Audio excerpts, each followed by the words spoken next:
The politics is getting crazy, y'all. Crazy.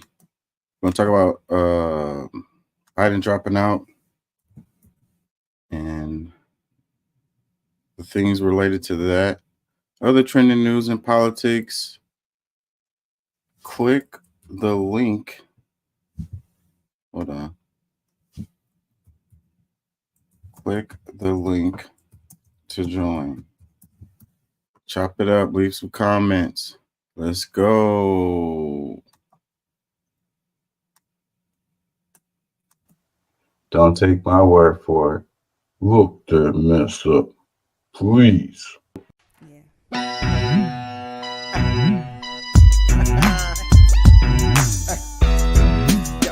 Yeah, you know what I'm saying?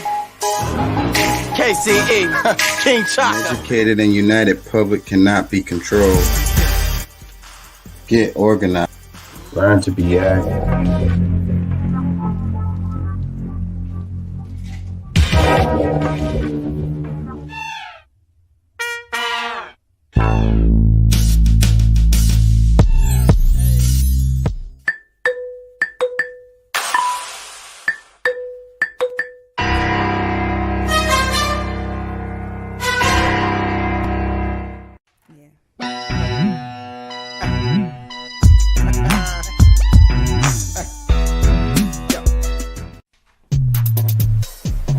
Looks like we got us another hit.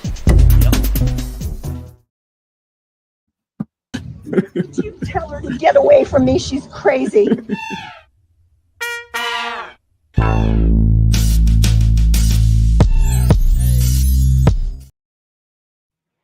Tell her to get away from me. She's crazy. Choose your destiny.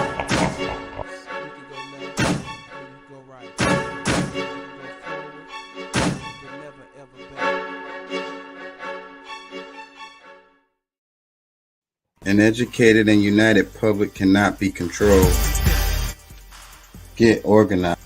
Learn to be active. Investigate both sides of the argument. Come up with your own conclusions.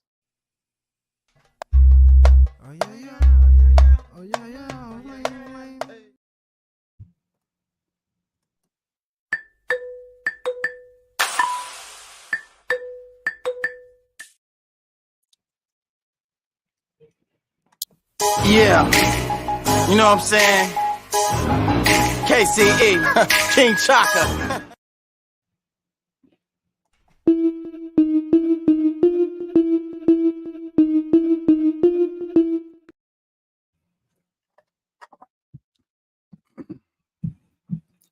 How y'all doing out there? How y'all feel? Remember, an educated public cannot be controlled. Learn to be active. The views and events expressed here are totally whacked and are not necessarily the views of anyone. ¿Cómo estás? Bien, bien, bien. Podemos ayudarnos más? Sí se puede. Don't take my word for it. Look that mess up, please. Do it. Do it. Excuse me. How y'all feeling out there? Y'all feel good? Historic moments. Biden out. Yes, that is the biggest news of the week. Well, really, it happened like Sunday morning, somewhere up in there.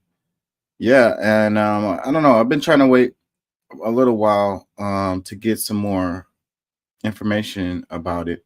I wanted to come on sooner, but I was just kind of waiting. But here we are. Let's go. Yeah, so it's been the politics is crazy, right? Like, who'd have thought it? Who'd have thunk it, right? Like, my bingo card for 2024 did not have an attempted Trump assassination and Biden dropping out of the race. And I was wrong. Clearly, I was wrong, and I'm strong enough, big enough, man enough to admit it, that, I didn't think that Biden was going to drop out. I really didn't think so.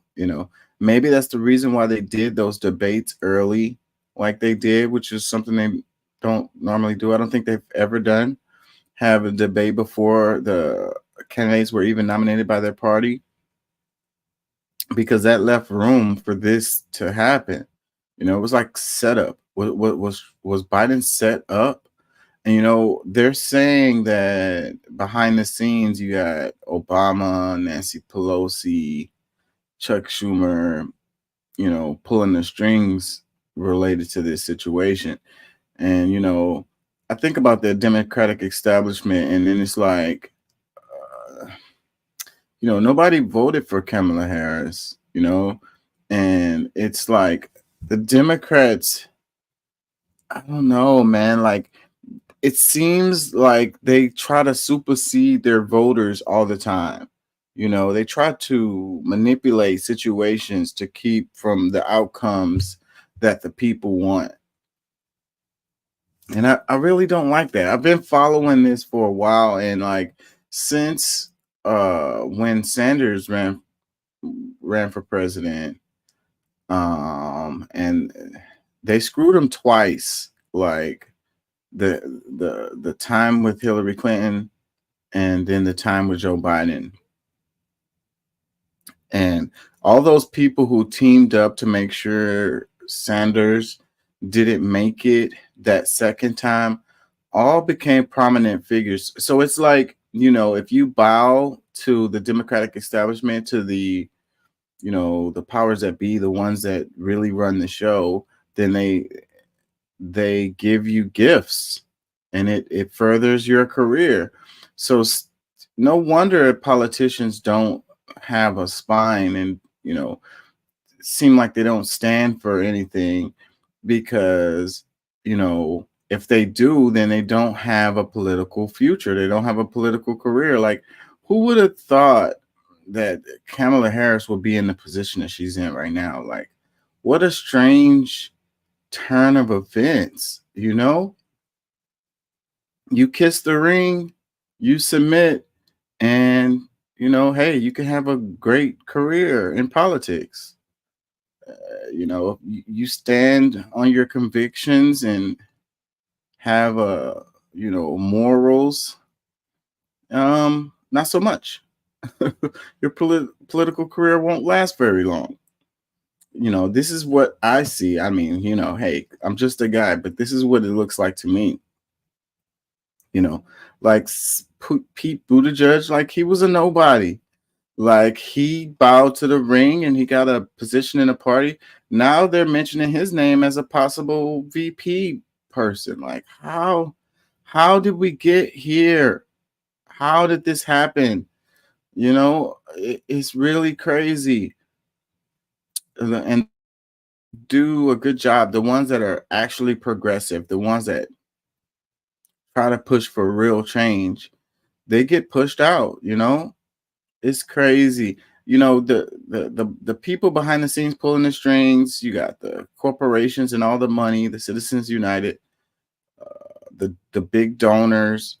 These are the people who really make decisions on, because we don't get to choose, really. I mean, we get to choose from Coke and Pepsi. The ones, it's like, here, you can choose from these options I have presented for you. The people are like, but hey, I don't really want that. I want something that's over there. No, that is not one of your options. These are your options over here. So you could choose one of these. But I don't really want that. I really want that over there. Like, how come I can't have? No, this over here is what you get to choose from. So ultimately, it's a illusion of choice. Man, oh man, oh man.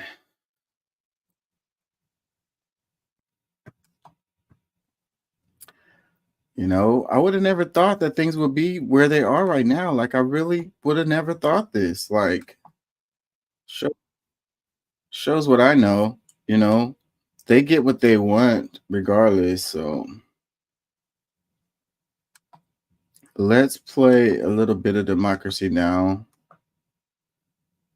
I think they did a good job of giving the gist of the situation. Welcome to Democracy Now!, democracynow.org, the War and Peace Report. I'm Amy Goodman. President Joe Biden announced Sunday he's dropping his bid to seek re-election in a move upending the presidential race just 4 months before Election Day and a month before the Democratic National Convention. In a letter posted Sunday, Biden wrote he was stepping aside, quote, in the best interests of my party and the country. Biden endorsed his Vice President Kamala Harris, who quickly received the backing of many powerful Democrats, but could still face a challenge for the party's nomination. If elected, Harris would become the first woman to serve as U.S. president. She made history in 2020 when she became the first Black person, first person of South Asian descent, and first woman to be elected vice president. The 81-year-old Biden faced tremendous pressure to drop out following a disastrous debate with Donald Trump that raised questions about his physical and mental health, as well as his ability to beat Trump.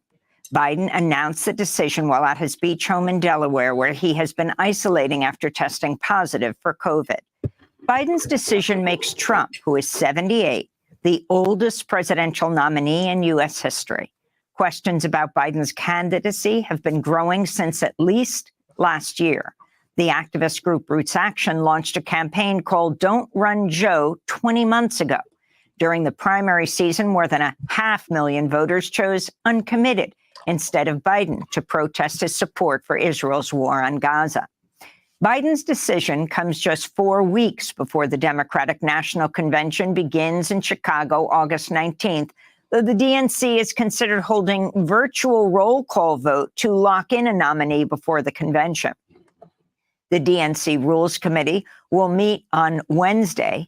The last open Democratic convention took place in 1968 in Chicago after Lyndon Johnson decided not to seek re-election.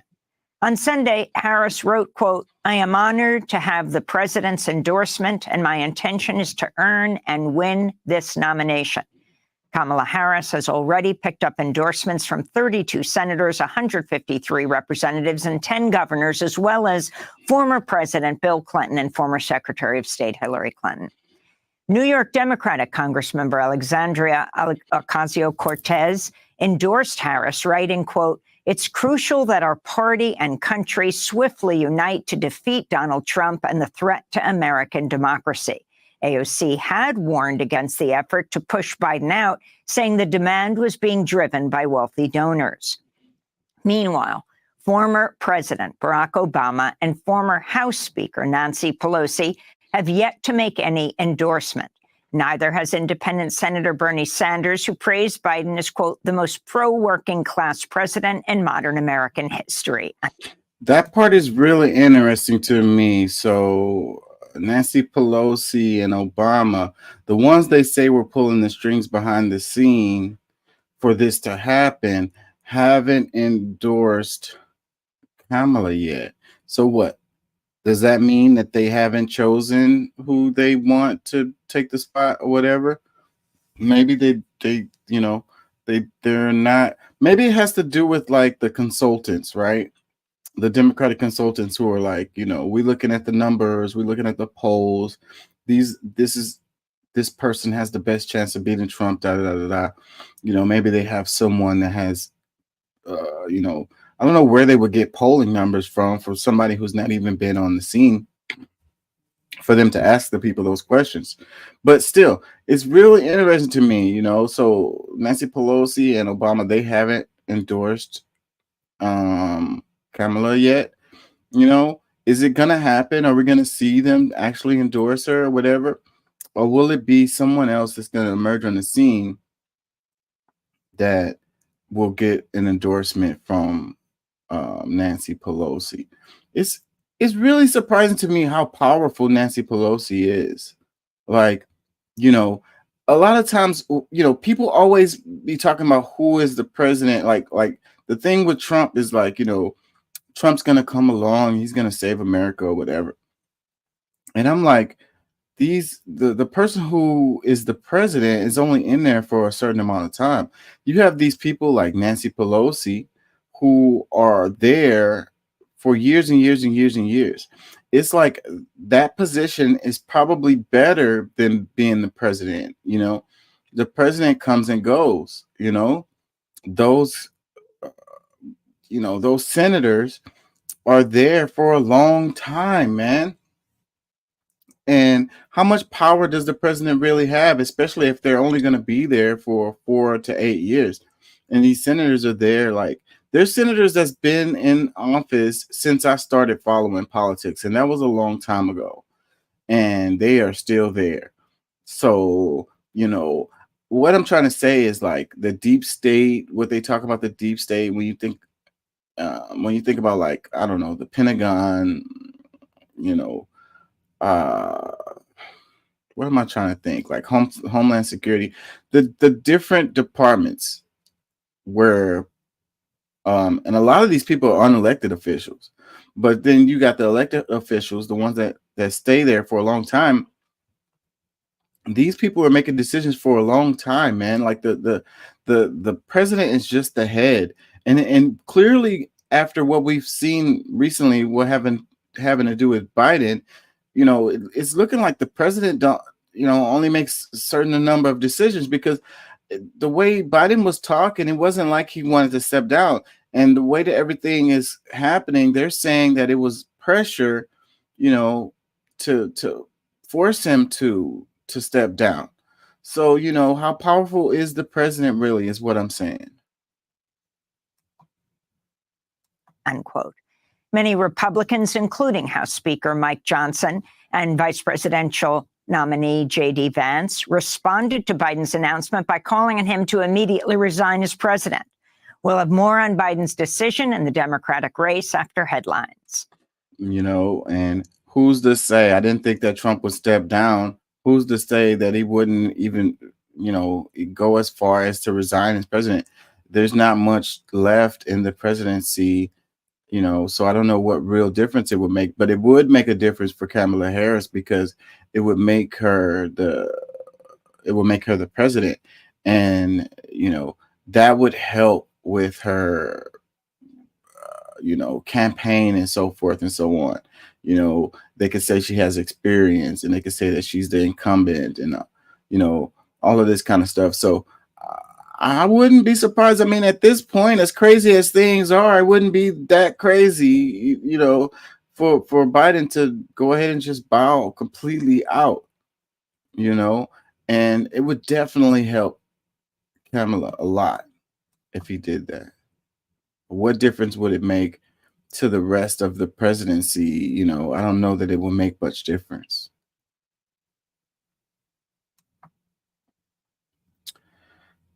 Let's see.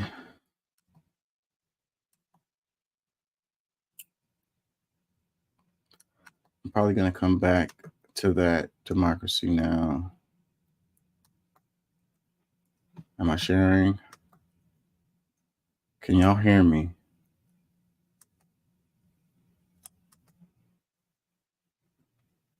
Just switch out a candidate would be wrong, and I think unlawful in accordance to some of these states' rules, for a handful of people to go in a back room and switch it out because they don't like the candidate any longer. The GOP will probably mount legal challenges to try to forcibly keep Biden on the ballot in some states after he withdrew from the race on July 21st. But election administration and legal experts say those challenges likely won't work. Kentucky's former two-term Republican Secretary of State Trey Grayson said there aren't any grounds to challenge the Democratic Party from picking a different nominee, especially since the DNC hasn't even happened yet. It's a pretty frivolous claim. The filing deadlines haven't passed yet, and the Democrats haven't nominated anybody yet. Edward B. Foley, a law professor who leads Ohio State University's election law program, said the parties control the process as to who their nominee is. I just don't see how the Republican Party or anyone associated with the Republican Party would have any standing to bring any litigation in connection with this. And Richard Winger, a leading expert on state ballot access laws, said it's ridiculous for people to talk about replacing Biden. he hasn't been nominated yet. That's because, according to an Associated Press review of state election laws, Biden's withdrawal came before presidential ballot access deadlines in every state. And though Biden has clearly been the presumptive Democratic nominee for months, candidates do not formally accept their party's nomination until the convention itself, which doesn't begin until August 19th. The facts won't stop the GOP from trying, though. And honestly, who knows what the Supreme Court is capable of. Either way, this election just got a lot more interesting. It's not possible to simply just switch out a candidate. It would be wrong and I think unlawful in accordance to some of these states' rules for a handful of people to go in a back room and switch it out because they don't like the candidate anymore. Wrong, definitely. Unlawful, maybe it's lawful, but definitely wrong. Undemocratic, definitely. That's what's happening. And like I say, it's the Democratic Party. They do this all the time. They do this all the time. They are the ones who choose. The voters don't really get to choose, and then so that's what I don't like about this. I really don't like how this really kind of shines a light on our democracy and how things actually work, and how people who aren't elected, people who aren't voted for, people who aren't chosen by the people end up being our representatives.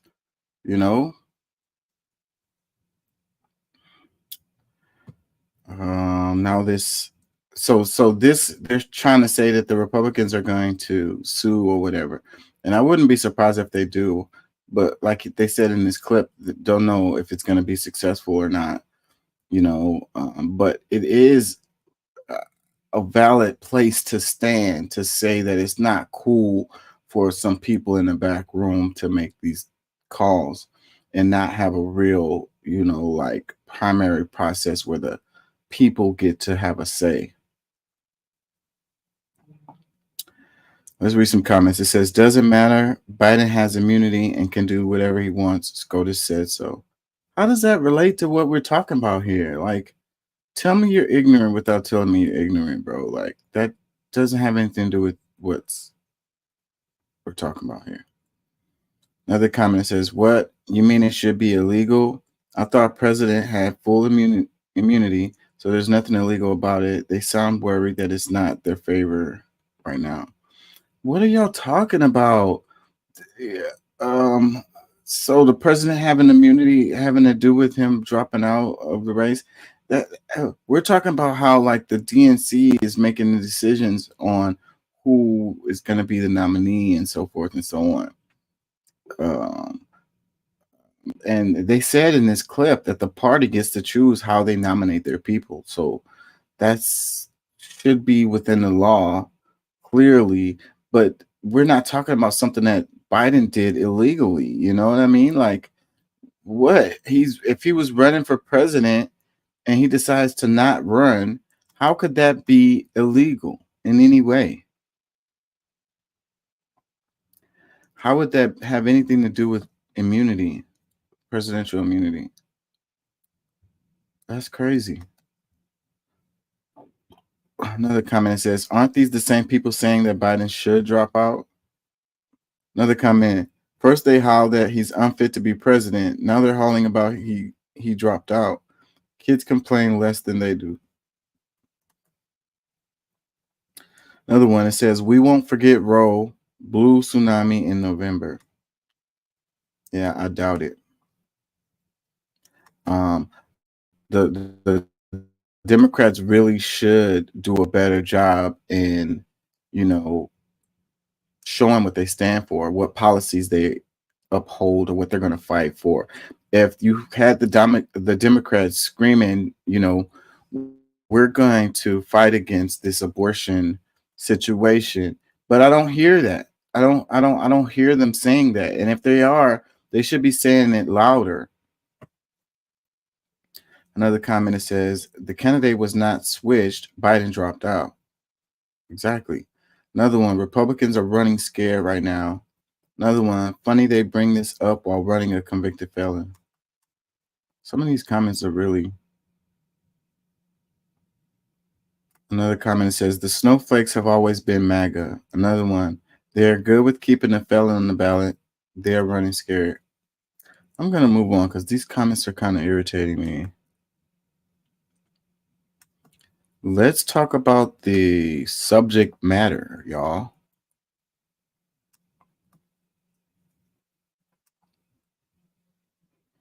I'm gonna come back to that because they're grilling old girl about the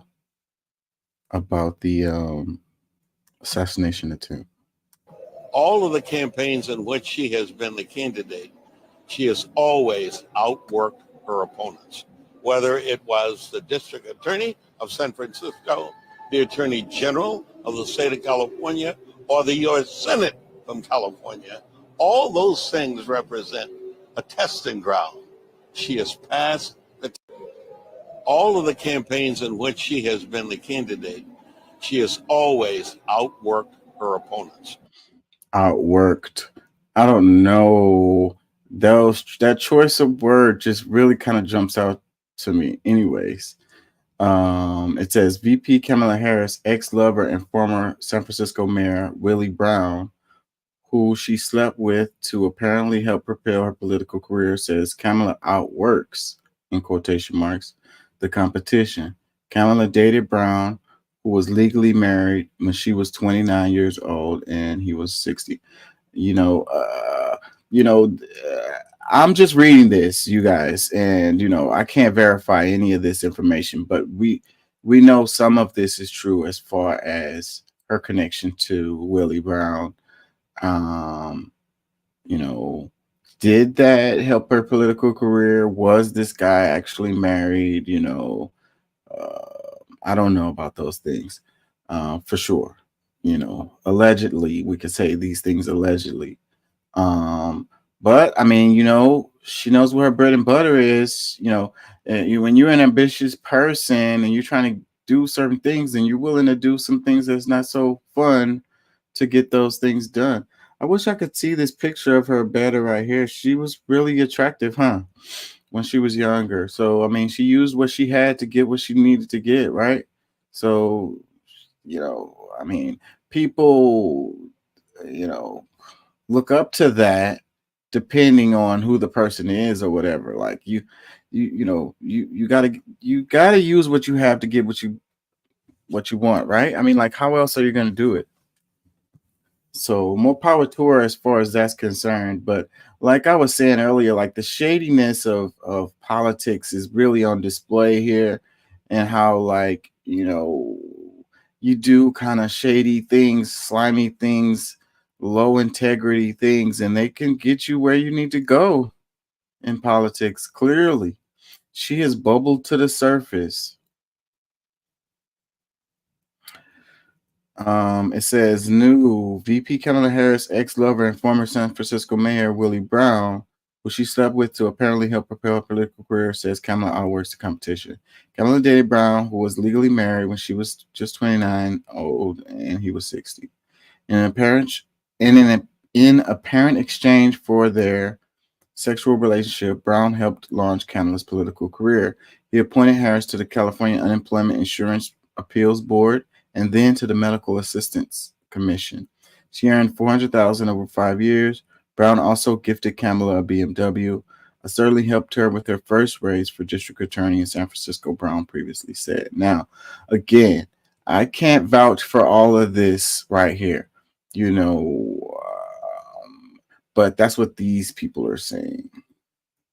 And whenever you get to this point where you're all eyes on you, everything that you did in the past, especially in politics, everything that you did in the past is going to come out. Like, so this, you're going to have to feel comfortable with people talking like this. That it's shady and mudslinging, and dirty game that you're in. They're going to pull stuff like this out, whether it's true or not, and try to hold it against you. Now, I don't know that any of this would really have an impact on someone who was going to vote for her or whatever. I don't think it would. At the same time, you're definitely going to see ads coming soon. Like they're probably making them right now. That's what the Trump campaign was kind of complaining about. I saw some clips, and Trump complaining about how like they had, geared their campaign to attack Biden or whatever. Now they spent a bunch of money already on ads and stuff. So now they got to start from scratch and start, but see, that's them crying. I don't feel sorry for them at all, because I mean, maybe their ads was that successful too, saying that Biden is, not capable of being president, cognitive decline and so forth and so on. It worked so well that now he's not even your competition no more. So you could say that you had great success with that. And then it's like, but I think from the Trump campaign, they're worried now, because I think they felt pretty comfortable that they would be able to beat Biden. And I was saying that too. I think that they were going to beat him, but now we don't know who they're going up against. So, if somehow the Democrats put up somebody, a decent candidate, then Trump could really have a run for his money. We're going to see. This is exciting. I ain't going to lie. Either way, I don't really have a dog in the race. I feel like it's two wings, same bird. They tend to give you the option of stir fry shit and bake shit. So, and I feel like if you really want things to change, you have to change the way we do the political system. Like, ranked choice voting would be a good thing.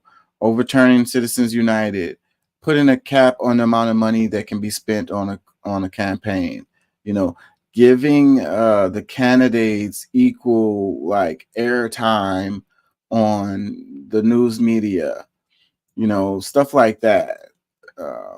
The lobbying, as far as lobbying will always exist or whatever, but we can't let the corporations draw up legislation. Like, they shouldn't have so much of a influence on what legislation even comes, to be voted on. And they shouldn't, it shouldn't be so much where this revolving door where people were lobbyists, they were politicians, they were lobbyists, and then they become CEOs, CFOs of these companies, and they're sitting in a room with these politicians and they're friends with them, and we don't know about how much money, the gifts, all of that stuff. Like, that's where the focus needs to be on. So, because like I was saying before, it doesn't matter who is the president when you have this situation where, these corporations can influence what legislation gets passed and what doesn't, or whatever. At the end of the day, it doesn't matter. It's just, and these corporations doesn't care. They don't care if it's a Republican or a Democrat in there, or if it's Trump or if it's Biden in there. They don't care one way or the other. They're going to get what they want regardless. So that's why, I don't really have much of, but this stuff is interesting as hell to me, like really, really. And so Biden dropping out has really kind of invigorated me or whatever, energized me to a certain point to be like really kind of interested in this stuff even more. Like, it's like we're definitely historic moments happening, every week. And I was saying it was going to be a crazy cycle this time. And oh my God, bro, like it keeps on escalating. You had the freaking attempted assassination on Trump. And then the next week you got Biden dropping out. It's like, bruh, like what's going to happen next week? What's going to happen next month?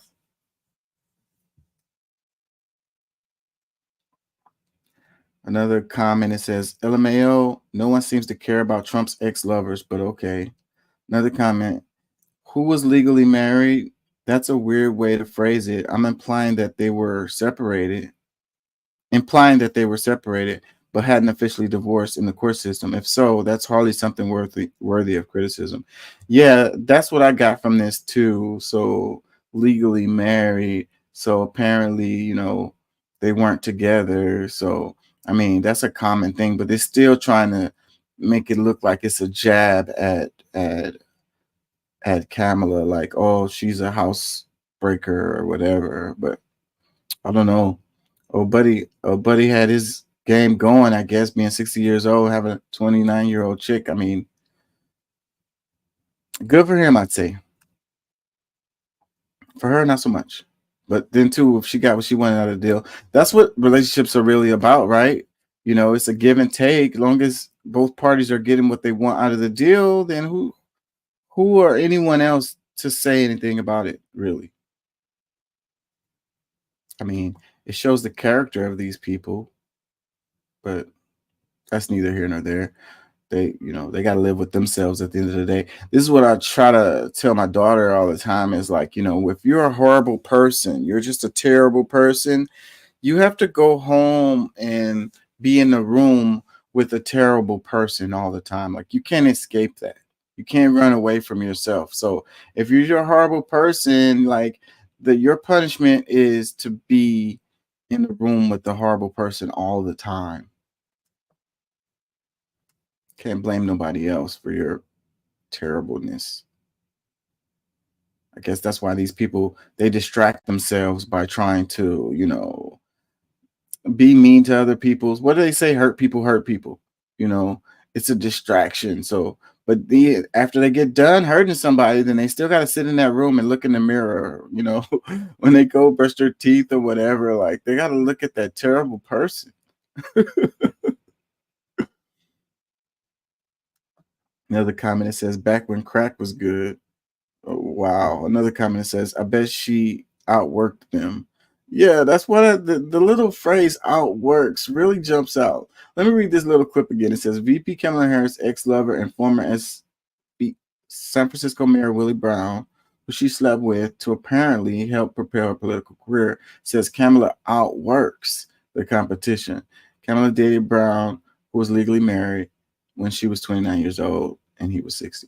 So she outworked the competition, right? So like whoever was trying to maybe get into the position that she was in, she outworked them. I can only imagine what that means. I ain't gonna lie, like, and she has a history of dating like rich and powerful people, and then we know that California's politics is so shady. Like, it's like Texas. So we talk about Texas. Texas comes out a lot about how like the shadiness that happens within Texas, as far as it's a red state, but within the state, there's a lot of competition and shadiness happening within the Republican Party, you know, because the Republicans, you know, they're going to win or whatever, but it's still which Republican is going to win. So that's the thing, right? And, you know, you have a machine that's going on that dictates the outcome of, you know, who's going to win. And that's the reason why you can have someone like Abbott or Ted Cruz, who most of the state really don't like at all, but they still win. They still get their position because of how things work within the party and within the state. But they don't talk about California being very much the same. It's just like Texas with the way that the political machine works and the shadiness or whatever. It's just on the Democratic side. So it's like the Democrats are going to win, but which Democrat is it going to be? It's going to be the one who, you know, kissed the ring. It's the one that was anointed. It's the one that bowed. It's the one that didn't stand for their convictions and was wishy-washy and opportunistic, you know? And so that's the thing. Like, you know, it's kind of like when they talk about AOC and they're like, oh, well, a warm glass of water could have won her district or whatever when she ran. But that's after she beat the other Democrat. You understand? And I think that's the part that people are missing, because AOC, she beat the guy who was he was a powerful person in the Democratic Party. He had held his position in that district for a really long time. He was well known. She was a nobody, and she came along with her progressive views and policies or whatever, and was able to grassroots organize and gain enough funding to beat that guy. So it was like a primary or whatever. So she beat the other Democrat. That was the real fight, because whoever won between them two was going to go on to win regardless. And that's where the warm glass of water quote actually is true, but that's leaving out the fact that there was a real fight between her and the guy who was there, the other Democrat. I don't know if y'all follow me on that.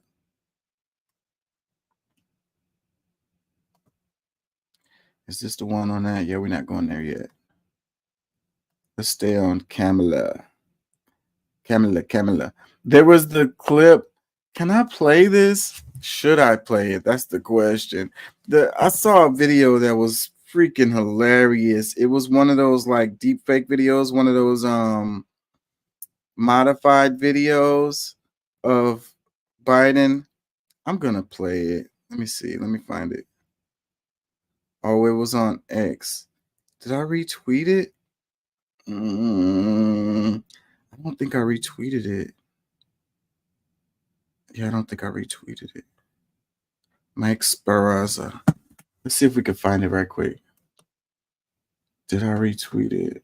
No, I didn't, because I wasn't planning on sharing it, because I was like, it's kind of has some bad language in it. And,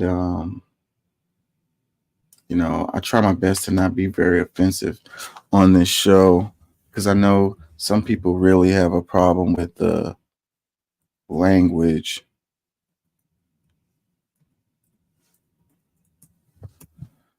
And anyways, I'm gonna play it anyways. So kids exit stage left, and if you're sensitive or whatever, here's a trigger warning. But this is hilarious to me. For brains. Well, I won't miss my fellow Americans. I want to take a moment to address some of the hateful shit you've been talking about me. Many of you have said I am suffering from brain worms, or that I have applesauce for brains. Well, I won't mince words, so here it is. Fuck you. You're all a bunch of faggots. End of quote. Repeat the line. So enjoy President Cackles or President Booty Juice. I really don't give two fucks anymore. Biden out. My fellow Americans. Enjoy President Cackles or President Booty Juice. Oh my God. Oh my God, bro. Like, come on. And, you know, the laugh, Kamala's laugh is pretty damn annoying and irritating. It's like that. It's like that nervous laugh that you do to cover up something or to hide something, to be like, you know, I don't really know what you're talking about, or it's a person that you're supposed to remember and you don't remember them, or you don't remember their name or something like that, or, you know, you did something embarrassing, like, you know, you fell down, you tripped, you know, you wasn't paying attention and you did something silly. Like, it's that nervous laugh. It's the fakeness of it that's, I think, is so cringy, you know. And she does it all the time. I'm sure that's her little signature thing that she does, you know, in situations to give me time to think of an answer type of deal and stuff like that. It's freaking hilarious. So I know that one is gonna come out, and that's gonna be like Trump has already, you know, he gives everybody nicknames, and he has one for Kamala, and it's something like that, something having to do with her laugh. I can't remember right now what it is, like cackle or something like that. And so yeah, we're gonna see a lot of that for sure over the next few months as things go on, especially if she ends up being the nominee, you know. But and then the booty juice joke, and back when Pete Buttigieg was running for president, that was one of the ones that they were saying. Anyways, this clip, I'm gonna play it one more time. This is extremely hilarious to me. You know, if I think his poll numbers would go way the hell up if he actually said some stuff like this. I think people will like him more or whatever, you know. And then even though they're playing with the words or whatever and they're changing it up, but he sounds more coherent, you know, in this or whatever, even though we know it's not true or it's not real or whatever, you know. But, you know, it's really sad, though, at the end of the day, you know, even though the jokes about the brain being applesauce or whatever, it's funny, but it's really sad, you know, the cognitive, clearly decline that has happened with Biden. So, and the thing is, what I was saying before, like, I don't feel sorry for the Democrats at all, because they had a chance to have a vibrant freaking primary, and they could have selected a better candidate. They chose a terrible candidate because they wanted to screw over the American people as far as the voters and what they wanted. Because you have to go back to the first primary. Well, the when Biden got, not this time, the when he won, when he beat Trump, that situation where they, Sanders was surging and it looked like he was going to get the nomination, and they went behind the scenes. So that's what's similar to what's happening right now. They went behind the scenes and made deals with Pete Buttigieg, Kamala Harris, and others, and got them to drop out because it was breaking up the votes, and that's what a lot. That's what would have helped. Sanders was going to win. He was going to win the nomination. So all of a sudden, late in the thing, Biden jumps in the race. The other ones drop out, and like the party unified behind Biden to make sure that he got the nomination and to make sure that Sanders didn't get it. And they did the exact same thing when Hillary Clinton was running for president, and it wasn't a good decision. Like I say, the Democrats get paid to lose, and then you got those behind the scene people who are the ones that's holding on to power. So that's really what it's about. And they don't care if they win this election this time. They don't care. Long as the people that, the ones that are running the show get to stay running the show, as long as people continue to kneel and kiss the ring, and the Democratic machine gets to roll on the way that has been going on historically, and things don't really change. That's it. So yeah, freaking Hillary Clinton was a terrible choice, and she wasn't the choice of the people. Not really. She kind of just got put in there. She felt like it was her turn. So, I get to go and, I can beat Trump or whatever. Apparently you couldn't. And apparently you wasn't a good candidate. You lost, and the way that they went about doing that is what turned off a lot of voters and caused them to switch to the other side. And that's the same thing that happened. And Biden just barely squeaked his butt into the damn presidency. And, time goes on. And the fact that he's a terrible candidate just became more and more apparent. They screw them. The Democrats, they screw themselves. They're like, they lose on purpose. Long as the machine continues to roll in the way that it has been, that's what they really care about. They're okay with losing. Anyways, let me play this one more time. My fellow Americans, I want to take a moment to address some of the hateful shit you've been talking about me.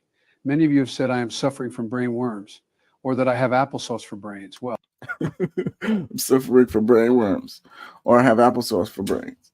Well, apparently JFK Jr. is the one that has the worm in the brain thing. I always thought it was really weird that he let that come out. I don't know that I would have if I was him, especially that I'm running for president. It's like, maybe they felt like it was just going to come out anyways, but I'm sure they could have kept a good hold on that and, kept it low and denied it until after the election. Why the hell did they let that out? I don't know. Anyways, that's funny. Well, I won't mince words, so here it is. Fuck you. You're all a bunch of faggots. End of quote. Repeat the line. End of quote. Repeat the line. So enjoy President Cackles or President Booty Juice? President Cackles or President Booty Juice? I really don't give two fucks anymore. Biden out. My fellow. Don't care anymore. I don't think that Biden wanted to run the first time. They forced him. Like I say, this shows who's really running the show, because I don't think Biden really wanted to run. They called him up and he was like, man, it looks like Sanders is going to win this. We got to get you in there, bro. Go, Joe. We can't let Sanders win. The whole thing, the whole political sphere would be so different today had they not done that. Anyways, and I'm wondering why Sanders' name isn't popping up on the list of possible people to replace Biden right now. Why isn't his name getting floated? And I think it shows, who's really running the show. And they don't want Sanders. That's why his name isn't even popping up in this. He's not a part of that kiss the ring crowd, because whether you like him or not, he could be a person that could beat Trump. And if they really want to win, then you would think that they would be picking folks who could win, if that's what really matters. But that's not what really matters. What matters is who's going to kiss the ring, who is going to support, our agenda, who's going to go along with whatever we tell them to do. So I don't think the president is nearly as powerful as we think they are. It's some people behind them way more powerful. And they get to not catch the scrutiny, they get to not be in the limelight.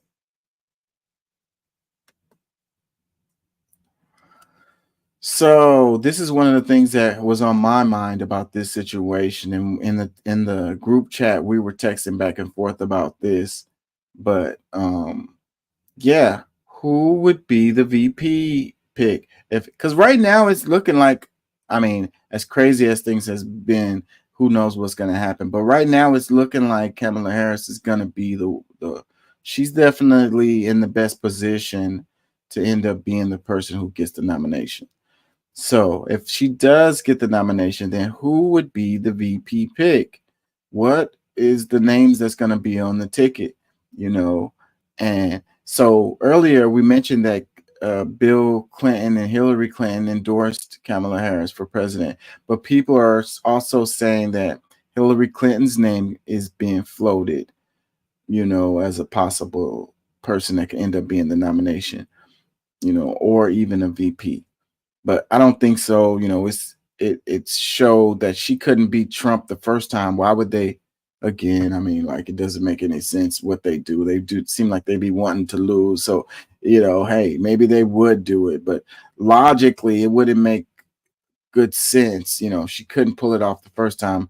Why would you think she'd be able to do it? That was her best shot at it. This is not going to be it. Anyways, it says, who could Kamala Harris pick as VP if she wins the nomination? Here are a few possible contenders for a potential Harris ticket this November. Gretchen Whitmer. Michigan Governor Gretchen Whitmer, a lawyer, educator, and former prosecutor, has served the state since 2018. Since taking her oath of office, she has signed executive directives to clean up Michigan's drinking water and end discrimination in state government based on sexual orientation and gender identity, secure equal pay for equal work, and expand opportunities for small and disadvantaged businesses, according to her congressional biography. Yeah, and her name is another one of the names that I'm sure this list is going to be interchangeable between who can actually be the nominee and who would be the VP. So the list is going to be the same or similar. Basically, if maybe it won't be Kamala Harris, it could be Gretchen Whitmer for the nomination. So this list is for the VP. Josh Shapiro. Pennsylvania Governor Josh Shapiro has been serving the state since 2023 and was previously elected to the Pennsylvania House of Representatives in 2004. He represented the 153rd District until 2012. Shapiro ran for Pennsylvania Attorney General in 2016, was reelected in 2020.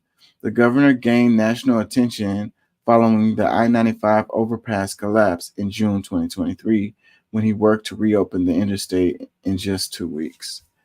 Yeah, this guy's name has been popping up a lot, so I don't know. I think Whitmer would be a better, I don't know. Then you're going to have two women and you're going to have people that's going to say that's a problem, so I don't know. But personally, I feel like Gretchen Whitmer would be a better choice. Roy Cooper. North Carolina Governor Roy Cooper is the state's 75th governor and has worked in public service since 1987.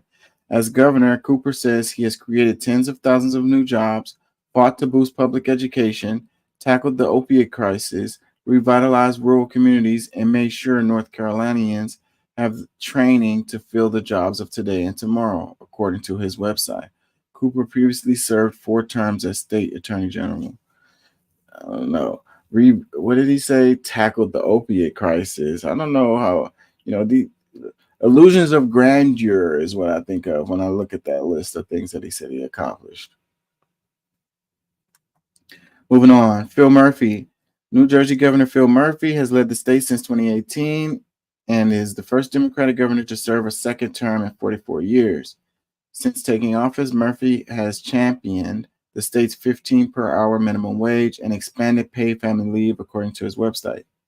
The governor has led initiatives to provide a tuition-free public college education for qualified students, embraced policies that have driven down the cost of health care, and expanded protections for the state's immigrant and LGBTQIA plus communities. Murphy has enacted gun safety laws to combat gun violence and promote responsible gun ownership. I don't know who this guy is, honestly. I don't know who this guy is, and if I don't know who he is and I kind of follow politics, I'm sure the voters aren't going to know who this guy is. So just that alone would make him not.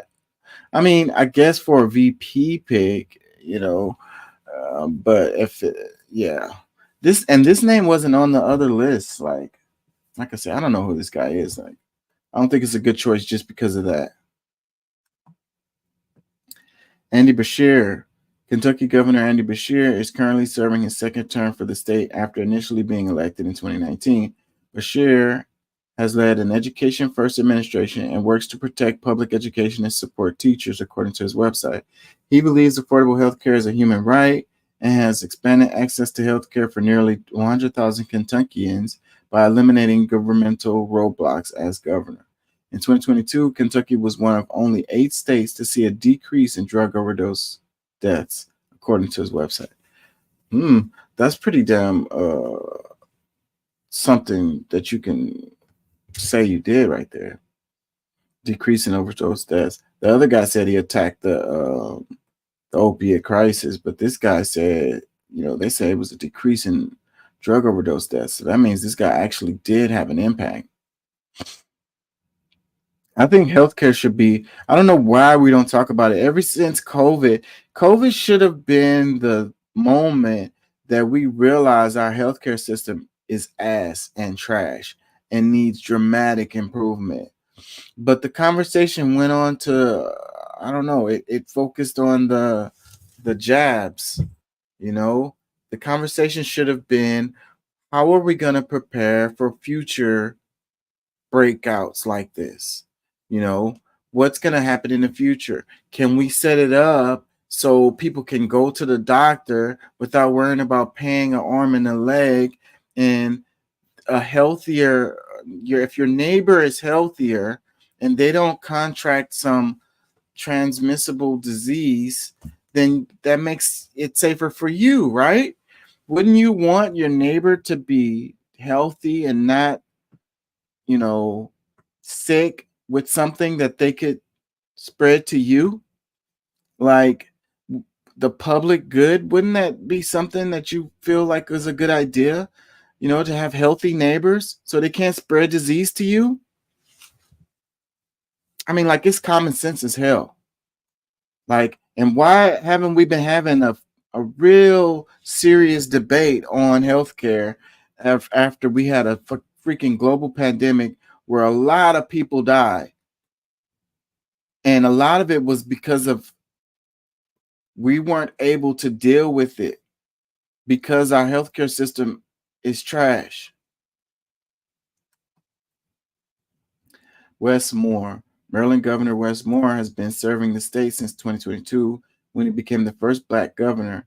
He previously served as a U.S. Army captain in Afghanistan and was the CEO of Robin Hood Foundation, New York City's largest poverty-fighting organization. Moore gained national attention for his efforts to get full federal funding for the rebuilding of the Francis Scott Key Bridge after its collapse in March. The governor pardoned more than 175,000 convictions of cannabis possession and paraphernalia possession, according to his website. Yeah, I wonder why more governors don't do that, given the legality of marijuana at this point. You know, the ticket would look weird with 2 black people on it, I think, you know.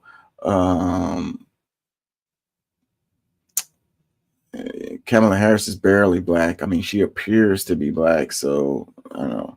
Identity politics. So she looks the part, so I guess that's good enough. But then, so, you know, it would look weird, I think, you know, even me coming from a black guy. This is the United States after all. And having Kamala Harris and Wes Moore next to each other in the photos on the flyers and stuff, it would look weird, I think. I don't know if it would help them get votes. What I'm saying is, you know, you pick a VP to balance the ticket out, to help you in your weakness areas, to get voters that maybe you can't get or whatever, you know, to bring in some more people, basically.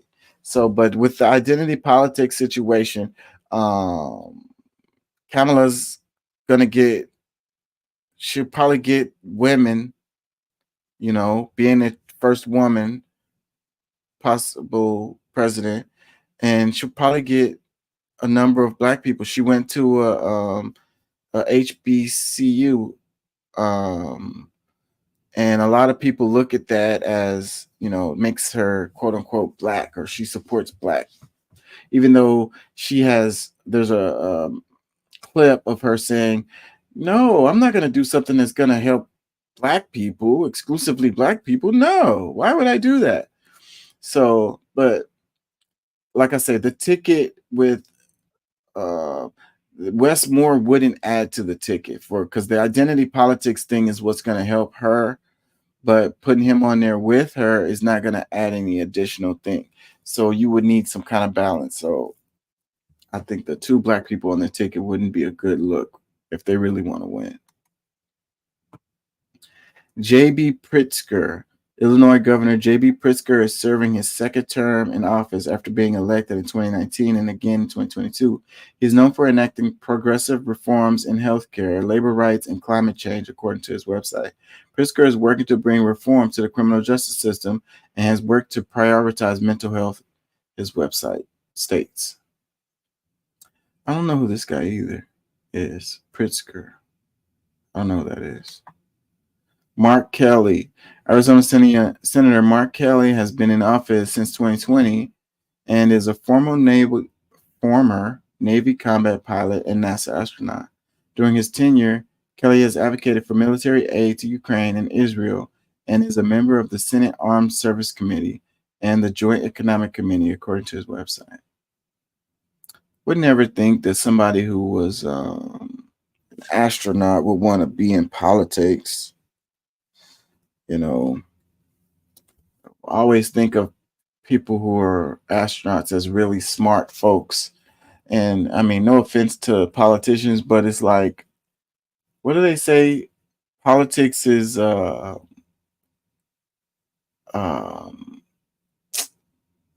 it, I can't think of the phrase, but comparing it to Hollywood, and Hollywood has prettier folks.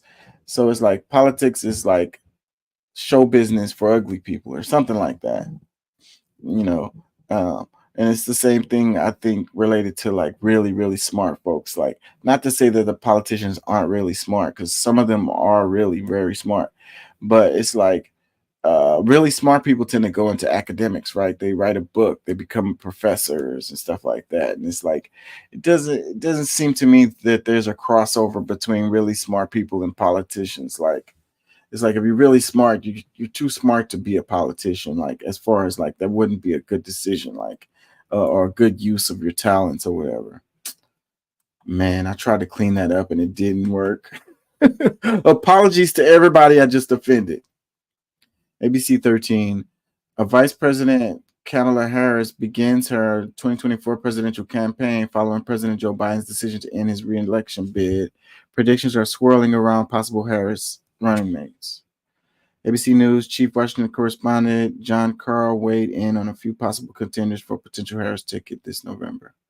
So it's basically this guy's thoughts of this. But I've seen other lists, and some of these names, most of these names are on the other lists. Comments, it says, let's be real, she's not fit to be president as well. I mean, based on what?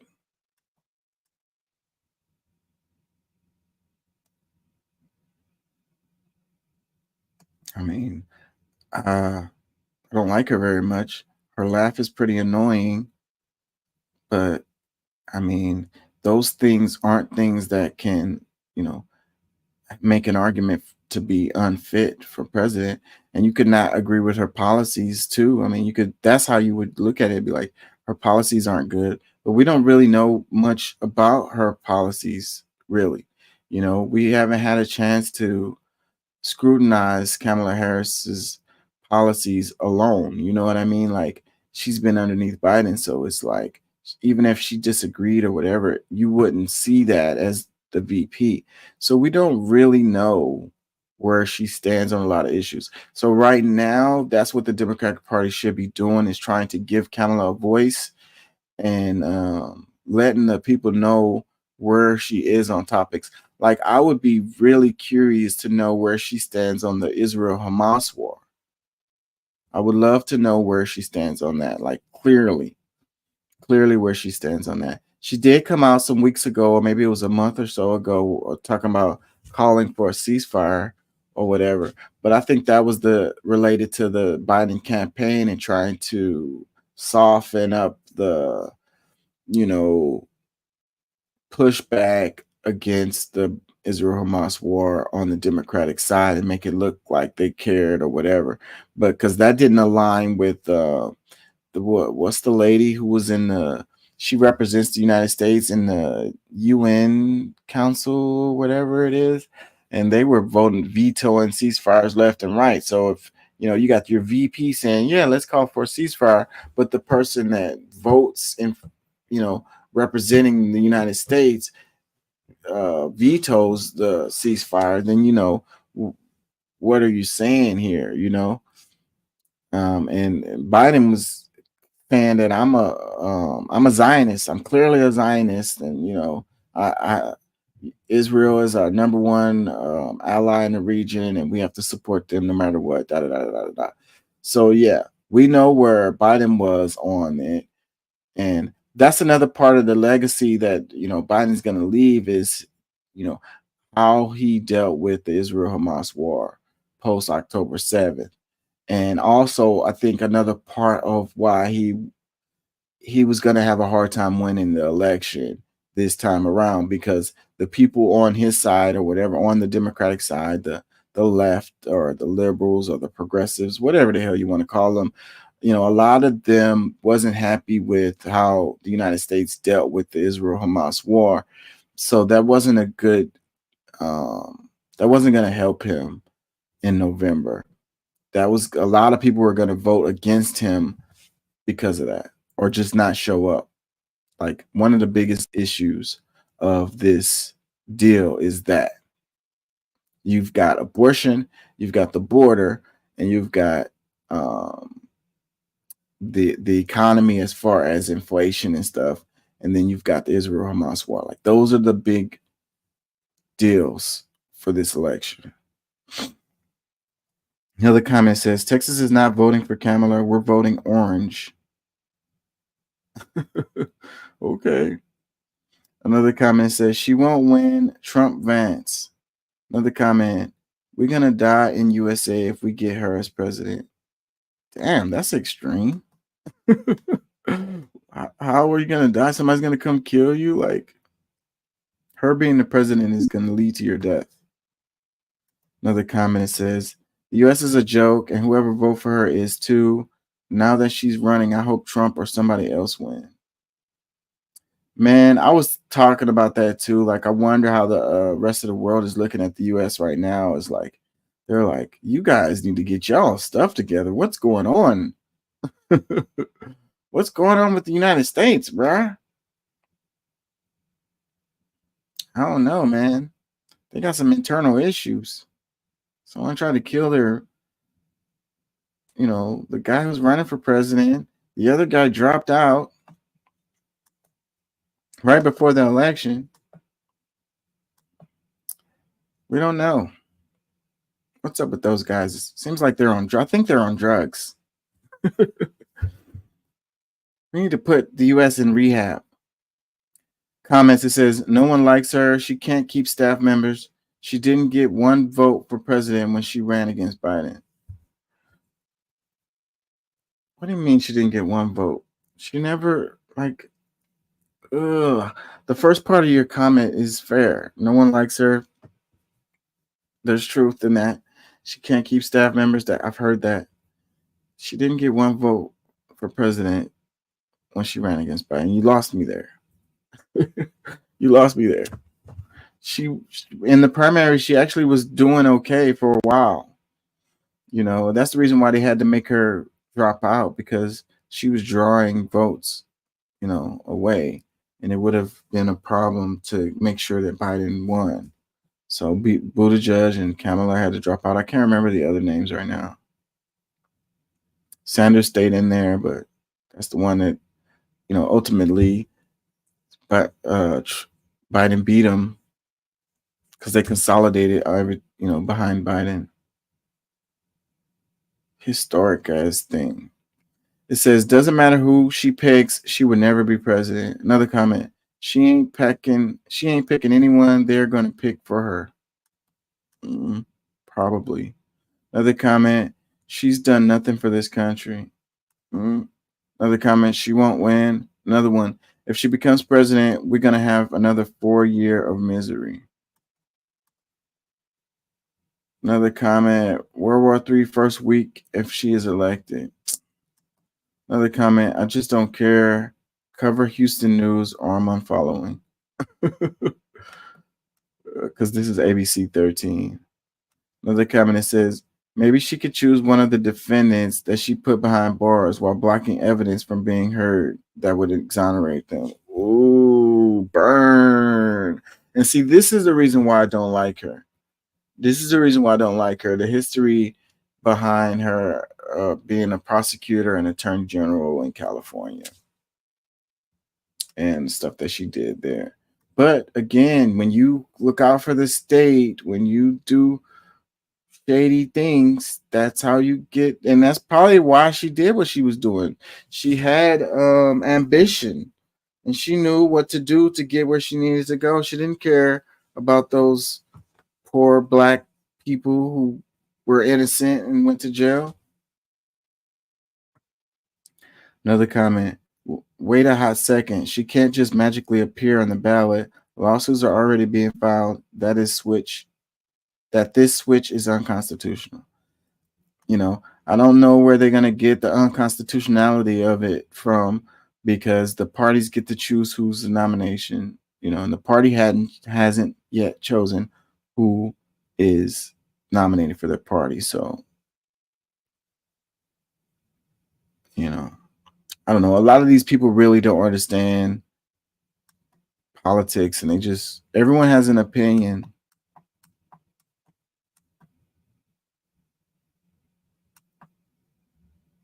Be tougher to beat. No, not at all. We are excited about Kamala being at the top of the ticket, and I have suggested that the president should resign. The reason is, if everyone acknowledges that he is incapable of running a campaign, then he's clearly incapable of running the country. I mean, he has the nuclear codes. He has major decisions he has to make every single hour of every day, and he does not have the faculties to do so now.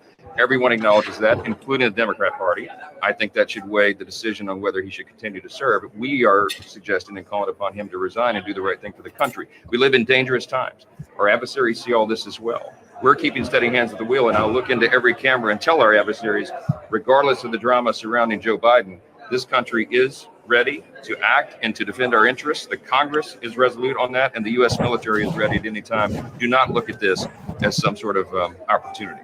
She will not be tougher to beat. No, not at all. We are excited about Kamala being at the top of the. That's a fair argument. I am not gonna lie. I don't know what can you say to go against that particular argument. I mean, if you feel like he's incapable, that he's not all there mentally. His mental faculties aren't there after the debate. That's what it looked like. And if you feel like, he's not capable to run a campaign, he's not going to be viable president in November, which is only a few months away, you can also make the argument that all of that is true now. And given that he is the president right now, and like we know that Biden can possibly really be running the show. And I was just making the argument that the presidents don't really have that much power at the end of the day anyways. And it's not like he's going to have a senile moment and go in the room and press the button and send some nuclear missiles to Russia or something, which, it doesn't work like that. But at the same time, I mean, that this is a fair argument right here, for him to go ahead and bow completely out. I don't see it happening, but I said I didn't see him dropping out of the race. So what the hell do I know? And it would probably be a good move, and it would help Kamala a lot. As far as anything else, it probably wouldn't make very much difference. But still, this argument is definitely a valid argument. Sky News, it says, Joe Biden incapable of running the country, says House Speaker, as he calls on President to resign. Comments, it says, I wasn't voting for Biden, but now I'm all in for Kamala, and there are a lot of us. I wonder about that. I really do wonder about that. How much does this really help the Democratic Party? Like, I was thinking that, Biden wasn't going to win. And so, a lot of people weren't happy with Biden. So him dropping out, how much does it actually help the Democrats? Is it really a lot of people out there that thinks like this guy right here who, wasn't going to vote? Maybe they were going to stay home. Maybe they were going to protest this election. The ones that switched over, that's going to vote for Trump or whatever, I doubt that they would come back and switch back as a result of Biden dropping out. But the ones that decided to, that felt like they were going to stay home, they were just going to protest this election, this might actually get them up out of their seat and get them to go vote. I wonder about that. We're going to have to see, and, polls and stuff are going to have to start coming out, and let's do some interviews. Some people go out and do some interviews and ask people, I want to hear from those people who are going to stay home and what they think. And did this change their move? Another comment says, Trump 78 is the oldest ever nominee for president in the U.S. history. They've been saying that over and over again. So ever since Biden dropped out, so I guess they're going to try to attack Trump in that way with his age or whatever. But it's, in the debate, Trump was really sharp. I didn't agree with the stuff that he was saying, but he was mentally sharp. He was on point and like aware, he looked really sharp. So, I mean, you could talk about the dude's age or whatever, but he's clearly, aware and sharp. So I think that the age argument is going to ring hollow. It worked really well against Biden, but Biden was stumbling over his words and, not being able to walk upstairs and, saying the wrong names and, Another comment, it says GOP are nervous. Another one, if he resigns, who will the president? I guess they were saying who will be the president. Clearly, it will be Kamala, bro. Like, I don't know. You don't know how politics works. She's the VP. Anything happens to the president, the VP automatically becomes the president. That's the point of having a VP, is so that things will keep on going even if you lose the president. I think the third spot is Speaker of the House. And I think that's why, people don't realize how powerful the Speaker is. They become president. I want to say they're number 3. What do they call it? Succession. Another comment says he's been incapable for 4 years. Another one, where is Biden? How come he hasn't verbally spoke about his dropping out? Where are they hiding him? I mean, what's the point in hearing him speak? I mean, I don't know. He probably will come out and have some kind of something, some kind of event. It'll probably be a fundraising event for Kamala or whoever is nominated. Another comment, it says, great to see the Republican House Speaker backing Harris as president. If even for 6 months he is acknowledging she is fit to lead.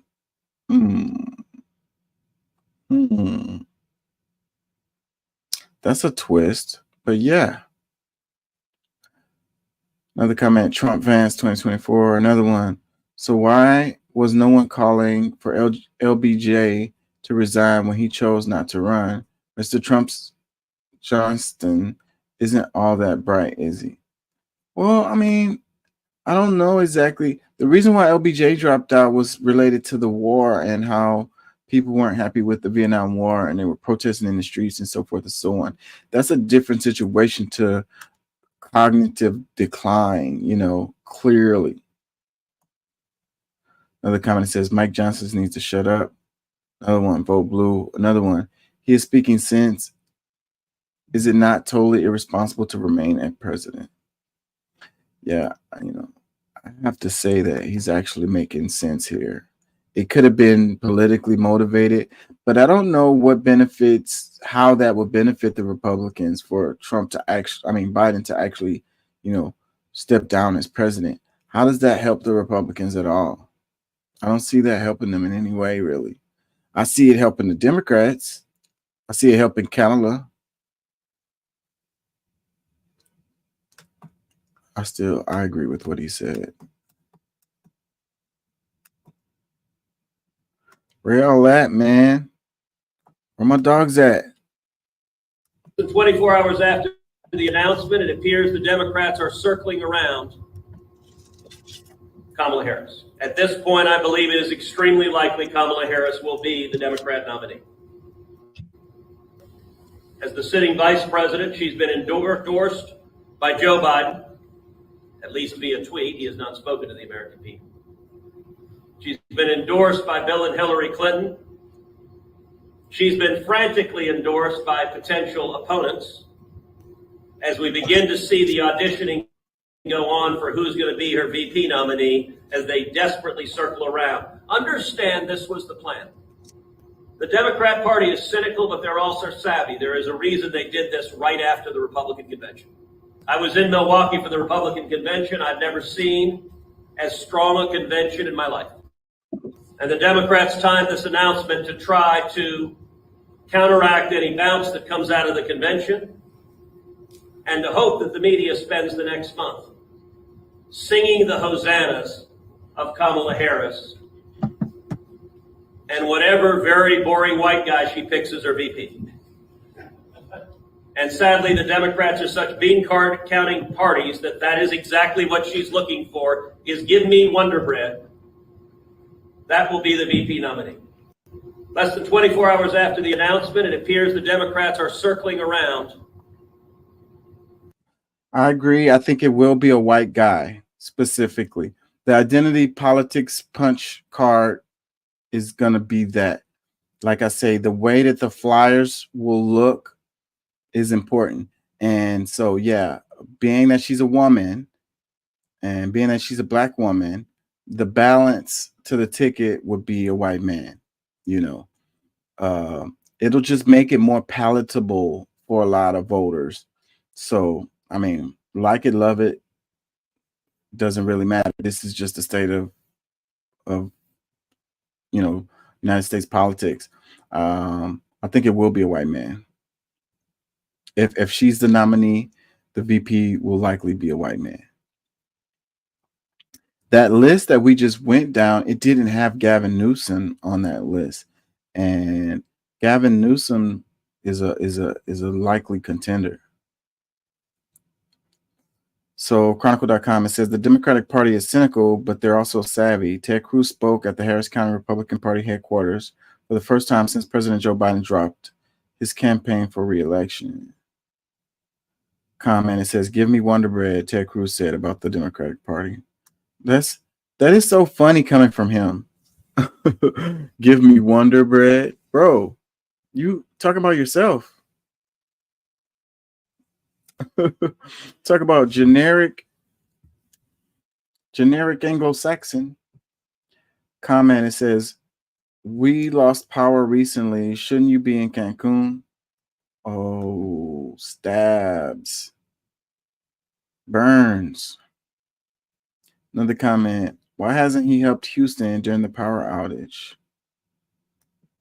You know, Ted Cruz is not he's a state senator. So I mean, I get the argument or whatever, but Houston is just one city in the state. So like, I don't know if you feel like he should represent Houston alone or whatever, but I guess it's a fair comment. Guess it is a fair comment.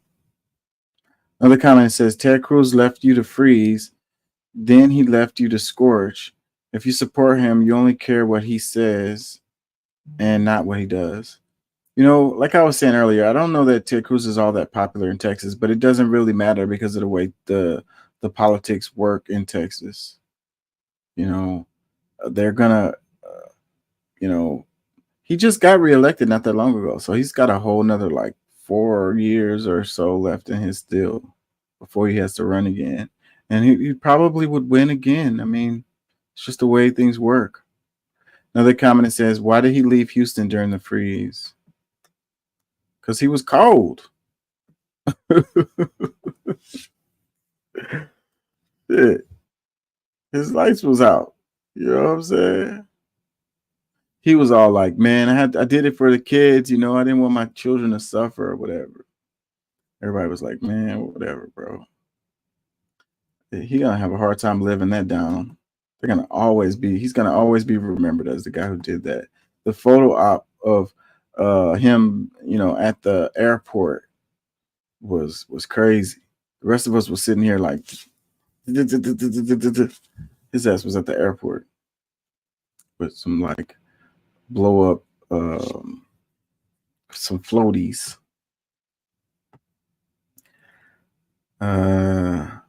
Another comment says, "Nobody give a damn what Theodore thinks." You know, what is his name? His name is Raphael. I want to say he has a very Hispanic name. I can't think of it right now. But yeah, so Theodore is not it. He has a Hispanic name, and I think his middle name is, he goes by Ted because it makes him more palatable. It's crazy how these people are, man. The ones that, anyways, I'm not gonna go there. I don't want to offend everybody. Let's move on. Another comment: Has Ted ever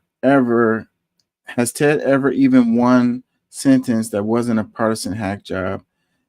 It's always negative partisanship with him, each and every time. Why the man is so low?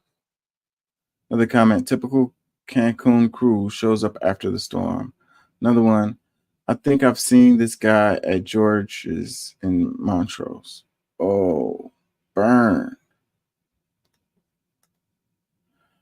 You know, like what's his name from Florida with his high heel boots. Yeah, I think a lot of these people are in the closet. Come on out the closet, bro. It's okay. We won't judge you, man. Another comment says, "Who is he and why is the waste even in the media when Texas lost power for almost 2 weeks and he is nowhere to be found?" Another one: "I know he is nervous because his chances of losing has increased exponentially." Losing what? His election wasn't that long ago. He's in there. Another comment: I think a lot of people really don't understand the politics. It's the House of Representatives, they go up every 2 years. The Senate goes every 6 years. Another comment: Ted wants our daughters to suffer with unviable pregnancies. He wants taxes for private school businesses. He doesn't support Ukraine. He encouraged the attack on U.S. Capitol Police in the January 6th insurrection. Well, I don't support Ukraine like that either. I mean, more power to them or whatever, but I don't support us spending money for their situation. So, I mean, maybe that's an unpopular opinion, but I'm with Cruz on that one.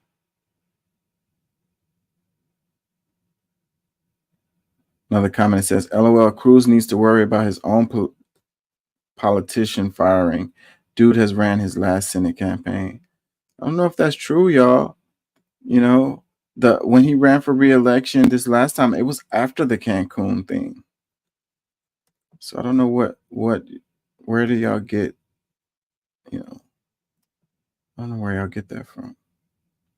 It says, how master political tactician Nancy Pelosi quietly sealed Biden's fate. So, yeah, it's looking like Nancy Pelosi, that's what they're saying. Nancy Pelosi, Obama, Chuck Schumer, these people were behind the scenes ensuring that Biden gets up out of there. And then we said at the beginning of the show that Nancy Pelosi and Obama haven't endorsed Kamala Harris. So they might be ousting both of them.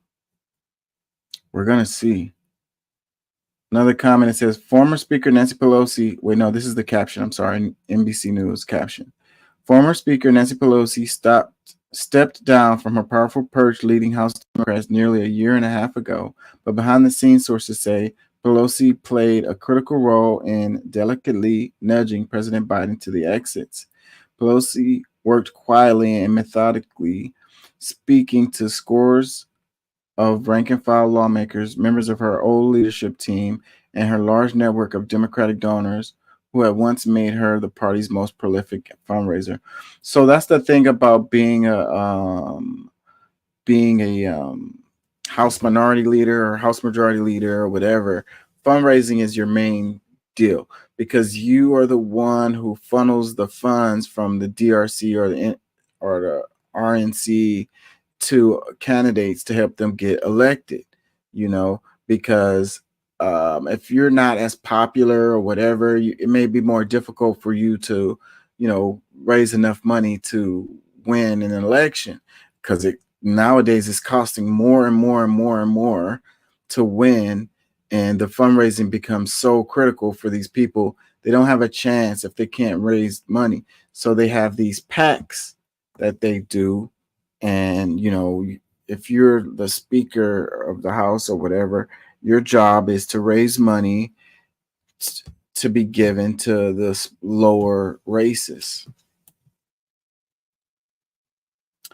And Nancy Pelosi obviously is really good at that kind of deal.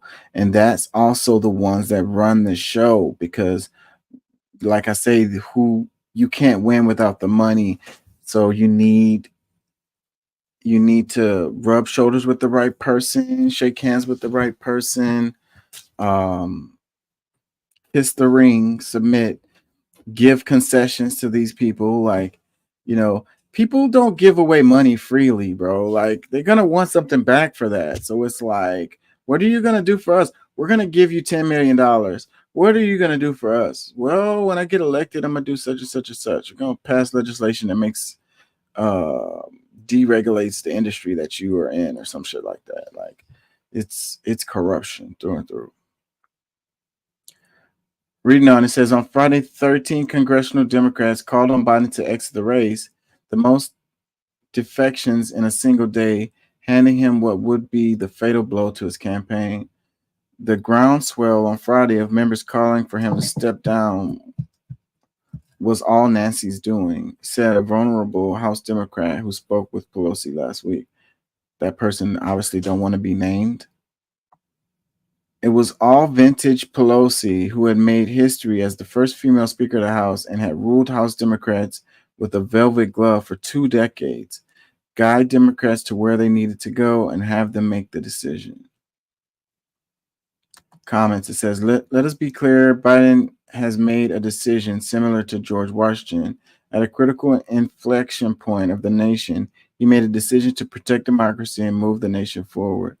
Wow. Like, those are really heavy ass words right there. And I mean, I've been seeing a lot of memes saying stuff similar to this.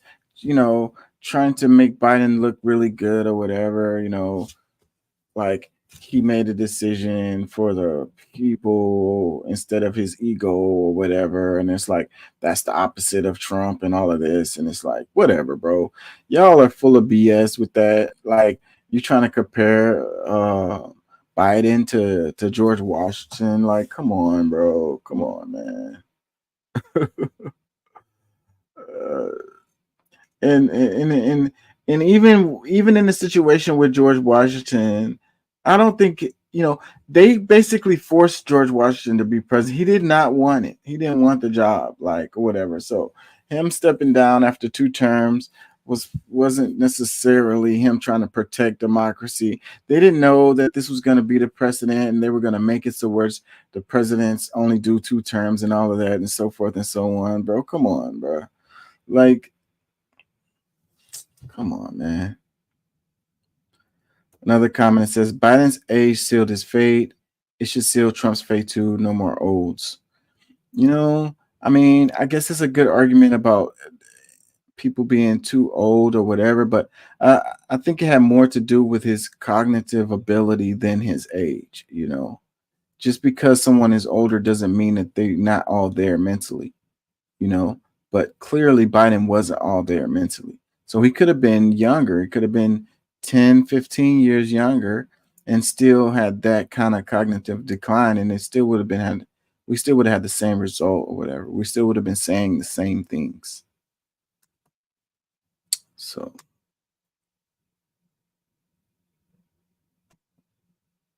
we don't say that about the Supreme Court justices, and they have freaking lifetime appointments.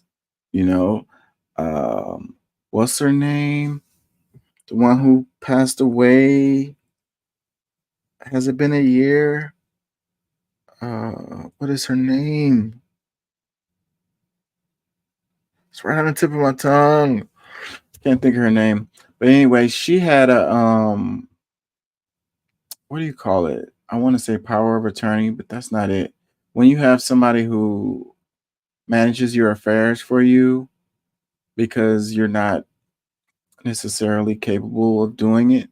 She had one of those while she was a sitting Supreme Court justice. So she was making decisions on the country, but she couldn't make decisions on her own estate.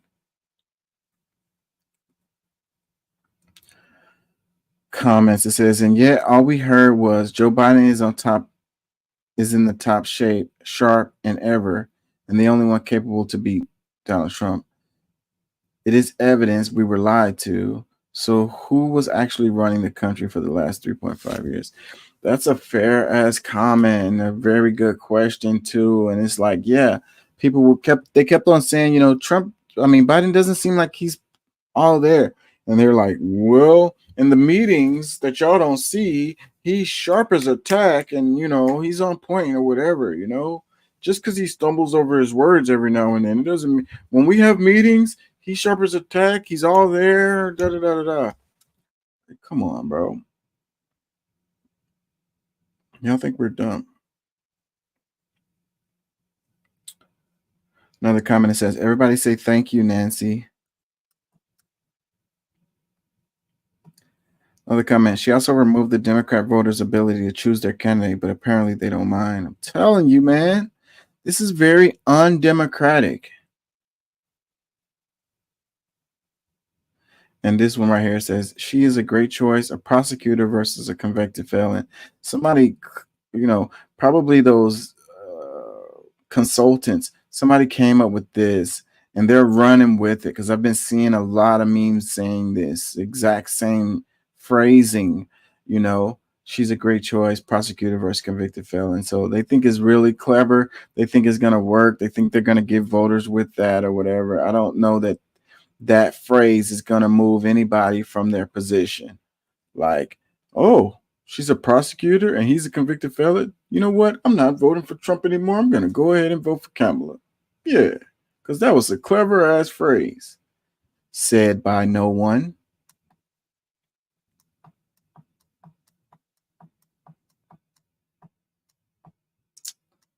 Damn it. I hate it when it does that. What is this? I don't even remember.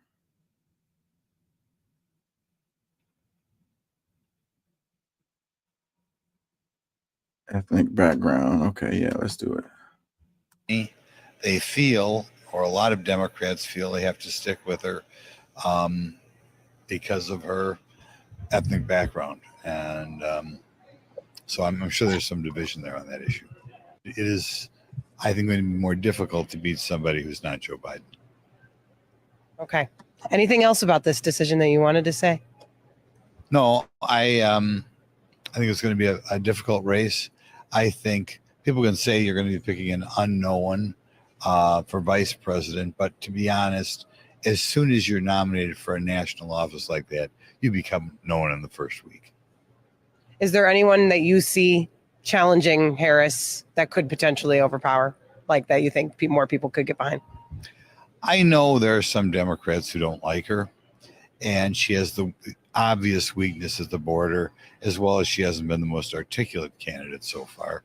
But apparently they feel, or a lot of Democrats feel, they have to stick with her because of her ethnic background. And so I'm sure there's some division there on that issue. Apparently they feel, or a lot of Democrats feel, they have to stick with her because of her ethnic background. He had a hard time saying that, didn't he? It seems like he wanted to say something else. It was like he was holding his tongue a bit. Like let me find the right words. We're gonna go with ethnic background, because I can't say black. I'm gonna sound racist. CBS News. Representative Glenn Grothman, a Republican congressman from Wisconsin, tells our Milwaukee affiliate that many Democrats feel they must stick with VP Kamala Harris for the presidential nomination because of her ethnic background. Grothman also said it's going to be more difficult to beat somebody who's not Joe Biden. I don't know what he meant by that. Difficult to beat somebody who's not Joe Biden. I don't really know what he means by that. So it's like anybody but Joe Biden, I guess. But yeah, he says maybe he's talking about the voters when he says he feels like they must stick with VP Kamala Harris because of her ethnic background. Because a lot of voters are probably going to feel that way. The legacy of Obama or whatever, and so and then you're going to have a lot of women. So black women are going to ride for Kamala off top. So, but I don't know if, that's true within like the Democratic establishment, like within the party, like the party affiliates and so forth and so on. I don't know that they will feel pressure just because she's black. I don't know about that. But the voters, yes. A lot of the voters on the Democratic side are not very political astute. Like they don't really follow politics very much, a lot of them. And so the identity side of it, the identity politics is enough for them because, they're like, they don't follow the policies, they don't really follow the legislatures and so forth and so on. And they're just like, oh, it's a black woman. Yeah, I'm gonna vote for her. Don't really care what she stands for or whatever. Comments, it says, once again, an old white dude talking out of his ear and about things he knows nothing about. Let's go, Kamala. Another comment, it says, sir, your racism is screaming and it proves you know absolutely nothing. Yeah, he really did sound like he had a problem trying to find the right words to say. He was like, what's the politically correct way for me to say this? Like, you probably would say it very differently at home. Another comment, let's clarify the obvious. This man doesn't speak for anyone but himself. An old white Republican doesn't have a shred of insight on what Democrats are thinking. Another one, old white male thinks it couldn't be because she's an accomplished woman. Another comment, they love to call black people inarticulate. That woman has zero issues with articulation. She was a prosecutor, so speaking was her job. Yeah, I think sometimes like what I heard from his comments was I don't think he really meant like not being able to speak properly, but not being able to get across her perspective, if you will. And that's what I do feel like from Canada sometimes. Sometimes I don't know what she means. Like I don't know where she's going with stuff. Like what is the point of what she's saying? Like she speaks clearly. She knows words. Like she went to school. She's an educated individual. But being able to articulate what she means, like where she's and probably the reason why is because she's so wishy-washy and she wants to be careful. But that's how you are. That's how politicians are. They leave things. Trump is the king of that shit. He leaves things really vague and spaces for you to fill in, so that he can have that plausible deniability and be like, that's not what I meant or whatever, I don't really support such and such and such. They're like, well, you said such and such and such. And he's like, well, I didn't say exclusively or whatever, he's really, really good at that. So, but that's politicians. So, and then people want to say Trump is not a politician, bruh. He totally is. He absolutely is. Maybe when he first started, he wasn't that much, but he has grown into a really, really good at politics. He's learned, he's learned a lot about how politics works and what works, and he's really good at not being clear about what he's saying, if you will.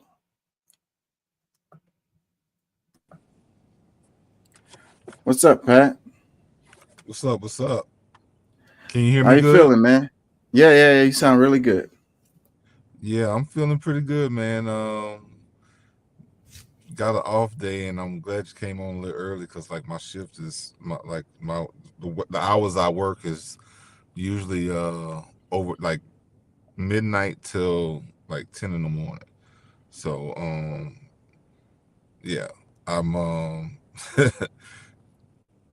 going through a big transition as far as hours, and that's why I miss it a lot of times. But being on it this time kind of helps because I'm in between. I've gotten some rest and I'm up, whatever. But Awesome. I Go was ahead. just kind of hearing. I hadn't really been here. I didn't hear the beginning of the show, but I'm hearing part of what you just said, and I think that in my opinion, the way I see it, Trump has been a politician most of his years. It's just that he operated from a different standpoint. And because he might have been more on a lobbying to some extent, privately, because he's a businessman. He's trying to get things done, trying to get policy moved, doing things for a long time. But hadn't been to the point where he's profiting. He was profiting as a politician. Like Oh, we lost you.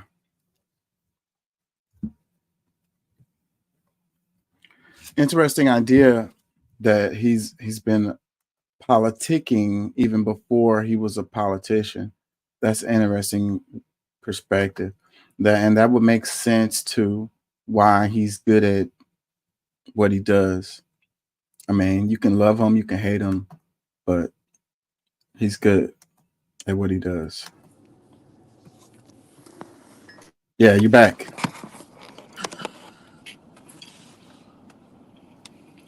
We lost you there for a moment.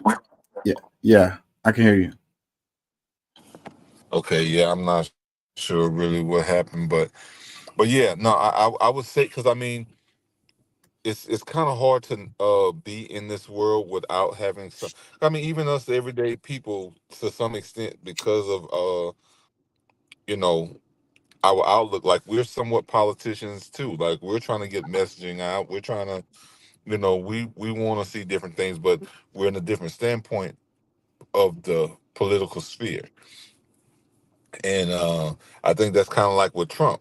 he was a billionaire trying to get things to, to happen. He's advocating for, low taxes for a long time because low taxes helps you, allows for funds to do other things with employees or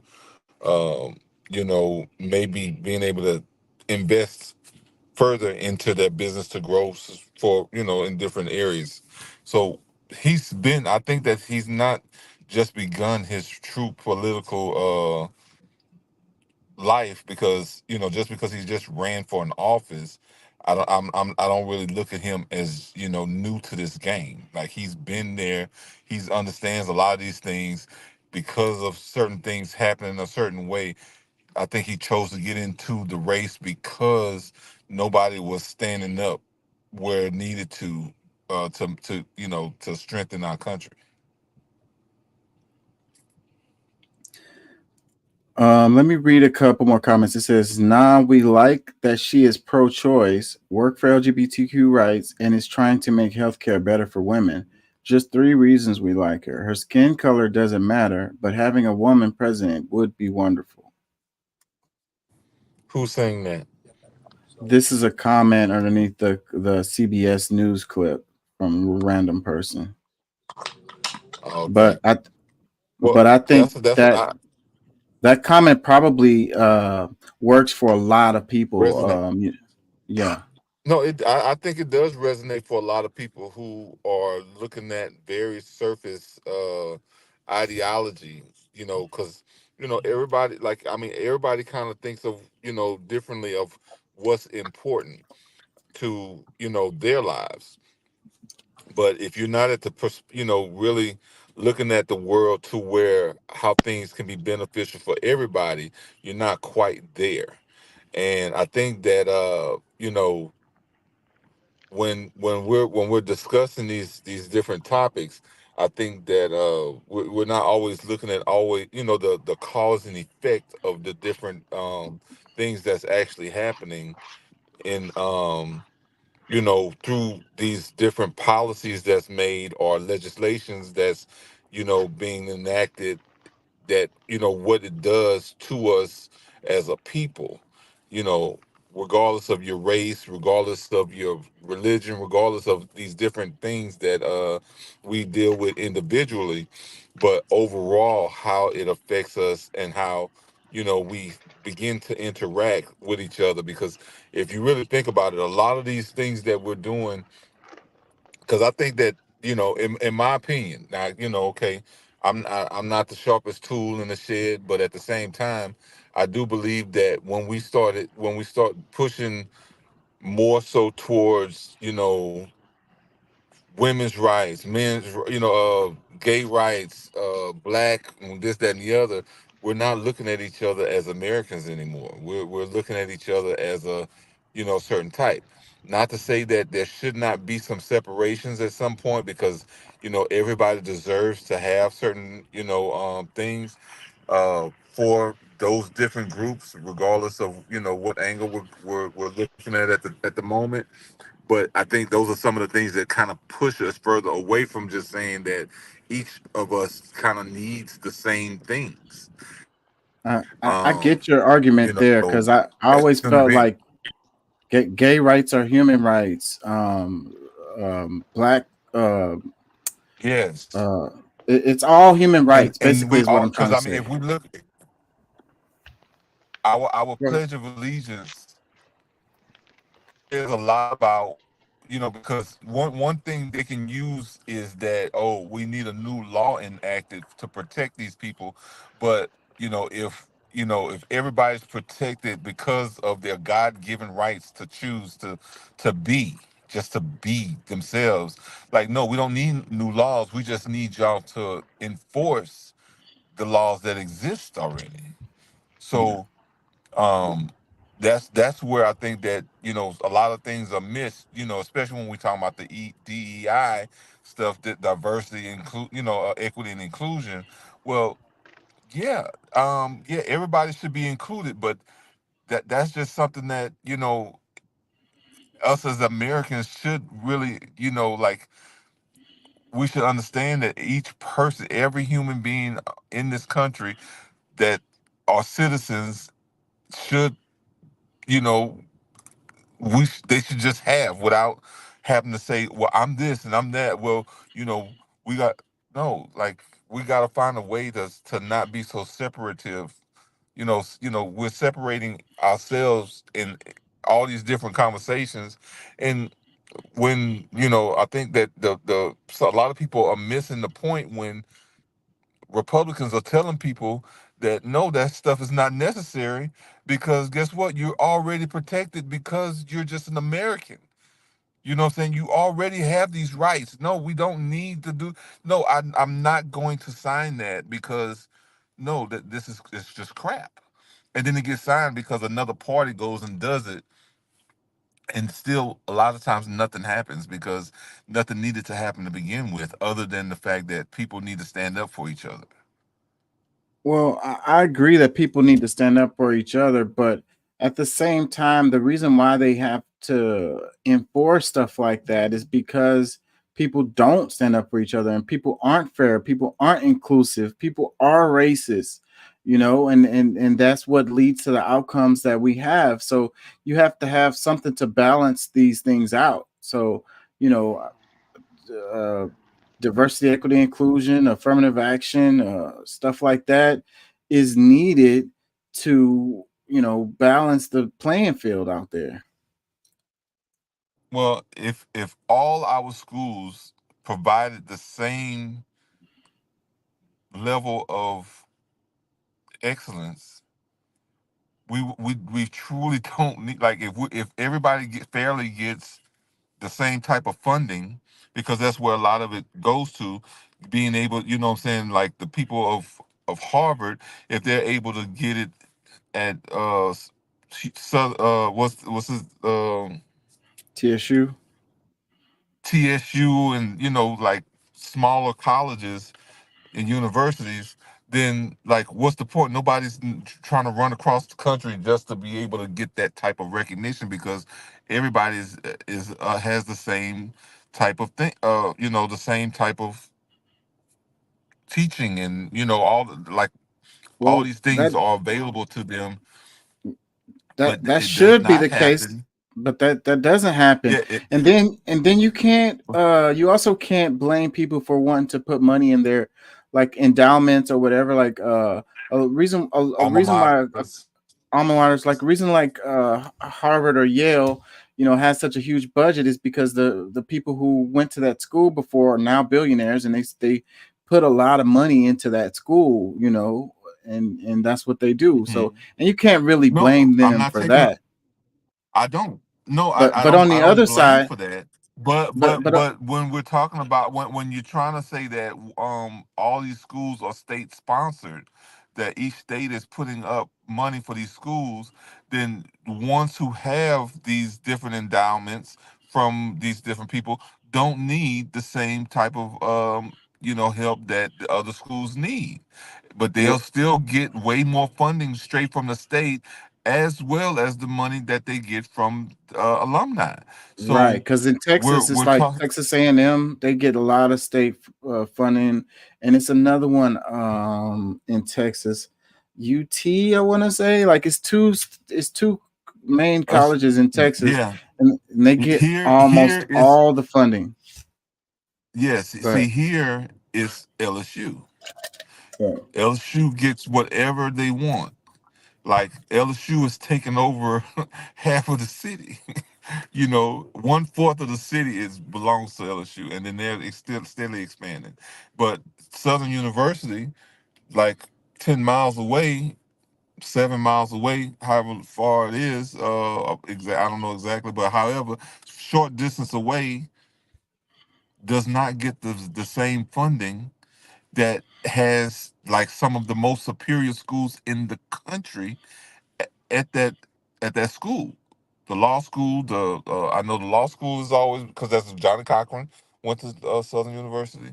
I know that there's a lot of chemical engineer, or different engineering school was like at the top, is one of the top schools to go to in the country, and it was something else, our agriculture or whatever.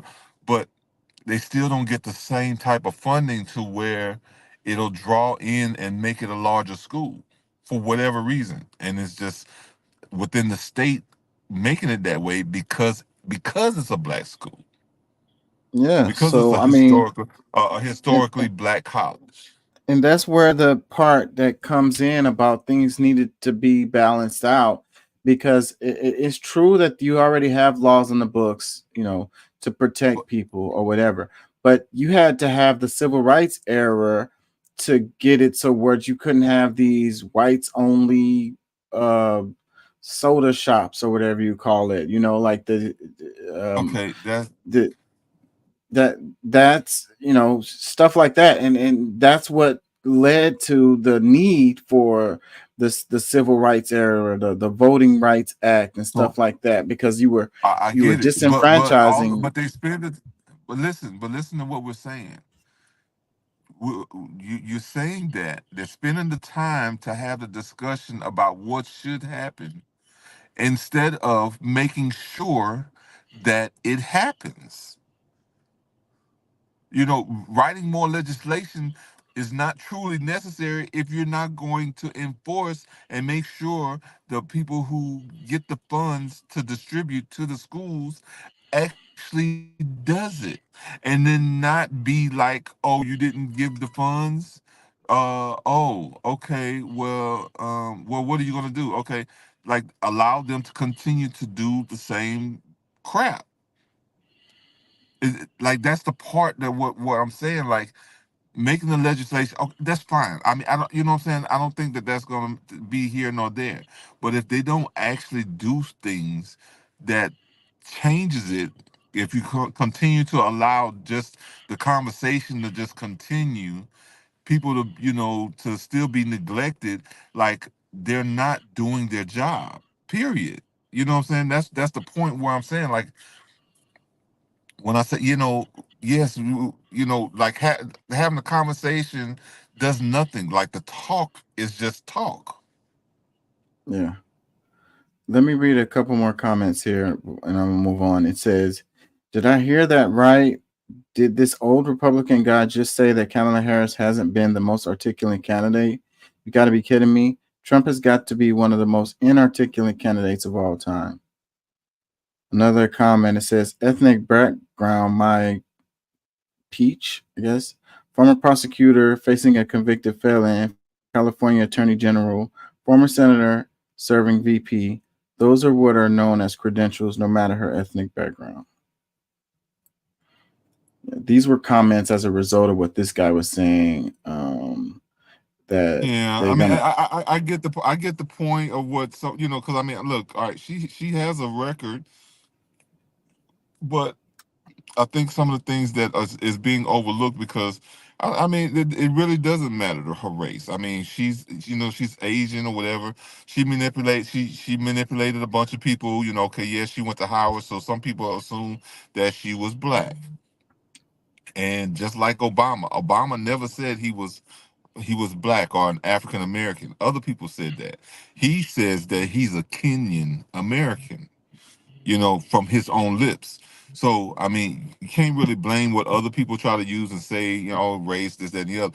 But with that record that she holds, I mean, she's going to have to stand strong on some of the things that she's done and been responsible for happening to the people of California and of America, that things that she has supported throughout her tenure. So, I mean, when people bring these things up, Trump doesn't have a history of necessarily direct, going against, a state, a people of a certain city and state and this, that, and the other. Maybe he is new to the, political landscape to some extent, where he doesn't, show his votes on, against a group of people or whatever. But there is a record that she has to stand up for, and it's like people have the right to ask those questions. Why did you not present the proof of the man who was on death row about to be killed, and you withheld the evidence that would free him? Like why? Why did you do that? And then why would people who had like non like they were not killers, they had maybe different little drug things, but you didn't want to let them out of jail because California needed people to be the fruit gatherers, and like you wanted to use them as slaves, pretty much.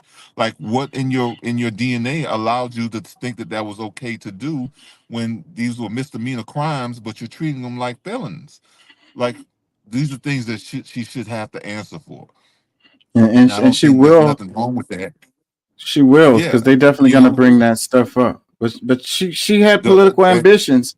A good way to go into politics is to be a prosecutor and freaking lock black people up. That'll get you where you need to go.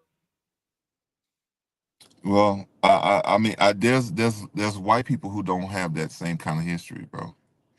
Like, they could become, what I'm saying, like they could really have done some crazy things, but there's white people who hadn't done harsh things as harsh of things as she has done to what she is considered to most people her own people, but they're not. I mean, what I'm saying, she doesn't have any true connection with what we call black people. Yeah. She doesn't, and that's what I think most people need to realize. You're not voting for a black woman.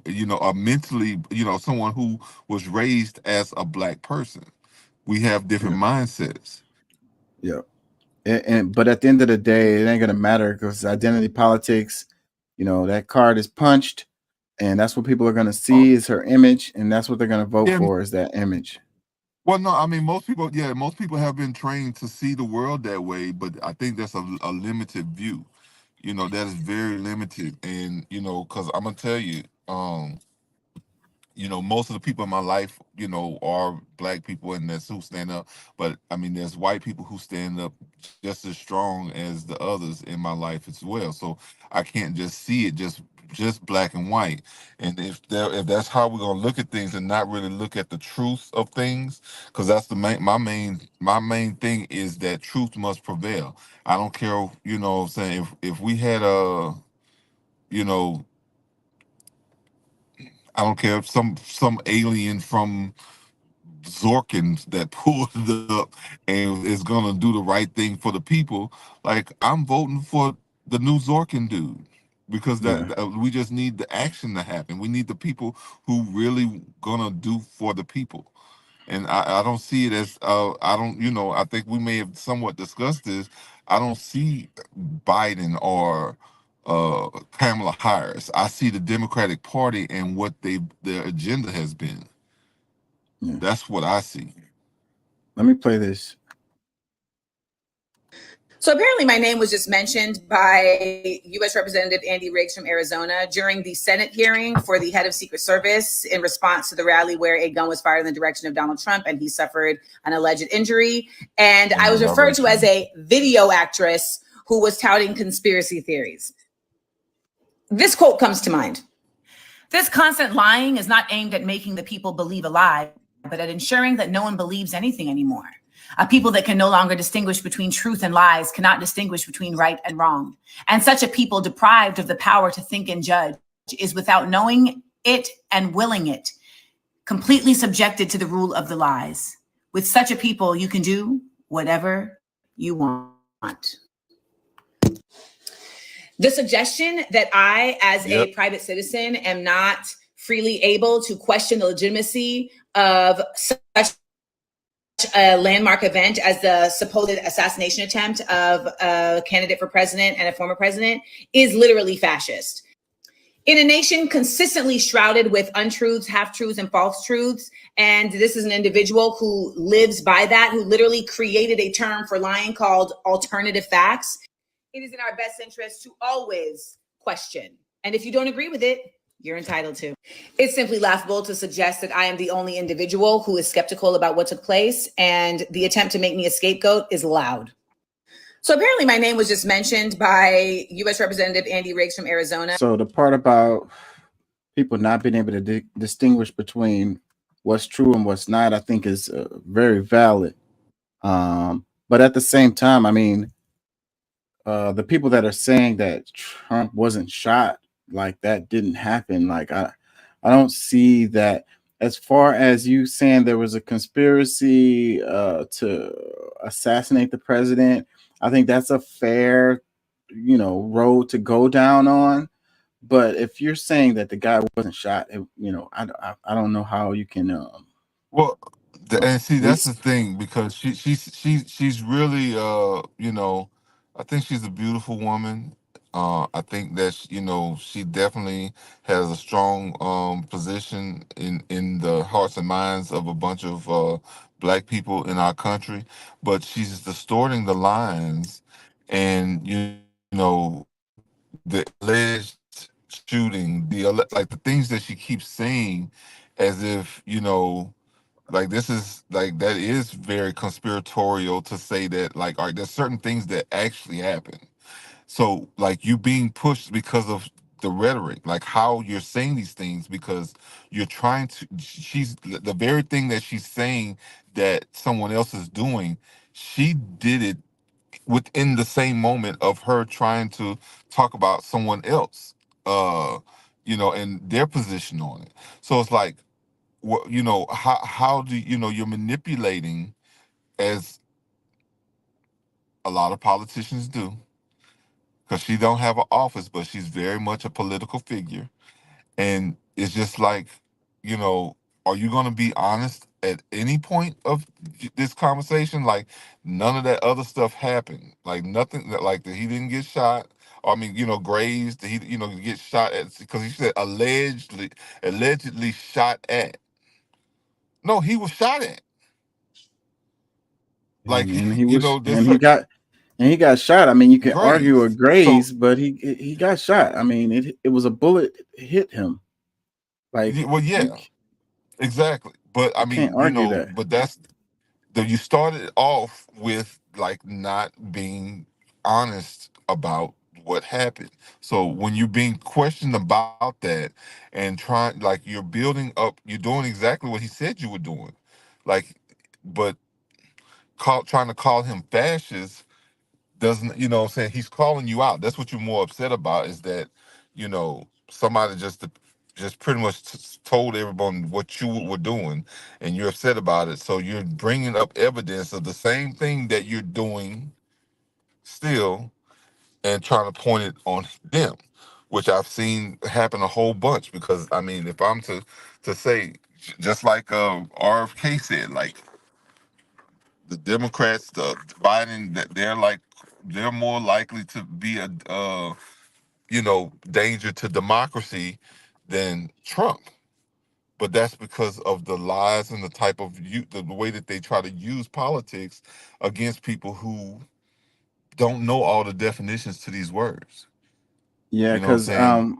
I was arguing at the beginning of the show, it's not very democratic how this whole thing is happening, because no one voted for Kamala Harris, but it's looking like she's very likely to be the nominee, and she didn't win. I mean, even if they vote, they're gonna do the nomination process at the DNC, and but those aren't the people voting for her. Those are party insiders.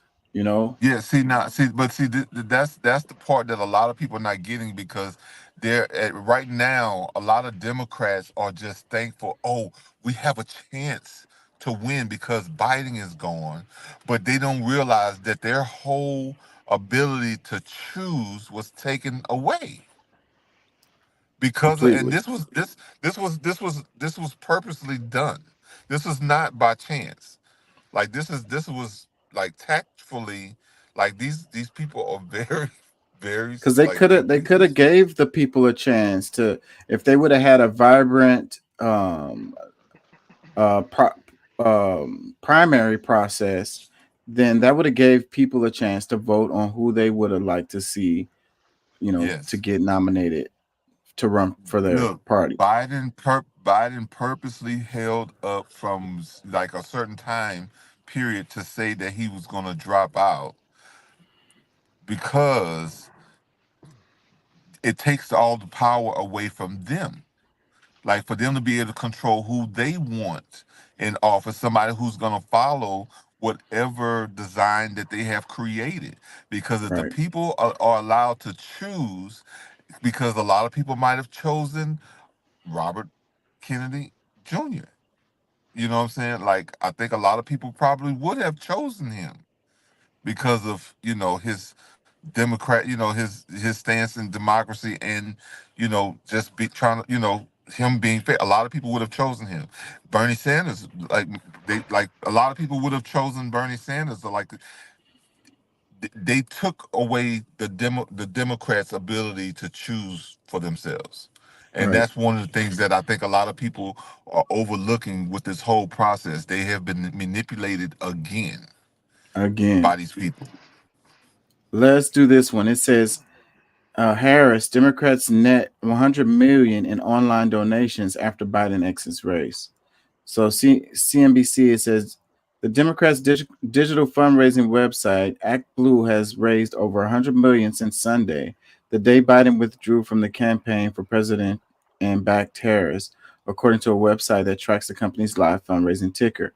The gargantuan amount is historic, and it solidifies a massive amount of resources for Democrats to take on Donald Trump and the Republican Party with months to go until November election day. It also suggests that most party donors are increasingly enthusiastic about Harris' candidacy almost a month after Biden's disastrous debate performance against Trump. So, yeah. Bro, look, I try not to harp on it too much because I mean, to me, it's just like some things are just too simple, and I don't like being manipulated like this. You know what I'm saying? And you know, like it took a while, like for me to really start to really see everything. Like I've been really unwinding, rewinding, and going back and forth with all of the different things how it played out over the last few months, the last year, like all these things. Like it really shows just how this is how authoritarian these people are. And you know they're doing it so masterfully, and that's what like I like as bad of an option for President Trump would be if you know there was anybody else strong enough to go up against him that's fearless enough to go up against these people. Because I mean, I ain't gonna start with no name calling and all that, but their history speaks for themselves if you're willing to look it up. But bro, like they're robbing the people big time. Let me read some comments. It says, so let me get this straight. Joe was voted as primary Democratic candidate. Then at the last minute was replaced by a candidate nobody voted for, and Democrats say they're going to save democracy. LOLs. Hey, look, I knew I wouldn't be the only one tooting that horn, but like, come on, man. Like these are the people who are who's more likely to rob us of democracy, or the ability to choose this democratic process that we believe in within our republic. Like they're the ones that's trying to steal it from us, and it's just like they're doing it so slick and so smooth to where most people are not even seeing it. And that's like people are mad with me because I'm pushing for Trump. Like I'm like not just saying, because I really like honestly was like, okay, like Trump is not the best person for the job, but he's better than these people. His like the bottom line of what he wants for the country, his policies is better than what these people are trying to do, because they're like at every turn is something new or some reason for this or some like it's bullshit uncovered from other bullshit. Let me read a couple more comments. It says, she will beat Trump easily. Another one, today I officially changed my affiliation with Democrats to become Republican. Go Trump 2024. Another one, her face gives me New World Order vibes. She reminds me of the lady who have no idea what she's doing, but she got the job. Yes. Well, she has great teeth. Another comment, it says, Vote blue. All I That's care all is the Trump. jizz that's been shot. Oh, my bad. Let me take that. I'm gonna take that back. Another comment says, vote blue. All I care is Trump not getting back into the Oval Office again. Another one. Exact. Oh my God. And you're willing to sell your children? You're willing to sell out your neighbors, everybody, just because of the things that have been bullshit promoted about him that's not even fully true. Like, I mean, okay. I'm sorry, bro. This shit kind of pisses me off sometimes. By how some people are willing to just say, "I'ma just vote because his hair is ugly," or just it'd be some of the stupidest things. It's not because of his policy ever that they speak about. Yeah. Because a man talked about a woman's ass or grabbing her, like, really, like, okay, all right. A couple more comments. It says that Soros money came in quick. Another one. Harris 2024, first female president. The time has come. Another But one. this is a pretty whatever the source is must be a pretty, because I'm hearing both sides, so that's why what is this This I'm is hearing people. CNBC. MSNBC. No, CNBC. CNBC. Okay, I don't know them. Um, Okay, all right, but no, it sounds kind of balanced, so that's why I'm a little shocked. I was like, what? Okay. Yeah. Because most of the time you hear mostly one side. You hear about 5, 6, 7, and then you might hear 1, 2 of the opposite Yeah. This side. and this one's going back and forth. One more comment. It says Yeah. those are donations that were being held, waiting for Biden to step down.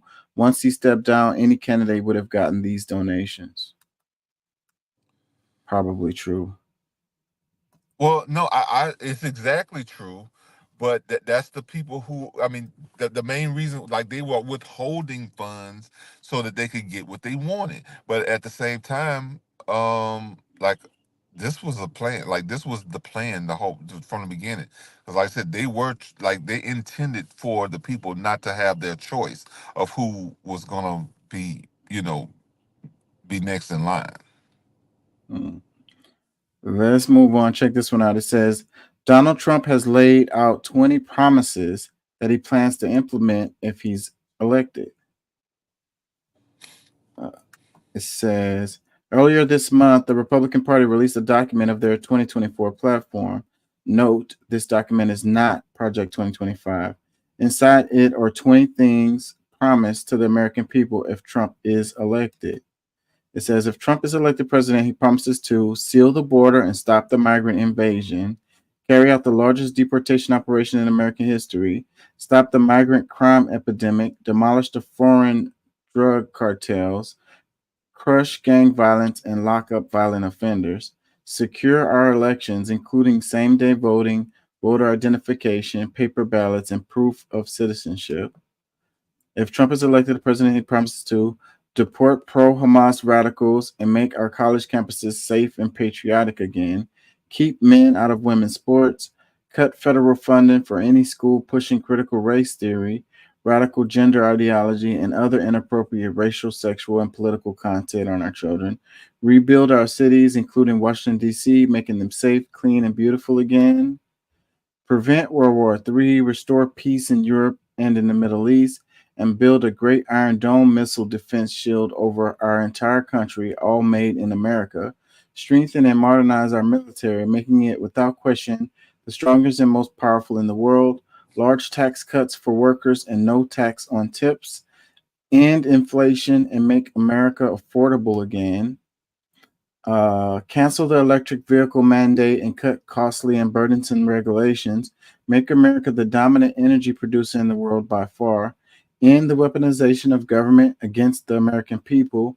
fight for and protect Social Security and Medicare with no cuts, including no changes to the retirement age, defend our Constitution, our Bill of Rights, and our fundamental freedoms, including freedom of speech, freedom of religion, and the right to keep and bear arms, stop outsourcing and turn the United States into a manufacturing superpower, keep the U.S. dollar as the world's reserve currency, unite our country by bringing it to new and record levels of success, It says Trump promises indicate that he is aligned with Project 2025 policies, but he still denies any connection to the plan.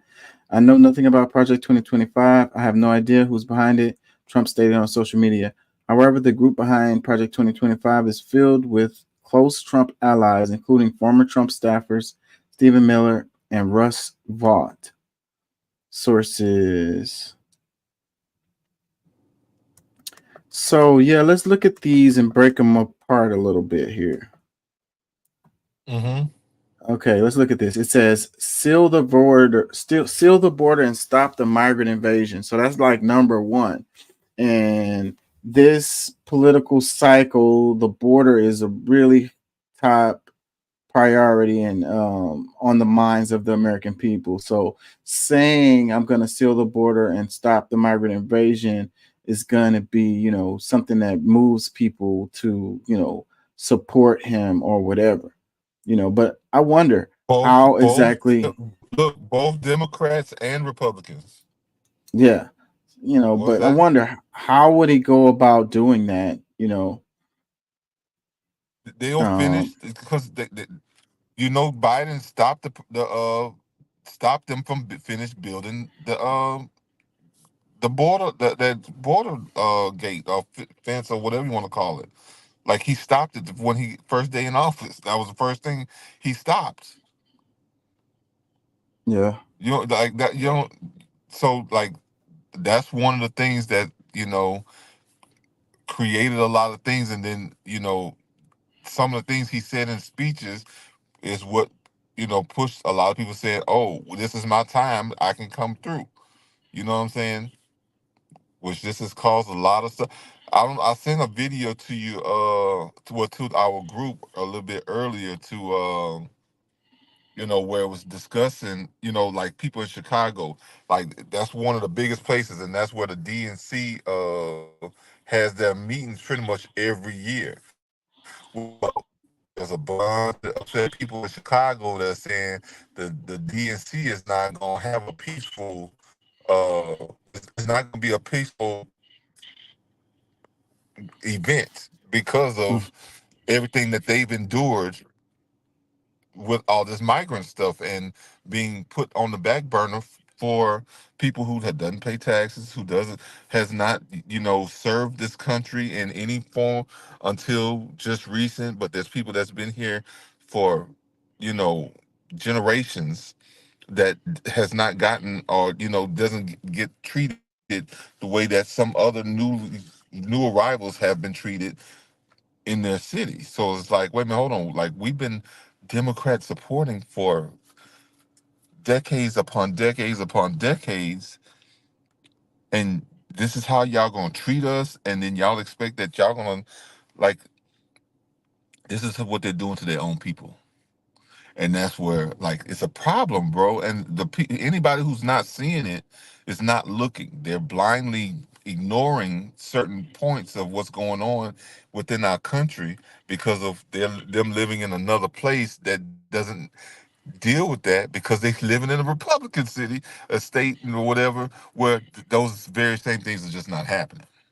But there's places where these things are happening strongly that has supported Democrats for the last 60 years, and they're just fed up. And I don't think a lot of people realize that. Like people here in Louisiana, they're not really seeing it because they hadn't had the same effect that some of these Democratic, you know, majorly Democratic cities and you know, states have endured throughout this, because, you know, their sanctuary policies or whatever. But there's a lot of people that's upset, and that does not have the support, that the perceived support that the Democrats claim to have. That 50, almost that 47, 43, and you know, and maybe a little bit in between for somebody, the other people, other voters. I don't think that's very accurate at all. I think the support level for Democrats is way lower than what they promote in polls. Let's look at this one. So number 3, it says stop the migrant crime epidemic. There's no migrant crime epidemic, so I don't know what he would be stopping there. It says demolish the foreign drug cartels. So how are you gonna stop drug cartels that's in another country, like as the president of the United States? You know, I don't know how he could do Well, that. And then it says, the trade. I mean, the trade that's going on, because we got mafia, like we got people who are able to deal drugs much easier because of the way that the trade is happening. The borders wide open, people are able to do different things. Maybe even the ports are bringing in things that, you know, allowing certain things to happen that wouldn't happen. I mean, there's a way to change a lot of things. I mean, we've been saying it for the longest. Like, there's a lot of things that would not be able to happen if it wasn't allowed by the people at the top. So, I mean, I think yeah, some of these things can be changed, but yeah, I think and that's they're coming into a the lower levels are coming in and distributing, and you know, it overlooking and enforcing different things within our country. But shit, if we're gonna have drug trade, it might as well be us that's controlling it. Shit, if I'm the, you know, if I'm to say so myself. well, they had a survey that was showing about the border and the drugs coming over the border, and it was U.S. citizens that are the ones that's carrying that, like the overwhelming majority. They are the ones that don't get searched. That's why they're able to carry stuff over. Like they go over there and then they come back and they have drugs. So but he like this is an over exaggerated pipe dream, I would say. This number 3: stop migrant crime epidemic, demolish foreign drug cartels, crush gang violence. We've had gang violence forever in this country. Like Biden, Trump's gonna somehow bring that to an end when he becomes a president. Like, I don't understand how he could possibly do that. Look, let's be realistic about this, because I mean, you're right. I mean, I don't think that he's gonna totally end it, but I mean, making it have, you know, creating an enforcement task that's going to limit it might save some lives, because I mean, the fentanyl coming through and widely used is insane. And you know, something needs to happen, but that's a part of the thing. Like, I mean, look, we maybe Kamala should take some cues from Trump, because this is what people care about. I mean, we're talking about you know, someone who seems to be a political genius, who's, you know, to some people believe is just a new deal for him. He's become more and more of a speaker, but he's getting people excited and something, putting hope, actual giving people hope of something better than what they've been seeing. Like Kamala, we're gonna get the same thing we've been getting. And that's the whole thing. Like, I mean, a lot of people feel the same way that we do about Trump, but at the same time, you know, as far as him as an individual, but for the things that he pushes for and he discusses, he says that's important to him is also important to us, our children, our futures. This number 4 one, it says secure our elections, including same-day voting, voter identification, paper ballots, and proof of citizenship. I'm okay with the same-day voting. That sounds great to me. Paper ballot sounds good to me too. The proof of citizenship may be a problem, because what you said, you're paper ballots? Yeah, paper ballots. So like, people's gonna carry around their passport? They're gonna have to bring their passport with them to go vote? I could see that being a problem. Why? Because it's going to lead to less votes, because people aren't going to have that. They're not going to have that paperwork with them. Like, they're not going to be like, oh, let me go grab my passport or whatever so I can go vote or whatever. Hey, bro. Like you're driving around and you'd be like, oh, I'm going to go vote. And then be like, oh, man, I need to get my damn passport or whatever, and be like, man, screw this. I'm gonna go home, go watch TV. Nobody needs a passport, because guess what? Everybody has a state issued identification. Yeah, I don't know that your state issued identification is gonna be proof. Listen, I don't know that your state issued ID is going to be proof of citizenship. Over time, I'm sure it will be incorporated, because guess what? Just like they scan us at the store to be able to get proof of, you being, who probably your whole background pop up if necessary. Like you get a green or red or something will pop up. But that's the thing. Like it's not gonna happen may not happen on this election, but moving forward, I mean, we should have something that's more secure. There's no way that the amount of technology that's available that there's not a solution to where whether you're a citizen, a natural born citizen, or you have been you went and did the oath and you became a citizen, to prove that you're legally an American. Like people just holding up on progress, and they're supposed to be progressives. Let's do a couple more. It says, deport pro-Hamas radicals and make our college campuses safe and patriotic again. Make our college campuses safe and patriotic again. Like, what does that mean? And deport pro-Hamas radicals. How do you determine somebody's a pro-Hamas radical? Because they are saying that the Palestinians should be free or whatever, or calling for a ceasefire in the Israel Hamas war. Would that make you a pro Hamas radical?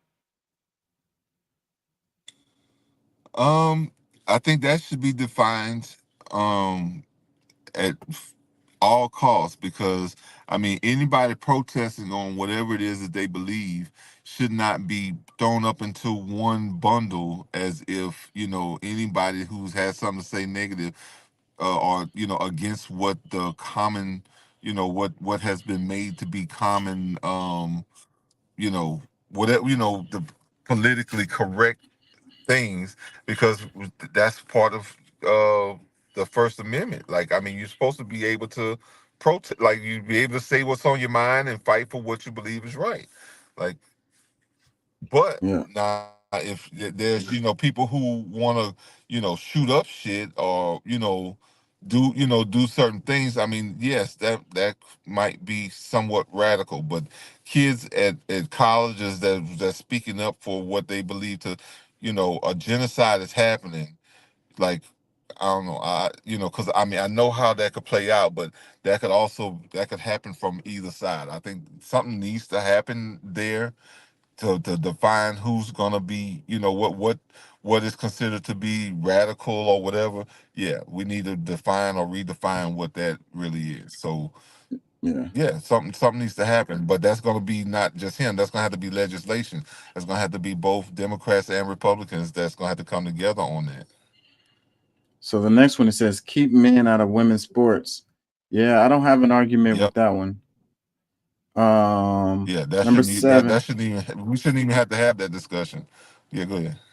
The next one, it says, cut federal funding for any school pushing critical race theory, radical gender ideology, and other inappropriate racial, sexual, or political content on our children.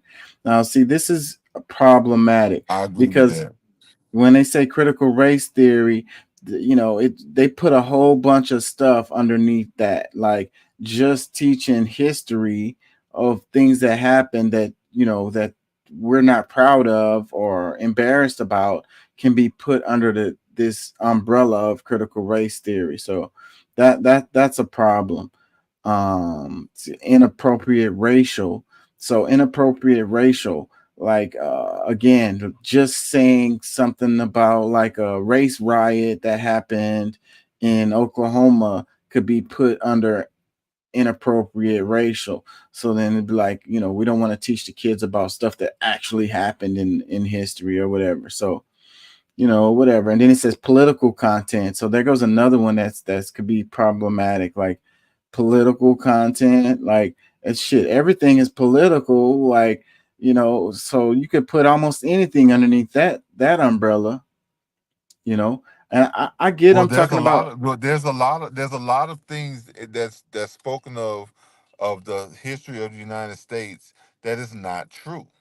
So that could fall under that too, because I mean, us as like Moors, we have a lot. Like, there's a lot of information that is available that was that a lot of these things like like there's certain theories that exist that people take as if it is 100% real, and it's like it's dangerous because that makes black people believe that it was always like the subclass.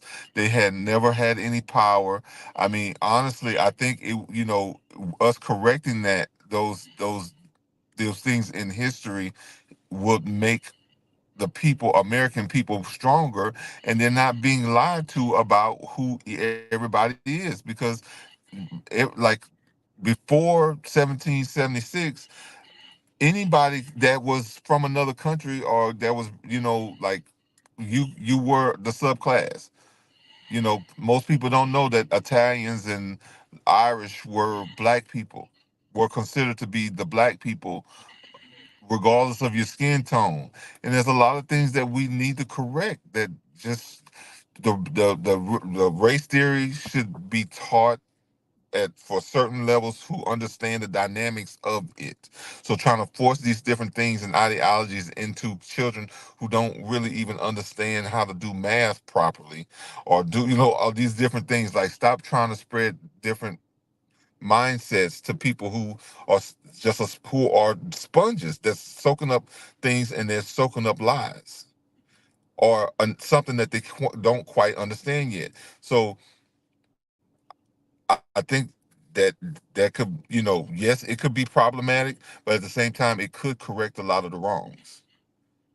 Another one. This one, it says rebuild our cities, including Washington D.C., making them safe, clean, and beautiful again.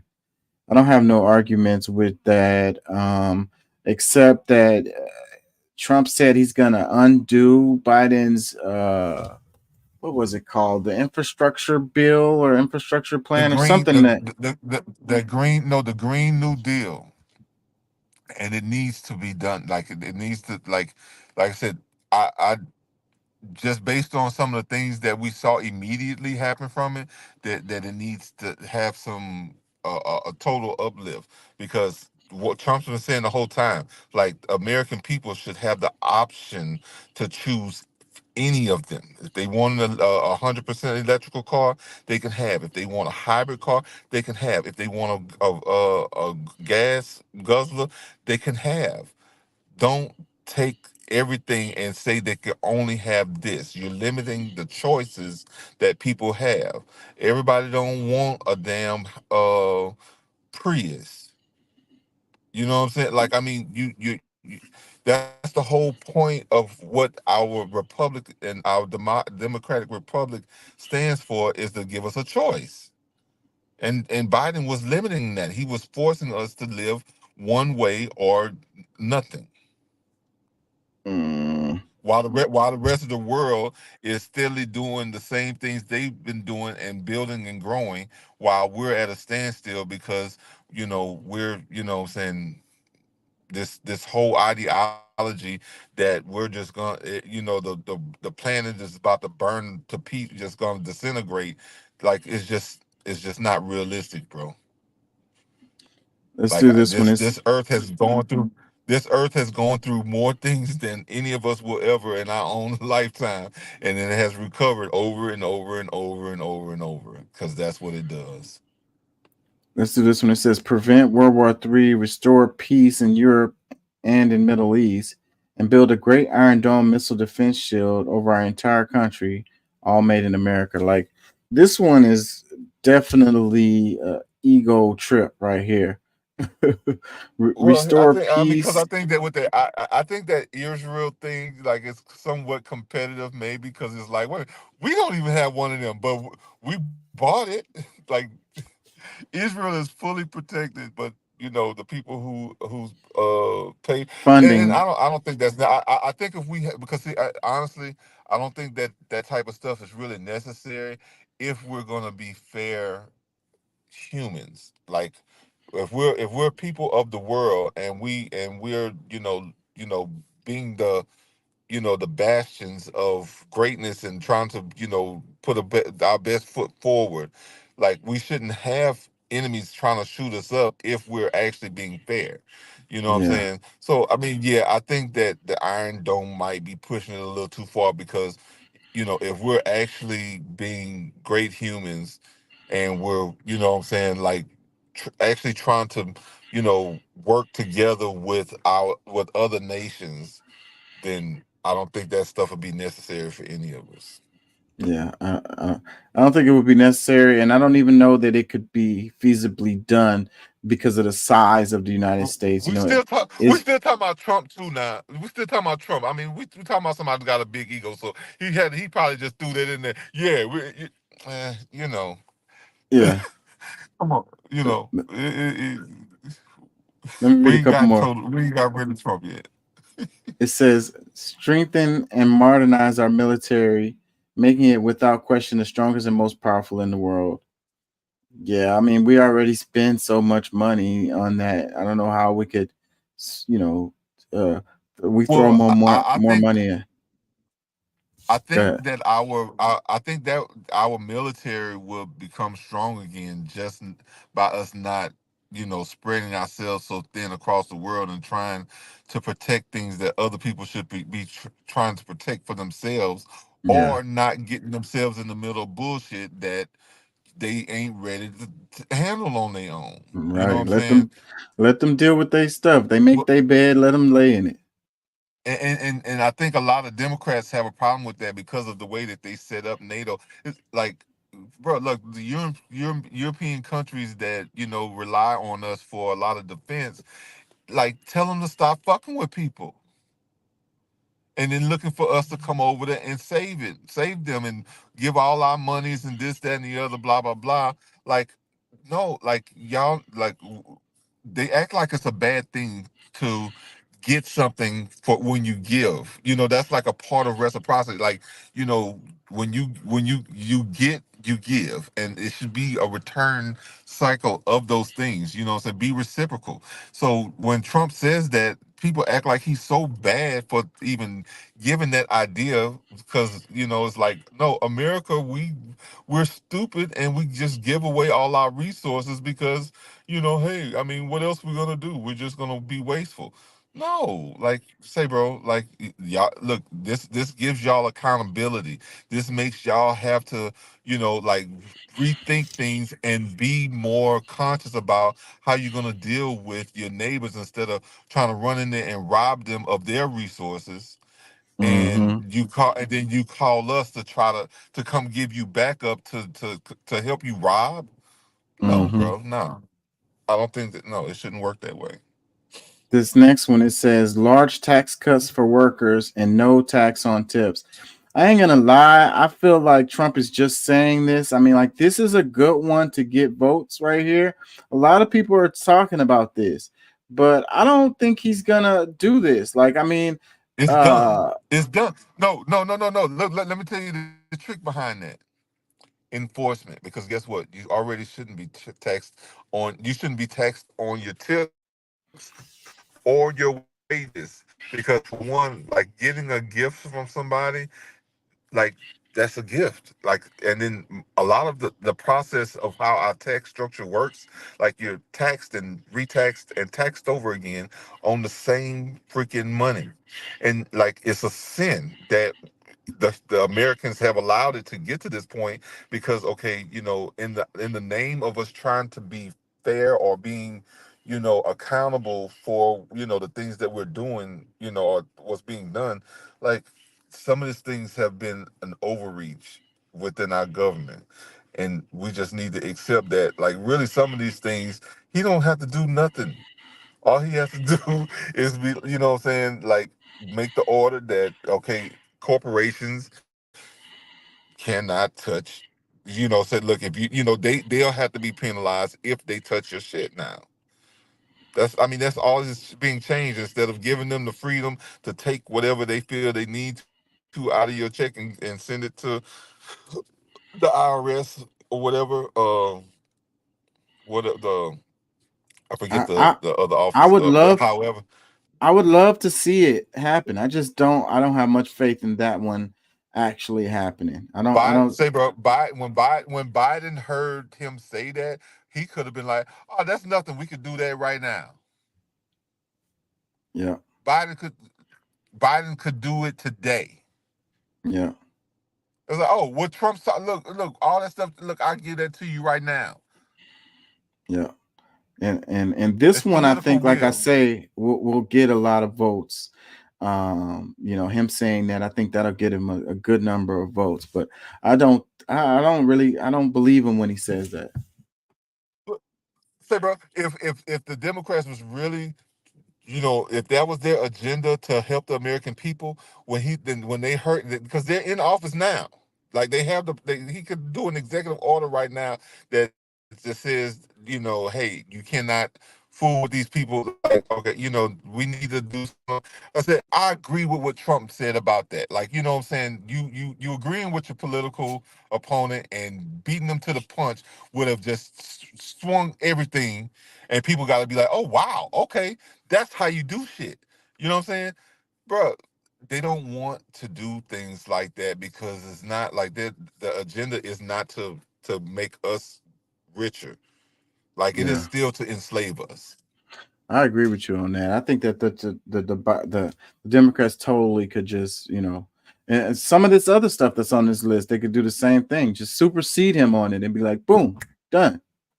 Yeah, you ain't got to vote for him. We already did it. If they really care about what the people want, is like when you're like, oh, this is, oh, you know what? I think that's a great idea, Trump. You know what?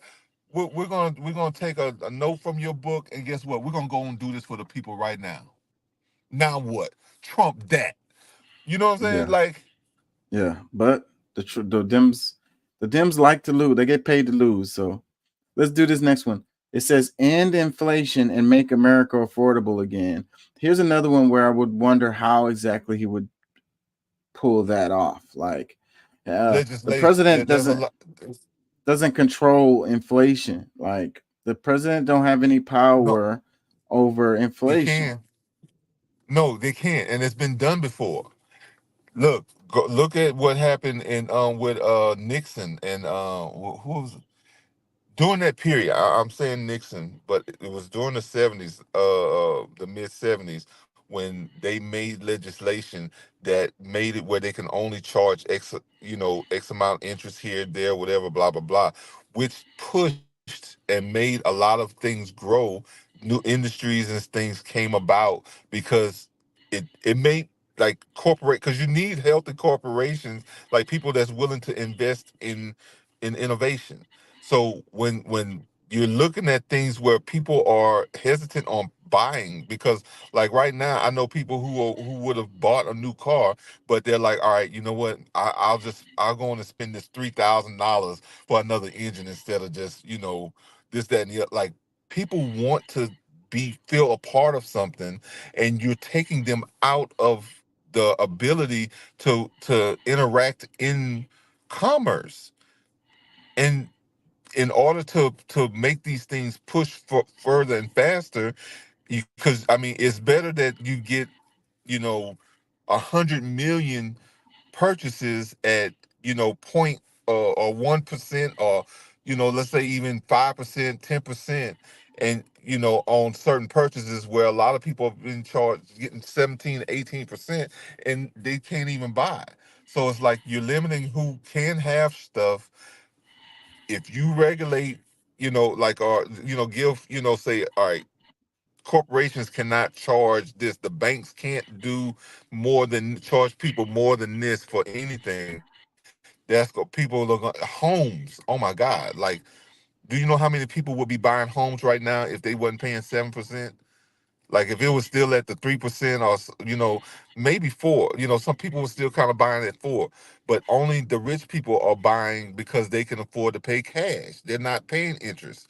You know what I'm saying? And the ones who have in these insurance policies that allow them to buy through their own policies, buy things through their own policies, they're doing it that way. So like you're interrupting the participation of the people. So when you regulate what the banks and corporations can do to the people, then you get a vibrant society. Yeah, I mean, but see, you can't. These corporations would rather do stock buybacks than to do investing in innovation. You know, these corporations would rather price gouge their people than to charge fair prices for their products and services. Well, You know, so I don't see how the president. when the Go ahead. supply and demand, when we're talking about supply and demand, no, like it's almost to the point where they have to.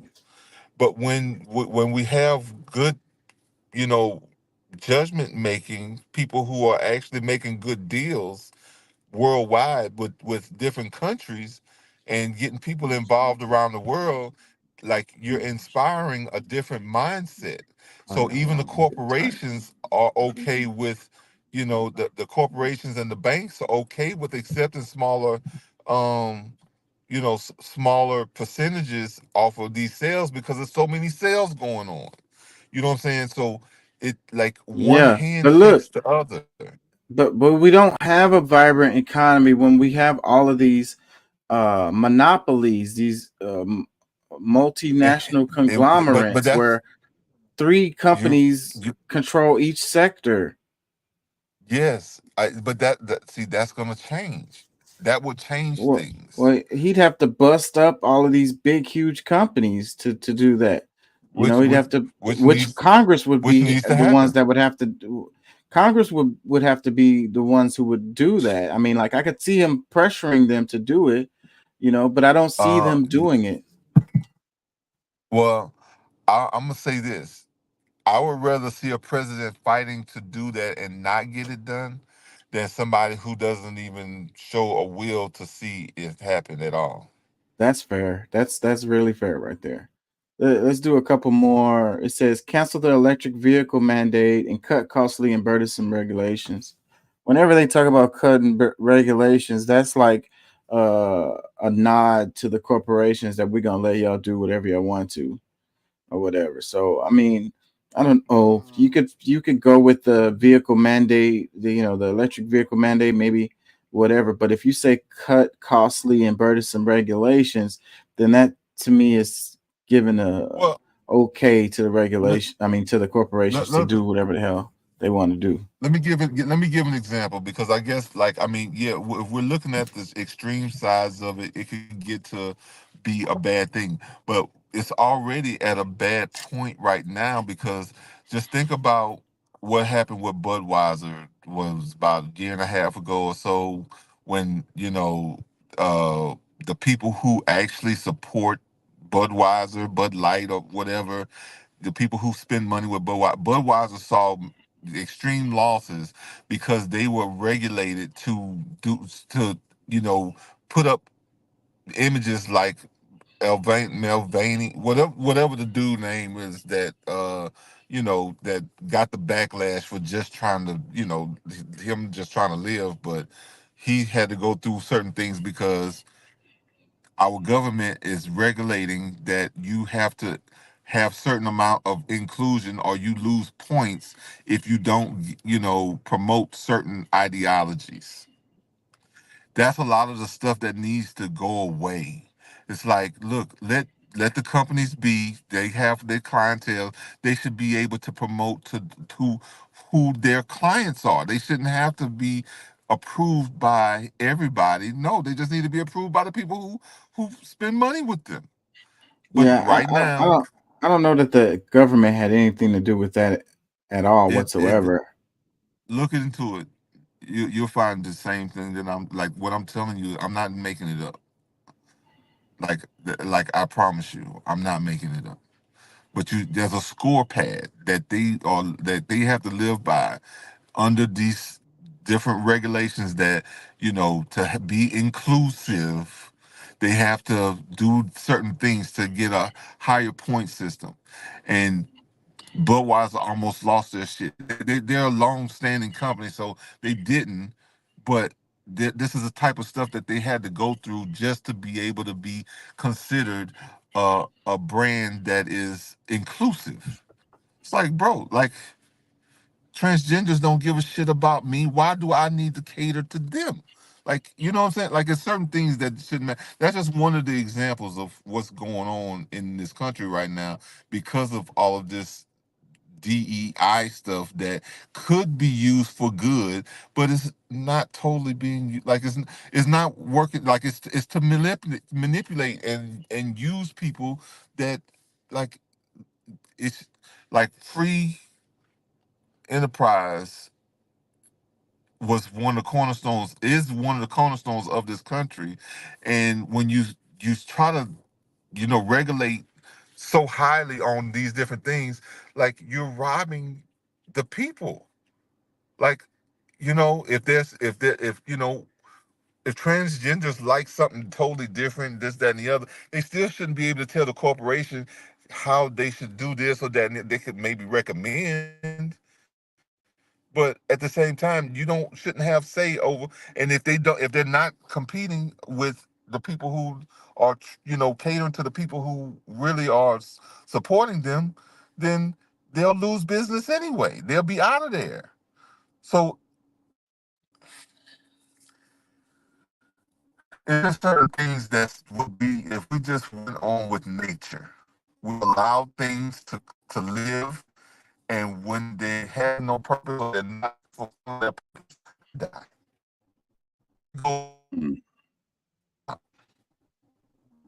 Yeah, you're breaking up a little bit. Let's move on. Check this out. It says this is exactly what the Trump team feared. It says the Trump campaign was engineered in every way to beat Joe Biden. Now it must be completely reinvented, Tim Alberta writes. Alberta spent months talking with Trump's campaign managers, Chris LaCivita and Susie Wiles, who said they were readying a contingency plan and studying the weaknesses of would-be alternatives, beginning with Vice President Kamala Harris, should Biden drop out of the race. By the time of the debate, however, they believed the Democrats' window had all but closed, even in the immediate aftermath, as Democratic officials openly called for Biden to quit. Wiles and LaCivita were betting on the status quo, Alberta writes. They know what from the moment they partnered with Trump, everything they intended for his campaign, the messaging, the advertising, the micro targeting, the ground game, the mail pieces, the digital engagement, the social media maneuvers was designed to defeat Joe Biden. Even the selection of Ohio Senator J.D. Vance as Trump's running mate campaign, officials acknowledged was something of a luxury meant to run up margins with the base in a blowout rather than persuade swing voters in a nail biter. At 59, Harris should she become the nominee, will have no trouble keeping up with Trump on the campaign trail or the debate stage, Alberta writes. At the very least, Trump's lieutenants realize Harris's promotion will provide a desperately needed jolt to the Democrats nationwide in the form of fundraising, volunteerism, and enthusiasm. The mentality of this Trump campaign, LaCivita once told me, is to spend every day on offense. The team wants to shape the pace and substance of every news cycle and force Democrats to react, ensuring that key battles are fought on GOP chosen terrain. Alberta continues the link in the bio. It worked so well that Biden was ruined before his party's convention. Now the Trump operation is vowing to destroy Harris if, in fact, she becomes the nominee in much the same way. And yet, for a campaign that went to bed Saturday believing that it would dictate the terms of the election every day until November 5th, Sunday brought an unfamiliar feeling of powerlessness. So basically, the Trump campaign is scrambling at this point. They probably had a bunch of ads ready to go and all of this stuff, and they gotta scrap all of that stuff and start from scratch. Well, I'm gonna tell you that I think this is going to it will make it tougher for the Trump campaign, but I think as long as they stick to their original policies, because that's where a lot of people are geared to now, is okay, what is your plan for the people? and he at least has one. You know, is it,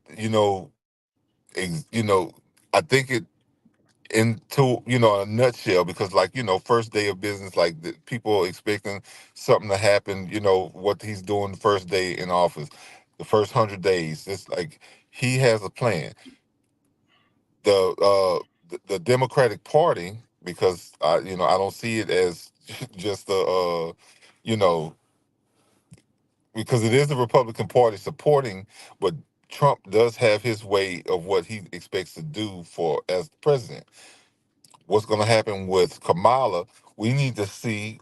We need to hear from her. Like, it's time for a new debate so that people can know where she stands, and what is she going to do differently than Joe? Because if you're going to do Yeah. the same things Joe is doing, okay, all right, appreciate that. I'm glad you let me know. So, because there's some people that's really newly excited about her, being there. They're not gonna be embarrassed like they was for the first debate with Biden and all that, which I think was a great show of a great performance, because I don't think he's really that bad out, or some of it I think is even AI to some extent, but either way, it's Trump will be just fine as long as he sticks to what he says he's going to do. He's not changing up everything to fit just whatever's going on with Kamala, because it's about what he's intending to do as president. And that's one of the things that I think that candidates shouldn't forget, is that what they plan to do. And if it doesn't fit for the American people, then they're not going to vote for you. And that's the same thing I think Kamala has to do, even though she has some fresh new money to be able to come and flood the market with all kinds of commercials and this and that and the third, whatever, blah, blah, blah. But I think stay steady, because they've done pretty good with their messaging so far. The Democrats, not so much. I wonder why. I mean, they could. They're brilliant people. Like they're smarter than the average bear. I'm just here to tell people that the I agree. Democrats ain't no. They have been sucking They at their messaging. They really they bad. are. Yes, but that's not that. I mean, they're not saying what they're trying to do is because they're trying that it's it's not what they're actually planning is not popular amongst the people. Mm. That's why the messaging is not there. Let me Because read. believe me, go ahead. Yeah, let me read some comments. It says exactly, and hundreds of millions or even billions of donor money was spent on campaign ads depicting Joe Biden as the oldest nominee who was in cognitive decline. Now they're left with the oldest nominee in U.S. history who is in serious cognitive and mental decline. Another comment, it says American women are going to get Kamala across the finish line just like we did with Joe. Can't wait to bury Trump once and for all. Another comment, it says waiting until after the RNC to drop out was a beautiful act of strategic trolling on Biden's part. They were so smug after the debate and during the convention. Now it's anyone's game again, and they already shot their wad. Totally epic. Another comment, a newly energized candidate and party versus a fumbling, mean-spirited old man whose only policies are based on Project 2025 and Agenda 47 to erode our democracy and freedoms. Who could possibly have the better chance? Let's put the prosecutor against the convicted felon on the debate stage and see who folds. Look, I'm gonna tell you something. The Democrats ought to be ashamed of themselves if they got all of this, all they got right now. They're not really in the best position they could be in, but they're a better position than they were. But when they still lose, what they gonna say then? What they gonna say then? That's what I'm gonna say, because honestly, I don't see any recovery, really true recovery, because the people who are really, about making a difference, they're gonna make their voices heard, and I believe like young people and you know a bunch of older people are gonna still ride with a bunch of people still gonna ride with Trump. Like the polls are going to change a little bit because there's going to be different people that they're going to send polling messaging to, but because they left a lot of the women. I think they left a lot of the women out. Women, and I'm gonna say, that's black women, because white women, I think, have been making their stance known for a while too. But yeah, I ain't gonna lie. This is gonna be a very interesting 4 It's months. it's gonna be really interesting. I ain't gonna lie. Let's do this. It says foreign leaders react to Biden's decision not to seek re-election. So, Polish Prime Minister Donald Tusk said Biden had made difficult decisions, thanks to which Poland, America, and the world are safer and democracy stronger. I know you were driven by the same motivations when announcing your final decision, probably the most difficult one in your life. That's supportive. I've known this is hold on, let me go back. So this was the Polish Prime Minister. This one is Canada Prime Minister Justin Canadian. Trudeau. It says, I've known President Biden for years. He's a great man, and everything he does is guided by his love for his country as president. He is a partner to Canadians and a true friend. To President Biden and the First Lady, thank you. Oh, that's supportive. Oh, air hug. Czech Prime Minister. It says, it is undoubtedly the decision of the statesman who has served his country for decades. It is a responsible and personally difficult step, but it is all the more valuable. I am keeping my fingers crossed for the USA that a good president emerges from the Democratic competition of two strong and equal candidates. Oh. Irish Taoiseach Simon Harris called Biden a proud American with an Irish soul and thanked him for his global leadership and friendship. In his final speech in Ireland, President Biden relayed the words of his parents that everyone is entitled to be treated with dignity and respect. Anyone who knows Joe Biden knows that these are more than words to him, but the way he has always conducted himself in public and private life. Yeah, it seems like they're cherry picking these and nobody has anything bad to say. No, listen. Let me tell you something. Well, of course they do. But I mean, I think a lot of people will commend him for making this step because maybe because I'm gonna tell you, to some extent, I really believe that this was a plan from the beginning. Like, they knew a long time ago that this point was gonna come, but to be strategic and to get the public support, that it had to be done a certain way to perfection. And I think that they've pretty much done it. Most people are fooled or have been, they have taken it as if this is a genuine change or whatever. But and a lot of these people that's speaking count on U.S. money for their own survival. So they have to show a certain level of support, especially for the people who feed them year in and year out. Yeah. Let me read this one. It says, Ukrainian President Volodymyr Zelensky said he respects Biden's tough but strong decision and that his country is grateful to President Biden for his unwavering support for Ukraine's fight for freedom. Many strong decisions have been made in recent years, and they will be remembered as bold steps taken by President Biden in response to challenging times. After you said the people who feed you, like, this is the perfect person's comments to come after that. Bro, I couldn't have picked it myself. But man, we're talking about how many nations around the world that gonna have something, that might have something to say. Like, bro, there's a lot of democratic countries that's gonna be like, yeah, it's good you gone, but you're full of shit, right? Yeah, like, that's what I'm saying. These comments, I think, are they're cherry picked.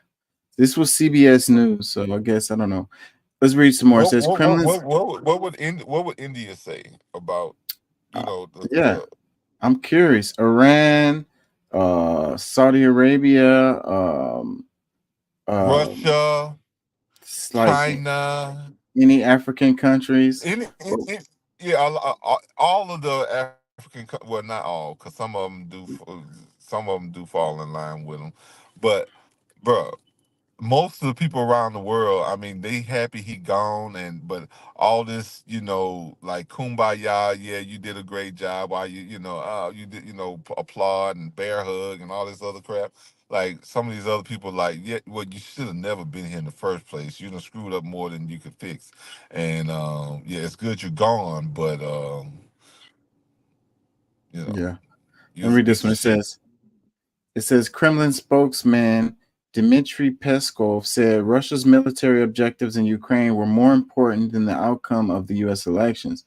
In recent years, what has been happening in the United States has taught us not to be surprised by anything, Peskov told reporters. Another one. Now that's cryptic.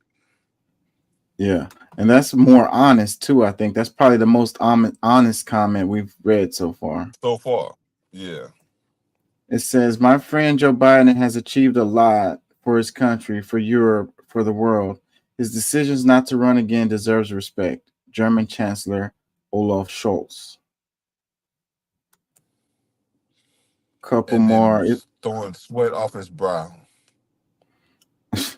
Another one says Israel President Isaac Herzog expressed his gratitude to Biden for his steadfast support for the Israeli people throughout his decades-long career. As the first U.S. president to visit Israel in wartime, as a recipient of Israeli Presidential Medal of Honor, as a true ally of the Jewish people, he is a symbol of the unbroken bond between our two peoples. Okay. This one, it says, I respect President Biden's decision. I know that as he has done throughout his remarkable career, President Biden will have made his decision based on what he believes is in the best interest of the American people. British Prime Minister Keir Starmer. Yeah. Couple of comments. It says, such positive and nice words. I wonder why there are only white men in this post. Another one, it says, President Biden. Don't wonder. Yeah. President Biden brought respect back to America from our international partners. Thank you, President Biden. Okay. Says the person who has like a dog as his profile pic. Another comment. These words and gratefulness by our world leaders speak volumes of who President Biden truly is. I'm sure the majority of the world is just as anxious as we are. Another one. This was not Joe's decision. He was forced and threatened by Nancy Pelosi. Yeah, that's what I think. I don't, yeah, because he was talking like he was going to stay there. I think they pressured him. Well, but they also pressured him to say what he was saying, that he wasn't going to leave. Like, say, bro, look, I made a comment a couple of weeks ago. It's like Joe Biden is going to have to leave the same way that he came in. And that was by threat.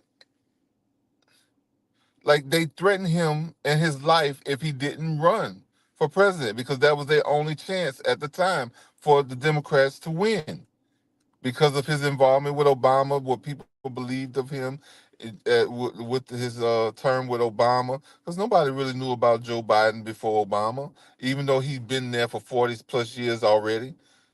Like, most people didn't know him, and he became popular because of Obama, and because Hillary didn't have it to be able to beat Trump. They're like, all right, well, look, we got to go with Biden, and I believe from then all of this was set for him for it to end like it's going right now. Let me read this one. This is The Intercept. It says Biden should have quit over Gaza, but his exit could be an inflection point. It says President Joe Biden announced Sunday that he would not run for re-election in 2024 on the eve of Prime Minister Benjamin Netanyahu's visit to the United States. While the announcement may dispel widespread concerns surrounding the Democratic nominee's capacity to lead, especially relative to Republican nominee Donald Trump, the issue that has prompted mass protests against the Democratic incumbent still looms large over the campaign. Biden's virtually unconditional support of Israel's war on Gaza. Biden has maintained a chiefly differential and supportive stance throughout Israel's bombardment of Gaza. Now some see his departure as an opening, the possibility for a reset on the U.S. policy towards Israel. Biden and scores of elected officials and party caucuses have already thrown their support behind Vice President Kamala Harris to lead the Democratic ticket in November, and there have been signs that she may divert from Biden's hardline support for Israel's campaign in Gaza. This Listen, could two be things. Go ahead. the one topic that could push the Democrats to win. You know, if they were to divert on this and be like, you know, we support a ceasefire, and then they actually start working towards that kind of thing, that would get voters on the Democratic side. Yeah, I think that it would help them a lot because you know that is a very important thing. But see this is something that could have happened a long time ago, just like how Ukraine, the war between Russia and Ukraine, and Ukraine losing half of their fucking country to Russia, did not have to happen if you know he believed in supporting Ukraine and also making where things were you know stiffening the interactions between the two countries. So it's like Gaza, you know, Hamas and, you know, let's say Palestine and Israel having a war because, you know, you can say Hamas, but they're fucking blowing up Palestine. They're destroying Palestine. They're killing up Palestinians. So, you know, you can keep saying Hamas all you want, but you're killing Palestinians, people, innocent people. So there should have been a stronger stance about how they can interact and do this and do that. But you know, he pretty much gave him free will to pretty much, you know, okay, it's okay. Yeah, you can go through and kill all these people until you're satisfied with, you know, whatever outcome that you're trying to get. But no, you're the ones that's sending them money to be able to do this. You should have made it much different. Hey, no, look, the people of Palestine deserve to be there as well. Hamas might be a tough task for you to accomplish, but there's a stiff, you know, in order to get these US dollars, you need to do it by the book. You had to do it the right way. Like they could have done that. But no, like it's okay to kill you know, 100,000 kids and, you know, innocent people as long as, you know, you get the few people who harms your few people. No, I think for some they might let them slide, like most of them do, but a lot of people are gonna stand strong. It's like, no, you know, it didn't have to happen like that. Let's look at this right quick. I covered a bit of this earlier, so I'm gonna go faster through this, but this is a list of possible Kamala Harris VP picks. But all of these names could also end up being the nominee, also, because there ain't no guarantee that Kamala's gonna get the nomination. So any of these names could, like, we could mix this all up, but they could be either VPs or they could end up being the nominee. Transportation Secretary Pete Buttigieg, Maryland Governor Wes Moore, Michigan Governor Gretchen Whitmer, Senator Raphael Warnock of Georgia, Kentucky Governor Andy Beshear, North Carolina Governor Roy Cooper, Senator Mark Kelly of Arizona, California Governor Gavin Newsom, and Pennsylvania Governor Josh Shapiro. So these names are, this list is for the VP picks. But like I said, the nomination hasn't happened. So these are also names of people that could end up getting the nomination. Well, that's just a few people that they're showing on the list. I don't think the real person that they really want to bring in is on that list. But I'm gonna say it like this: it doesn't matter whether, you know, because honestly, I believe that she is going to stand strong as the nomination, mainly because of the, you know, the monies that was brought in by Biden and the monies that she just recently got within the last 2 days or day or whatever since she became the front runner, Yeah. because a lot of that money can't be transferred to anybody else. They'll be starting fresh, kind of like with Trump. They're not going to Right. do that. Like they're going to use the vantage point of, the advantage that they have, which is the finances that they'll be able to use. And anybody who's put up on the Democratic side right now, I believe it doesn't, like, there are people who are going to fall in line with the agenda. Because the Democrats So always do that. They fall in line. yeah. And So I think like I you're said, right about the money too.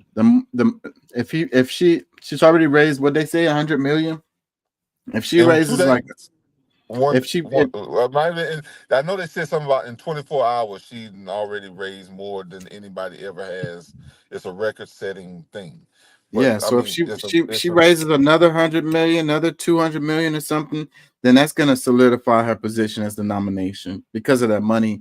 Is like you said, it's not going to be able to be transferred. yeah. That's crazy. So, I wonder because the rules are when you raise that money and you don't spend it all for your campaign, you get to go home with that money. That would be crazy if she could like raise the money and then get to go home with all that money after losing. well, you know what? For me, I wouldn't care. Look, let her go home with the money, because guess what? She that's what she should be at anyway. I mean, because look, I'm all for black people getting high positions, black women, like, I think, because I know that a lot of times people think that my position is that I don't really stand, like, I'm not standing with black people. But no, I do, like, more so because it's not necessarily about color to me, but I'm very much for my race. So, like, I really don't know how to really explain it, because I think that sometimes it might be a white person who's actually gonna do more for you than the people that you expect to do more for you. Yeah. And maybe because it benefits them more to do that than it is for them to deny you. Like I always said, like, just it just even the playing field. Okay, let's just say both Biden and Trump both were, because this is stuff I've said before. Let's just say they're both staunch racists, like they hate our guts. Okay, let's move that aside, because now that doesn't matter. Both of them are equally racist. What's next? Who's gonna do for our people and others? Because it's not, what I'm saying, like, as Americans, black people stand for more other races than other races stand for them, and that we've always been that way. So we're more open to we're more fair.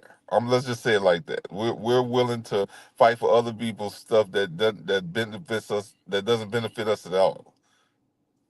Yeah. What are these people gonna do that's gonna do good for the whole? Let's start there. I'm gonna play this clip and then I want to change the topic because I'm gonna get out of here soon. And I want to talk about the chick from the security. Oh wow. Dang it! I can't think straight right now. I'm getting tired. I've been on here for 4 hours Secret now. Service. Secret Service lady getting grilled by the by Congress or whatever. I want to talk a little bit about that and the ICJ talking about Israel. Like, let me play this first. Stuff happened this weekend. Biden dropped out officially. Israel bombed Yemen. The ICJ ruled that Israel is an apartheid occupation. And that's really a huge story that will never be reported on by the mainstream media. So to really get into that and to help us understand it, we're going to talk to an international humanitarian law lawyer and federal justice advisor tonight on Mint Press News at 5 p.m. Eastern Standard Time. This legal development won't do anything to affect the lived experience of Palestinians yet, but it's changed the conversation forever. This is actually a huge deal, and you can tell it's a huge deal because Israel's actually freaking out about Haaretz, and an analysis piece from Saturday said that this was, quote, beyond Israel's worst nightmare. So you're only going to really hear about it from us, man. So that's 7 p.m. Sorry, no, we're changing to 5 p.m. Eastern Standard Time so our friends across the pond can watch it before midnight. YouTube, Twitter, Rockfin, Rumble, all the spots. So that's State of Play, Mint Press News, 5 p.m. Eastern Standard Time. Hope to- So it says the media never report on this historic ICJ ruling. Comment, it says, after the latest decision of the ICC, you haven't heard it? It says, I believe that everyone has the right to intervene against Israel military. Yeah, I have some clips on this. Let's go ahead and go into this because, wait a minute. First, let's do this. So they bombed Yemen? Yeah, that's just one part of the story. They bombed. I covered it yesterday. Yemen, the Houthis sent a drone, a suicide drone, and it hit Tel Aviv. One person died, like hundreds injured. Israel retaliated and bombed like a port, a Yemen port. But we're talking about how the ICJ is saying that the settlements in occupied Palestine are illegal, and they're like they said no. They said any UN member can't support Israel and all of this. Like, it's a big deal. Let me play this. I think Democracy Now! Covers a bit of it right here. Let's play this. In Gaza, Israel's killed at least 39 Palestinians so far today in Khan Yunis. One Israeli strike hit a tent used by journalists near Al-Aqsa Hospital. Israel began attacking Khan Yunis just moments after it ordered 400,000 Palestinians to evacuate the area. The official death toll from Israel's war on Gaza has topped 39,000, with over 90,000 wounded, though the true total is believed to be far higher. The International Court of Justice has ruled Israel's 56-year occupation of the West Bank and East Jerusalem is illegal. In a major decision announced Friday, the court ruled Israel, quote, is under an obligation to bring to an end its unlawful presence in the occupied Palestinian territory as rapidly as possible. The court also said other nations are obligated, quote, not to render aid or assistance, unquote, to Israel's settlements in the occupied territories. Palestinian Foreign Minister Riyad al-Maliki praised the ruling.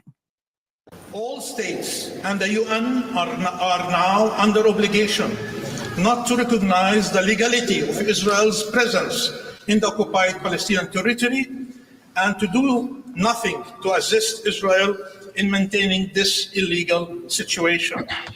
They are directed by the court to bring Israel's illegal occupation to an end. Israeli Prime Minister Benjamin Netanyahu is heading to Washington, where he'll address a joint session of Congress Wednesday. Dozens of Democratic lawmakers plan to boycott the speech.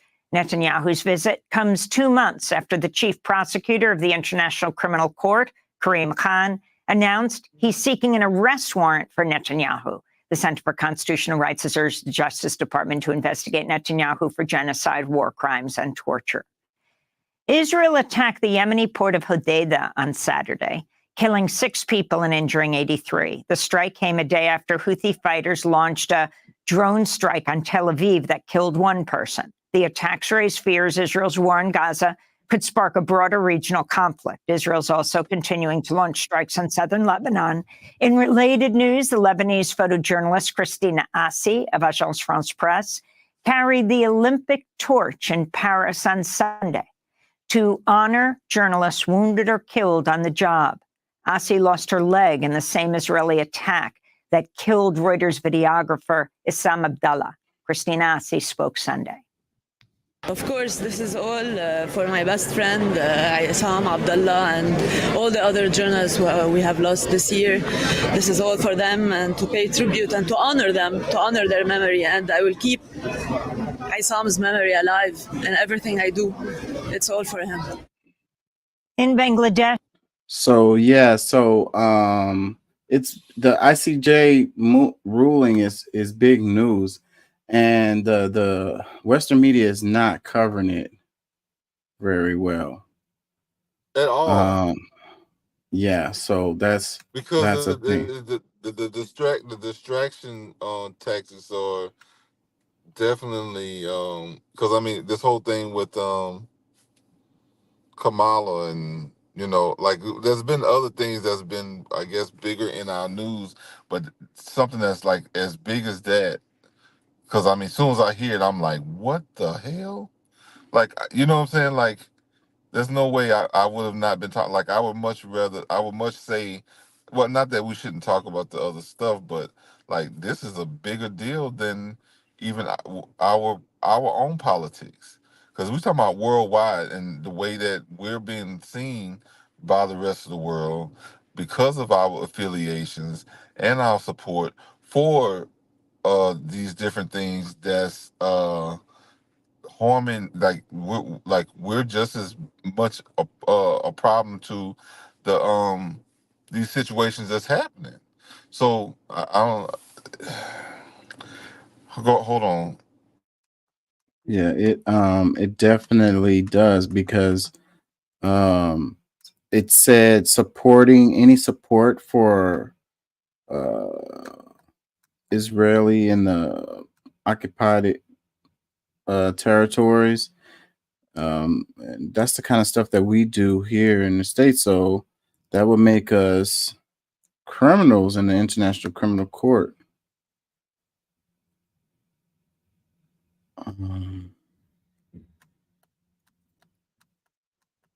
Can't find the clips I'm looking for. Let me play this, and then I'm gonna look for the clip. Hey, I'm gonna be listening. I gotta do something real quick.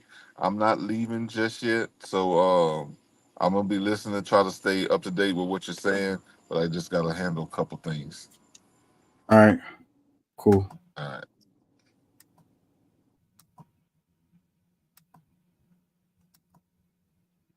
The world's best sniper, and they're dead center shots. In fact, more than 20 doctors recently in Gaza also told Sunday Morning about gunshot wounds to children. One American doctor told us he even reviewed CT scans to confirm what he saw because he, quote, didn't believe that this many children could be admitted to a single hospital with gunshot wounds to the head. We've taken shrapnel as big as my thumb out of 8-year-olds, and then there's sniper bullets. I have children that were shot twice. Wait, you're saying that children in Gaza are being shot by snipers? Definitively. I have 2 children that I have photographs of that were shot so perfectly in the chest I couldn't put my stethoscope over their heart more accurately, and directly on the side of the head in the same child. No toddler gets shot twice by mistake by the world's best sniper, and they're dead center shots. In fact, more than 20 doctors recently in Gaza also told Sunday Morning about gunshot wounds to children. One American doctor told us he even reviewed CT scans to confirm what he saw because he, quote, didn't believe that this many children could be admitted to a single hospital with gunshot wounds to the head. We've taken. So, of all the disaster zones you've seen, how does Gaza compare? All of the disasters I've seen combined, 40 mission trips, 30 years, ground zero, earthquakes, all of that combined doesn't equal the level of carnage that I saw against civilians in just my first week in Gaza. And when you say civilians, is it mostly children? Almost exclusively children. I've never seen that before. Never seen that. I've seen more incinerated children than I've ever seen in my entire life combined. I've seen more shredded children in just the first week. Shredded. Shredded. What do you mean? Missing body parts, being crushed by buildings, the greatest majority, or bomb explosions, the next greatest majority. So, of all the disaster zones you've seen, how does Gaza compare? All of the disasters I've seen combined, 40 mission trips, 30 years, ground zero, earthquakes, all of that combined doesn't equal the level of carnage that I saw against civilians in just my first week in Gaza. And when you say civilians, is it mostly children? Almost exclusively children. I've never seen that before. Why? Shoot, I mean, it's pretty easy to answer that one. All right, let me ask this. I mean, because this is something I think we have to realize as far, because I mean, all right, Harris could easily be, well, not easily, but I'm gonna say could possibly be the somebody who takes over from what Joe Biden is doing right now. How do you think, her being in office, when we're talking about internationally, how things will be handled compared to how Trump was handled? Because I mean, we know Trump supports Israel too, but do you think he supports them to the same extent? I don't know. I mean, I think that would have to yet to be determined. Like we don't have any. October 7th happened after Trump, so we don't know. No, I mean we don't. But at the same time, based on the temperament he has with countries around the world and how we support them, Well, I like totally different than. I like what he says about America first. So if he used that as his guide, then that would be good. And also, I like the way he tends to talk to the people who are supposed to be like our enemies or whatever. And Yeah. he tends to have a dialogue with them. So, if that tells us anything, I think people, because I ain't gonna lie, one of the things that I'm impressed with him about was he changed his tune totally, because at one point we went from Rocket Man to Kim Jong Un.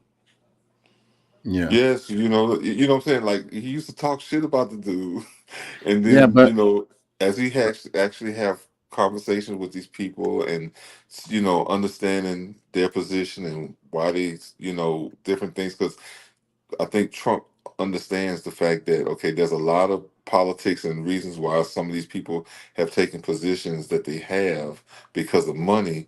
And one of the things that Trump wasn't concerned about, because he's got plenty of money, regardless of what people say, he's not broke. And a lot of this money that he done spent on lawyers and this, that, and the other, he's getting it back because they're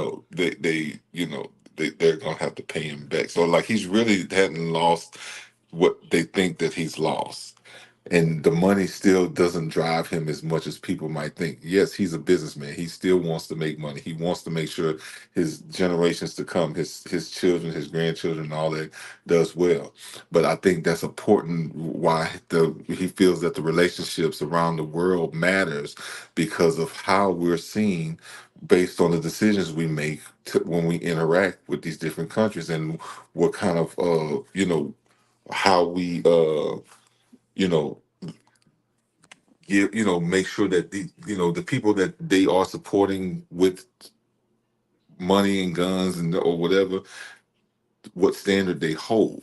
So I think well, it's on a the big other hand, difference. I have to say, he was the one who moved the embassy to Jerusalem, which was a Mhm. big deal. Yeah. Like, because from the religious standpoint, there were like, that was like biblical, if you will, and it was, very the Israeli people was very supportive of it, very happy about that. Hmm. Well, So no, I mean, but at the same time, I mean, I think that that's still a different position because I mean, where was it before? Um, Did they even have one? yes, they did. They did. They did. They moved it from. They moved Tel it to Tel Aviv. Aviv, and they moved it from. I don't remember. I don't remember. It was the Palestinian side. And they moved it to Tel Aviv. So I can't remember where it was at before. So Well, I don't know. I mean, like I said, I mean, was it, should that be considered a mistake, or is that something that that shows his support for Israel, is what I'm saying. And that was a move that even Well, Biden or the Democrats. his children are supposedly Jewish, his from their mother's side, and I think maybe I don't know. Barron may not be. I'm not sure about Barron or not. I don't know how, Melania's position on, but the, Ivanka, I think, was Jewish, so that his children are half Jewish. So he's going to show some support, or whatever. But at the same time, I mean, if it's a bad decision, let's just say, okay, that was a bad decision or whatever, blah blah blah. I don't really know. I don't understand it to the with the full detail of what it created. If it, what changes in the region that it made fully. You know what I'm saying? So, but overall, I'm talking about as far as war stuff that's going on, because the embassy is put there to be able to protect the Americans that's in the region if something goes on.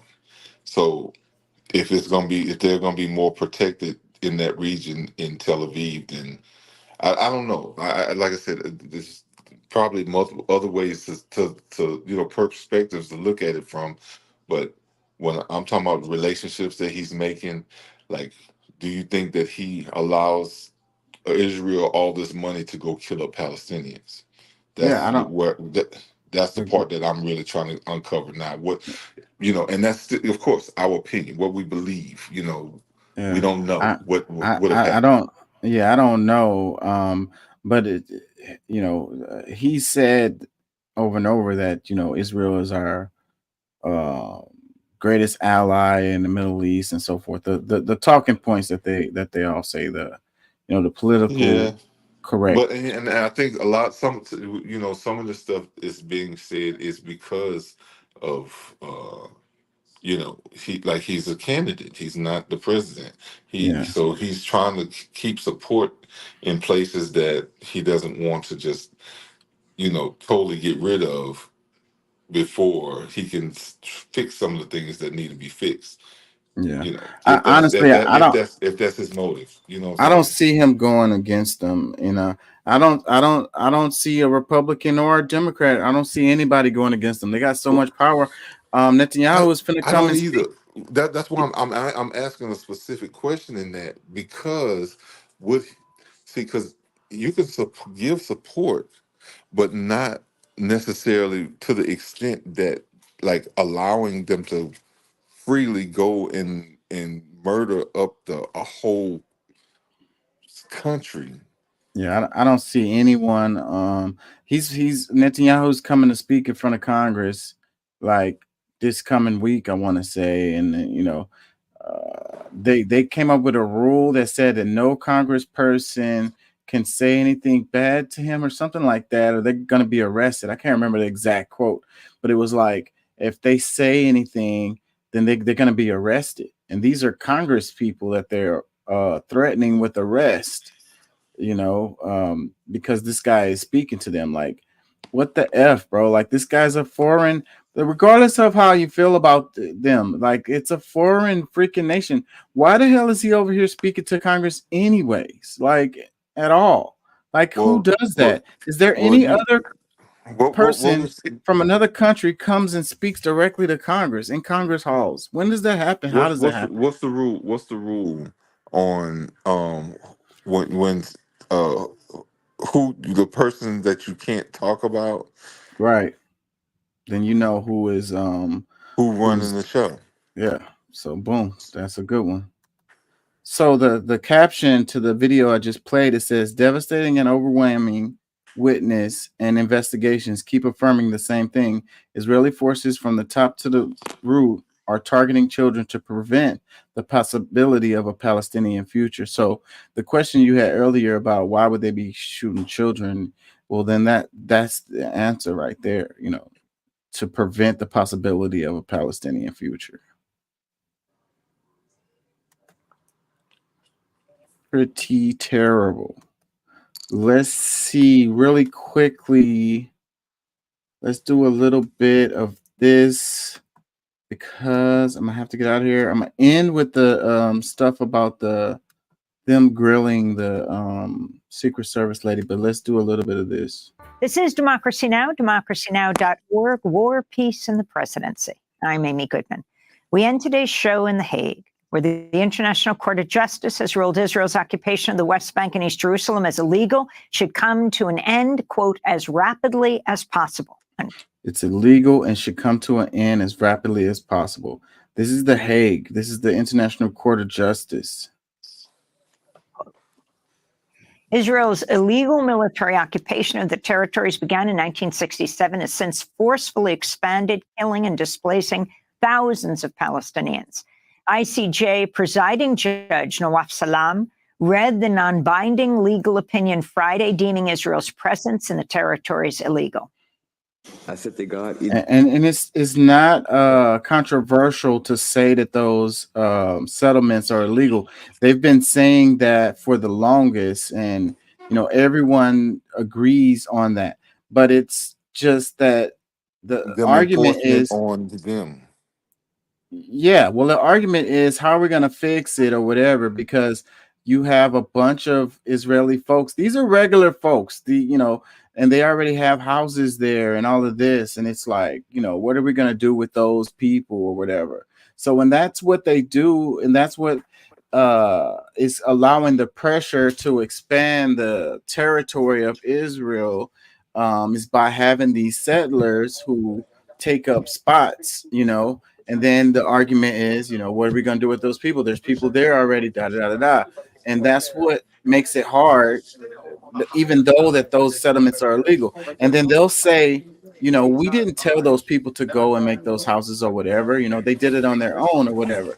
They're like, we're not supporting this illegal settlements of these folks, but we have people there now. So we have to, what are we going to, we can't just move them or whatever. So that's their argument. You get what I'm saying? I do, yeah, but my thing is okay. At what point are they gonna just say, okay, what's right is right and what's wrong is wrong, and like the whole idea behind Israel, them being the highest level of people on the earth, and then everybody else is just goyim, is something that we need to look at, because at some point it was looking at it's okay for Palestinians to get killed up right now because Israel, but when it becomes somebody else that's closer to home, then what? I mean, because you're gonna have to sit back and look and do the same thing when that happens, or whoever they decide. Because like right now they've moved into Yemen and they're starting to kill off people in Yemen. This is Africa now we're talking about. So then that spreads. Yeah. How's this? You know what I'm saying? How's this going to end? Right. Israel must immediately cease all new settlement activity. Israel also has an obligation to repeal all legislation and measures creating or maintaining the unlawful situation, including those which discriminate against the Palestinian people and the occupied Palestinian territory, as well as all measures aimed at modifying the demographic composition of any parts of the territory. Israel is also under an obligation to provide full reparations for the damage caused by its internationally wrongful acts to all natural or legal persons concerned. See, those are heavy ass words. And it reminds me a lot of South Africa and what happened with them. And so, they're like, they got to give reparations. They got to freaking give up the settlements or whatever. I think they made a comment about the border too. Like they said, it's going to have to go back to the original borders. Like, And none of the people on Israel, on the left or the right, none of them are going to be. None of them will feel obligated to follow this stuff. So someone will have to enforce this. So there goes the issue. So like these could be just words if there's no enforcement that happens. The court also said other nations Well, are obligated see, not to legally. Go ahead. Yeah, my bad. Well, see, but that's another thing, because I mean, just because of decisions that's been made here in America, like, doesn't stop the World War III that's already begun in other countries. Like, you know, what Israel's doing in Africa, what they're doing in Palestine, because of the support that they're getting from the United States, is affecting the things that, you know, like I said, we're part of it as a country. Yeah. Regardless of how many people protest against it, and then the government itself, that's supposed to be structured to do what the people want and believe, is still doing things that we don't all agree with, or, you know, feel that we shouldn't have that type of participation in.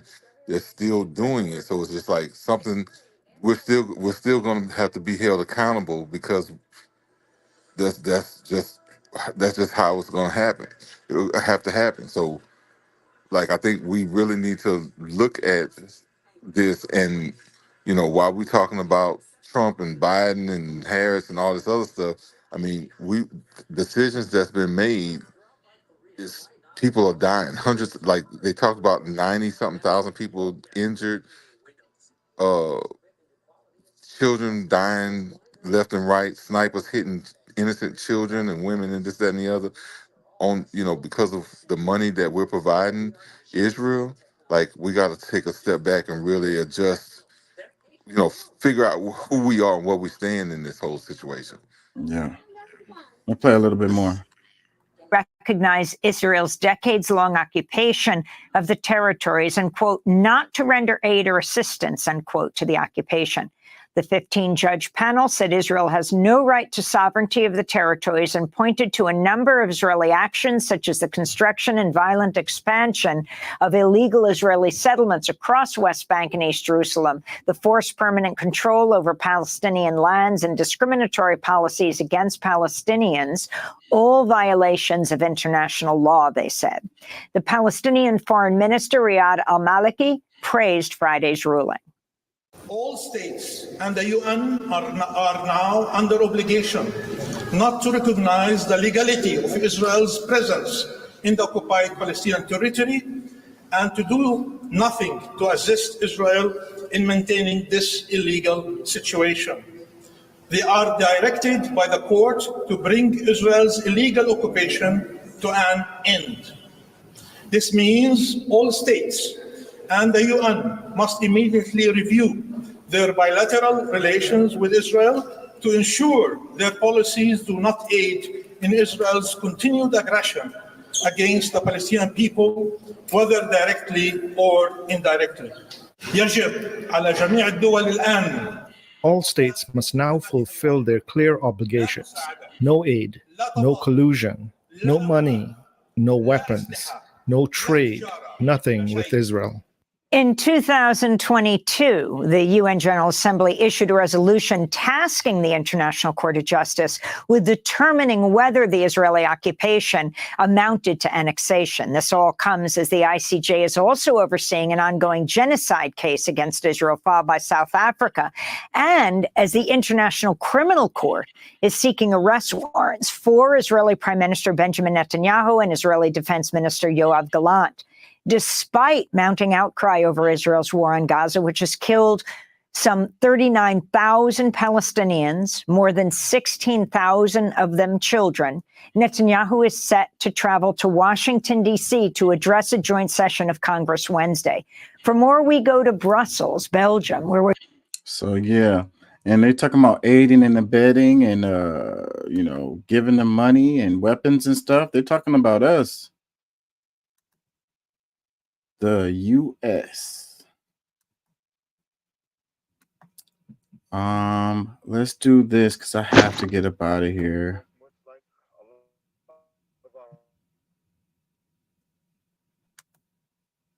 Wait, you there? You're breaking up. I can't hear you.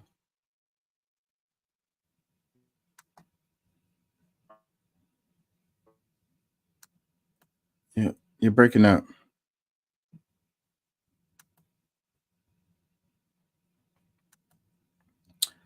Let's do this.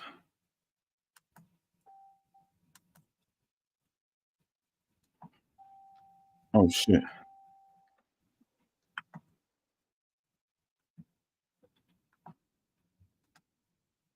Or no? I have no idea how my statement got out.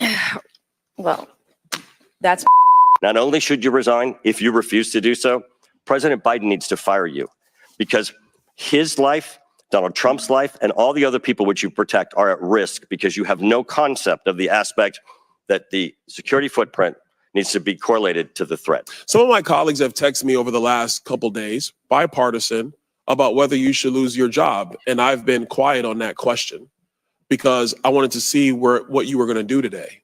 In my opinion, you do need to be fired immediately. And it is because this is gross incompetence.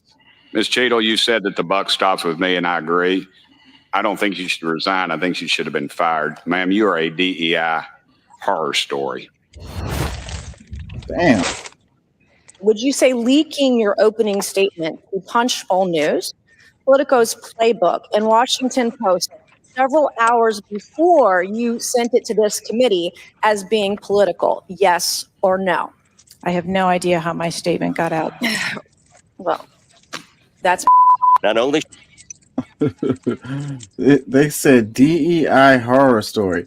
Now I don't like Yes. this. I don't like those terms DEI.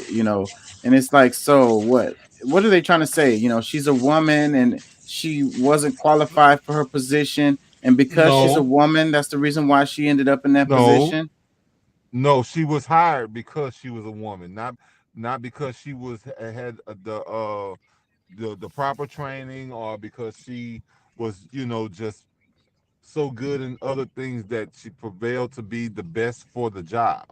No, because you were available for the position, you fit what mold that they were trying to push for within for that job at the time. And even though you didn't have to fit the requirements, you still got the job. And that's Where the is that? problem that most people have with the DEI thing. Where is that Because, like I coming said, from? What evidence do they have to show that this lady was hired without the credentials and because she was a woman? Like, they're just pulling that out of their ass. No, I don't think they are. I think that your presumption leads you to that because you don't know what they know. And then, but the whole thing is that the performance speaks for itself. Like, how do you allow this to happen when it's clearly easily seen that others that doesn't, so that like it should have been noticed, and somebody almost lost their life because they trusted in you and your position. I could get with that. I could say, you had one job and you obviously failed at that. But the part about the DEI, how would a congressperson know that the person was hired because they was a woman and they didn't have the credentials and so forth and so on? Like, that's bullshit. That's a big pile of bullshit. Well, first of all, that's a part. One of the biggest things on the left is that you got to meet these certain criterias to even be suggested or recommended for this job at the time, because this is what they need to fill X amount of positions for, women, black women, Jewish women, white guys, like, what I'm saying? Like, before the job starts, this is the type of person that we need to fulfill this position. And you don't know this because you're not, or maybe you don't realize to this extent how dangerous this can be, because not that it's impossible for her to do the job, but she has proven not to be competent of the Well, job. So this is all after the fact things, because they obviously gave her a chance. She was working the job, but are you able to be manipulated to overlook certain things because maybe it benefits the people who appointed you? I can't get with that. I'm sorry. I cannot get with I that. know. How possibly, I'm not well, how come we can't say that she was hired because she filled, she had the credentials and she was good at what she did, and that's how they hired her or whatever. Like, just because, I mean, she failed, or her company, the people failed, definitely. But calling her a DEI, that's some bullshit, man. It's like, so if it was a white man and he failed, then they wouldn't call him a DEI hire. No, they don't. They'll just say that he's grossly incompetent, the same way that they've been telling Mayorkas, because maybe this is another thing that he should be partially responsible for, is because he's really like above her in the Homeland Security field. So it's like, all right, this is all after the fact conversations, because I don't think that many people was questioning her ability before, because none of this stuff happened before. But now, when it comes to somebody pretty much like their life almost lost because of something that should have easily been a fix to the situation, the investigation is going on. Like, they've done the investigation and they can see, hold on, wait a minute, she didn't see this, she didn't respond to this, she didn't understand what kind of problem this. Okay, look, no, she needs to be gone, because this could happen again, because maybe she has a problem with realizing real problems. I don't think this was a foresight thing of them just picking on her. Oh, you don't know what you're doing, blah blah blah. No, it is proven now you don't know what you're doing. And highly suggested that because she's a woman is how she got the job, and it's his opinion.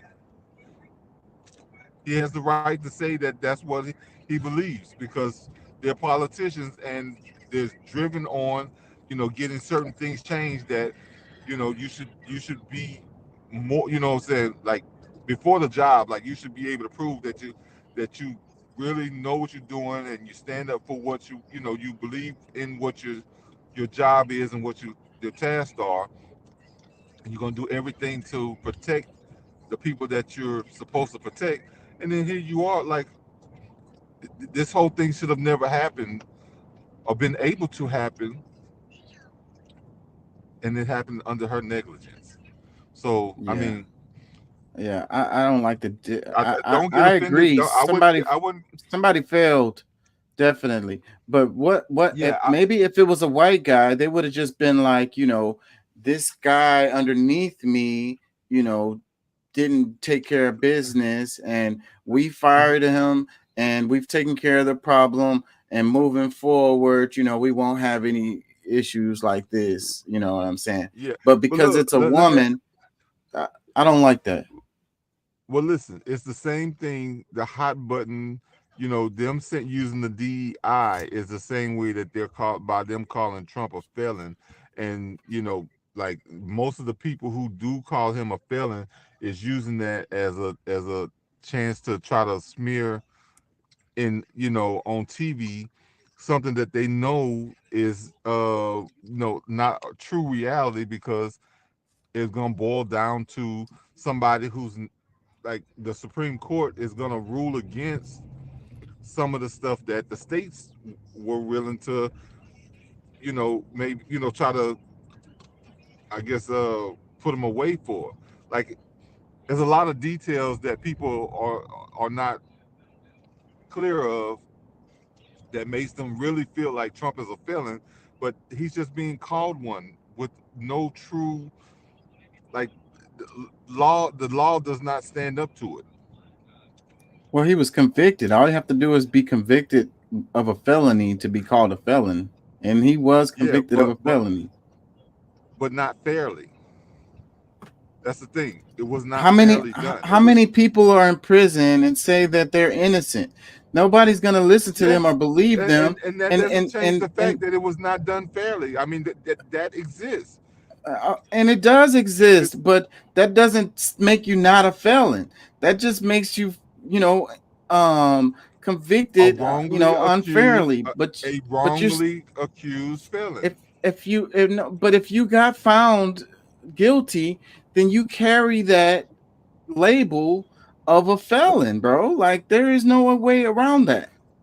So all these guys who got out of prison, who says that they were innocent, those guys shouldn't carry the label of a felon. They can't. They're like, I'm not a felon. So like, bro, do you stand on the fact that people get wrongly charged as being a felon all the time? Like, this is not a new thing. Yes, I stand on that. Okay, so is that impossible for Trump, that it was not It's fairly not. treated? But that doesn't make him not a felon. Well, I would say that he's really not a felon. He's being called one because, I mean, it's fine. I mean, either way, like, all those things will be turned over, and all of what people are saying now, they're not going to take back because, they use it to smear him, which that's what their whole point was to begin with. Yeah. I mean, there was many people. Well, go ahead. Let's stay on subject. Let me read the caption. It says, DEI horror story. Republicans go scorched earth on the Secret Service director, calling out bullish testimony after failing to answer questions about how the suspicious individual was able to shoot former President Trump from a rooftop with a clear aim at him. Comments. It says, the deep state paid her to get Trump taken out. Paid her? Another comment, it says, she is getting ripped apart. Love it. Needs to get fired. Trump 2024. Another comment, it says, isn't she responsible for the husband's death? Isn't that murder? I don't know what they're talking about there. Another one, fired and arrested. What would she get arrested for? Another comment, lying. Go ahead. Why? Is that Yeah. Go ahead, because I mean, I think that maybe that should be discussed. Yeah, well, yeah. What do you mean? The part about her being arrested? Well, it's her job, and she neglected to complete her job, where somebody almost got killed. That could have been killed. If by the grace of God, he didn't die. He didn't get a bullet right through his head. But I believe that was the intentions, and something that can be looked at as, like, by just common people whose job, who doesn't have the job, that, oh, wait a minute, how did this go unseen? Looks to be purposely done. Well, to many people. We can call it negligence, but saying it's criminally negligent is a stretch. Well, I would say that she probably would not get arrested for that, but I think it should be something that should be looked at, because part of the investigation is, like, how is this able to even happen? Our Secret Service is supposed to be the highest order of protection in this country, and then we got somebody who allowed or didn't allow Secret Service or one of the supporting agencies to protect that angle that obviously to most people at this point, like, it's just, they were there a couple days before looking at everything. Like, they're supposed to, they even said that was one of the marks that they were supposed to be looking at, and they didn't have anybody to protect it. Like, why? And it just so happened to be a shooting when on the day that this thing is not protected. Oh, how many other times has this happened before that we just don't know about because the attempt didn't happen that time? Like, it's a lot of things that go into question that has to be considered. So Let it me is read possibly criminal. Let me read some more comments. It says, lying under oath is not okay. She needs to be fired and locked up for good. Another one, she tried to assassinate our president for Democrats. Biden waited to resign till assassination attempt, so Kamala had fresh start. All of this is so terribly written. Bro, I couldn't even read it. But nah, it was. I could tell the you was having trouble reading it, but at the same time, we know what they're trying to say. Like, look, this, like, all of this, like, it's been endless attack on attack on attack, and because they can't get anywhere now, they try the attempt on his life because he has a better chance than, and they made it even easier for him to get this far because of those attacks. Like, if they would have played him like a regular, opponent and just like, okay, treat it fairly, people probably would have, been more on the Democratic side because they actually have more to lean on than Trump does, other than just, okay, he, what he will, what he might do, what he, this, that, and the other. Like, they actually have the more of the experience and more reason for people to vote for them outside of all this other shit that has been going on these last few years. Like, it really doesn't make sense, but it's still happening. Let me read another comment. It says, she's Jill Biden's friend, tells you all you need to know. It's like these comments are unhinged and ignorant, bro. But is it true though? Is she a friend of Jill Biden? We don't know. We just saying that. Oh, I mean, are people really just making that stuff up? Maybe. I don't know. But that's stuff to be considered, I think. Yeah, for people who don't think that it's right to try to kill your opponent, because like as much as I was against Biden, I had to accept that he's our president. Like, I wish he would have never been our president or even recommended. But guess what? I have to deal with the fact that he's our president. Yeah, well, if she's Jill Biden's friend, what is that supposed to mean? Like, that doesn't mean nothing. They've done an investigation. They haven't made no fucking, like, there's the dude was a Republican. So they say. I can go change mine right now tomorrow in the morning if I want to, from independent to Republican or to Democrat. They said he voted Republican. They interviewed the kids he went to school with. They said he was defensive of conservative values and all of this. So but they also slipped in who he sent money to. Democrats.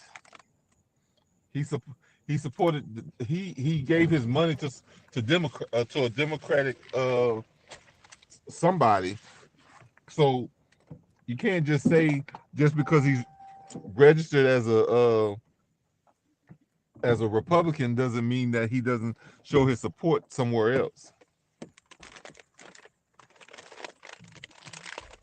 Yeah.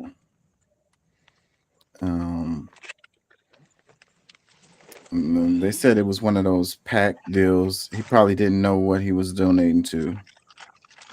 Yeah, whatever. They definitely made that. They still did make the distinction. Hold on.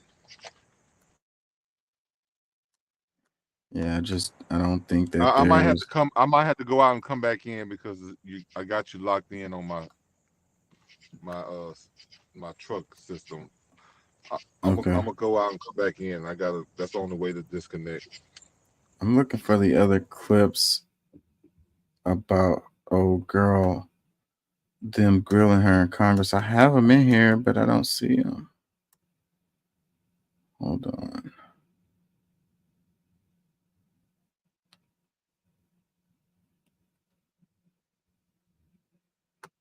I think it's this one. I own an AR-15, and last time I shot it one time my whole life. It was 6 years ago. That is until Saturday, where we recreated the events in Savoy, Texas. We recreated what happened in Butler. I was lying prone on a sloped roof at 130 yards at 6:30 at night. And I knew that he had a scope. I didn't know what kind, red dot or magnified. So I shot 8 rounds from both. You know what the result was? 15 out of 16 kill shots. And the one I missed would have hit the president's ear. That's a 94% success rate. And that shooter was a better shot than me. You know what else is dangerous? I believe your horrifying ineptitude and your lack of skilled leadership is a disgrace. Your obfuscating today is shameful. And you should be fired immediately and go back to Garden Doritos. Mr. Chairman, I'll yield back. I own an AR-15, and last time I shot it one time my whole life. It was 6 years ago. That is until Saturday, where we recreated the events in Savoy, Texas. We recreated what happened in Butler. I was lying prone on a slope. I don't really get the point of him telling the story. I guess he's saying that it was easy, it was an easy shot. Or what is he making the point that they really should have guarded that, they should have secured that location? I mean, it's clear they should have secured that location. I mean, the president got shot. So, yeah, they should have secured that location. And the thing is, like I was saying in the other show, is like you got one job and your job is to protect the president. And if he gets shot, that means that you didn't do your job. Like you failed clearly, but this political stuff. And, I mean, when you're in charge, everything does fall on your lap. So, everything is your fault when you're the boss. So I get it. But in a lot of situations, I guess, like I said, it depends on the situation where you can use a scapegoat and you could just be like, yeah, this guy over here, he's the one who dropped the ball. We fired him and we took care of him and, it's over. So, and that's what happens. And I've seen this happen in my own life, in my own professional life, where that someone gets scapegoated in that way. And so it's just surprising to me that it wasn't the case in this one. I mean, if you want to fire her, that's fine. But shoot, I'm sure it's a whole list of others that should also get the X. It says guarding Doritos. Representative Pat Fallon, Republican Texas, unleashes on a Secret Service director for disgraceful lack of skilled leadership, says she should be fired immediately. He specifically cites her time overseeing global security at PepsiCo, the parent company of Doritos.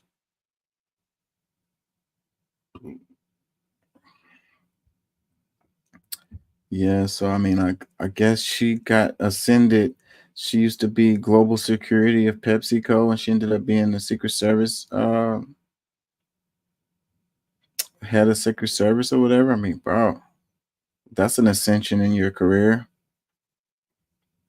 And then she gets to be the person that's in charge when the president gets shot. What a horrible set of events. Comment, it says her stone face look shows she doesn't give a S. Another one, Trump is too scared to debate Kamala. Another one, this woman, along with Barack Obama's gang, were the main designers of this operation. Oh my God. Another comment, it says, let's be clear, the Secret Service isn't responsible for this failure. Every Republican who protected AR-15 is responsible. I think it's the rhetoric, and that's what I said on the first show, that's the most responsible. And the media is the most responsible because of the talk of demonizing Trump, greatest threat to democracy and all of this, the world's going to come to an end if Trump gets elected. That's kind of stuff. That's where we need to focus. And I think that, they need to tone down that rhetoric, this divisive partisan rhetoric where the other guy they worship the devil and they're evil and, someone should off them, that kind of talk. And people are so freely saying this stuff, on the internet, all the way up to the politicians. That's what leads to this. We have a powder keg in this country.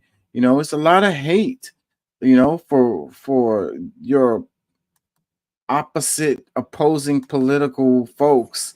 And, you want to off them, and over politics, and that's just crazy. Like, at the end of the day, it wouldn't make much of a damn difference. They're just gonna replace that person with somebody else, and whatever the policies or whatever, that stuff is just gonna move forward. So you're not gonna accomplish anything by offing some political, some politician. I Silly. agree. I agree. But we're talking about some gangsters that people don't realize are some real gangsters. Like we can pretend all we want about some of these people that we're talking about. I think even Trump. I mean, for him to go up against some of these people, like you gotta be tough. You gotta be somewhat gangster and willing to fight for certain things. But you better believe a lot of that stuff is not off the table just because we're talking about politics and it's not the right thing to do. Man, say bro, y'all better be more realistic about the world we're living in and how things really happen. Like you want to, act like okay, no, this would never happen. No, it's happening. This is like I don't know, man. Like I don't see yes, we can go with the it shouldn't happen and all this and the third. But guess what? It is happening. Political rivals. This is not the first time that this has happened. And guess what? The people that it happens to usually are the people who are for the people. That's something I think people need to really realize. Is like, okay, yeah, you don't like Trump, this, that, and the other, but it's obviously something about him that's threatening to this other side, just because he's whatever it is that he's standing for. Because if he wasn't standing for something, he wouldn't be as big of a threat to these people as he is. Yeah, but who's to say that, there's some complex conspiracy theory where it was the Democrats or whatever trying to off Trump? Right now, it's looking like it was this guy, some crazy, mass shooter type guy who, If you're a did. surface thinker, yeah, you're thinking that way. But when you know that things are way more complex, now could it just be as simple as some guy just decided to go and hit Trump? I mean, I guess it's possible, but it's more of a long shot that this guy just acted alone than it was for him. Like we're talking about Donald Trump, bro. Like we ain't talking about fucking Willie Foo from down the street and somebody just decided they was gonna go and knock him off. No, bro. Like it's I think that I mean like bro, you like I think you're oversimplifying something that is not as simple as you're trying to make it out to be because you're trying to protect your political favorites. So I don't think the Democrat. I mean, there's no evidence to support this. Is what I'm saying. If somebody had did that to Obama, there's no way that Democrats wouldn't be up in arms and being like, who from the Republican Party did this and paid this guy? And well, he's a registered Democrat, but I don't know. The Republicans had to have something to do with. Like, who would not be saying that? It could have been a random rogue person, even in that situation. I mean, But that's the thing. I mean, No matter just how, you could it's never speculate all alone. day No, and say, bro, make when it we talk about these something school it's not. shootings, even when we talk about these school shootings, and they talk about, this was just a lone what they call it, a lone whatever you call it. But however, like it's never that. Like he always has a affiliation with somebody from some organization that he got, that may not have told him directly, but has definitely fed his mind to believe that the people that he was going to kill was going to make things better for the world or something insane. Even though me and you gonna look at it and be like, nah, that don't make sense. That there's no way. Like, how could somebody believe that? But that happens more likely than not that it was somebody who influenced this young mind to go and do what he did that day. He was probably just radicalized online. I mean, he's a terrorist. And this is a problem that I think that they're completely missing with this story is that we have a problem here in the United States with domestic terrorism. And it tends to be some crazy white guy. That's what it is. But they don't want to freaking face that reality. No. And then you exaggerate the situation by having all of this access to so many weapons and bullets. You can buy bullets in the grocery store with the vending machine now. So I mean, I saw the reports. I don't know what state it's in. You can go to the damn grocery store and buy bullets out of the damn vending machine. So it's like this is the problem. We need to face the reality that we have a domestic terrorism problem, and we have people who have been radicalized, and they also have access to weapons, and they might just be depressed and want to kill themselves, but they want to do something on their way out. Like, I'm sure this guy know he wasn't going to make it out of this situation. So it's like the suicide by cop thing where, I don't want to off myself. I don't have the balls to do that. So then I take some people out until they take me out. Oh, you see? Well, no. I mean, some people, yes. All right. Some people don't have the balls to take themselves out. But do you think they really had to go that far to try to make an attempt on? They're not mentally stable. They crazy. But why wouldn't they just go and shoot at a police officer that would kill them anyway if they were shooting at them and go through the trouble of trying to shoot Donald Trump? Like, that's what I'm saying. The logic made it way easier on himself, less work, this, that, and the other. You can't logic your way out of a crazy person. You can't logically explain the actions of a insane person. They're not thinking logically. No, but a lot of insane people are high thinkers, are big. Like, that's the whole thing. Like, say, bro, the crazy of the crazies that got more thoughts going through their mind than somebody that we call normal. Like, they're thinking these things out, and then because it's irrational does not mean that it wasn't well thought out. Like, bro, say, man, I don't think it is wise to overlook all of the possibilities, just thinking that it doesn't make sense, it doesn't add up, and it was just because the evidence says that it was just him for now. Like, doesn't mean that we shouldn't ask the questions on if it was much deeper than that, because It's gonna come out. That makes us foolish.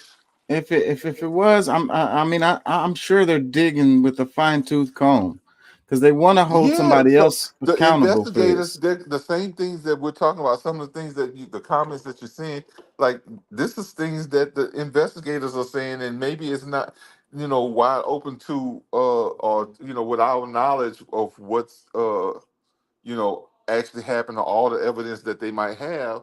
But at the same time, like, to people saying, oh, she was a friend of Biden's wife, the first lady.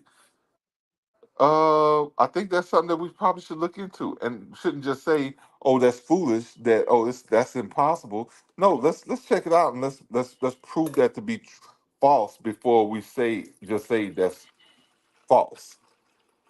Let's prove it false. Yeah, but what I'm saying is that her having the first lady as a friend means nothing. Okay, it doesn't mean that, but I think that that's like just because people like it could, but it could mean something, right? It could. Okay, so I don't see like how it's so radical to have for somebody to have that thought. Yeah. I got to get out of here, man. I'm at 4.5 hours, and I did not mean to stay on this long. And I got to work in the morning, and the night needs me to do something.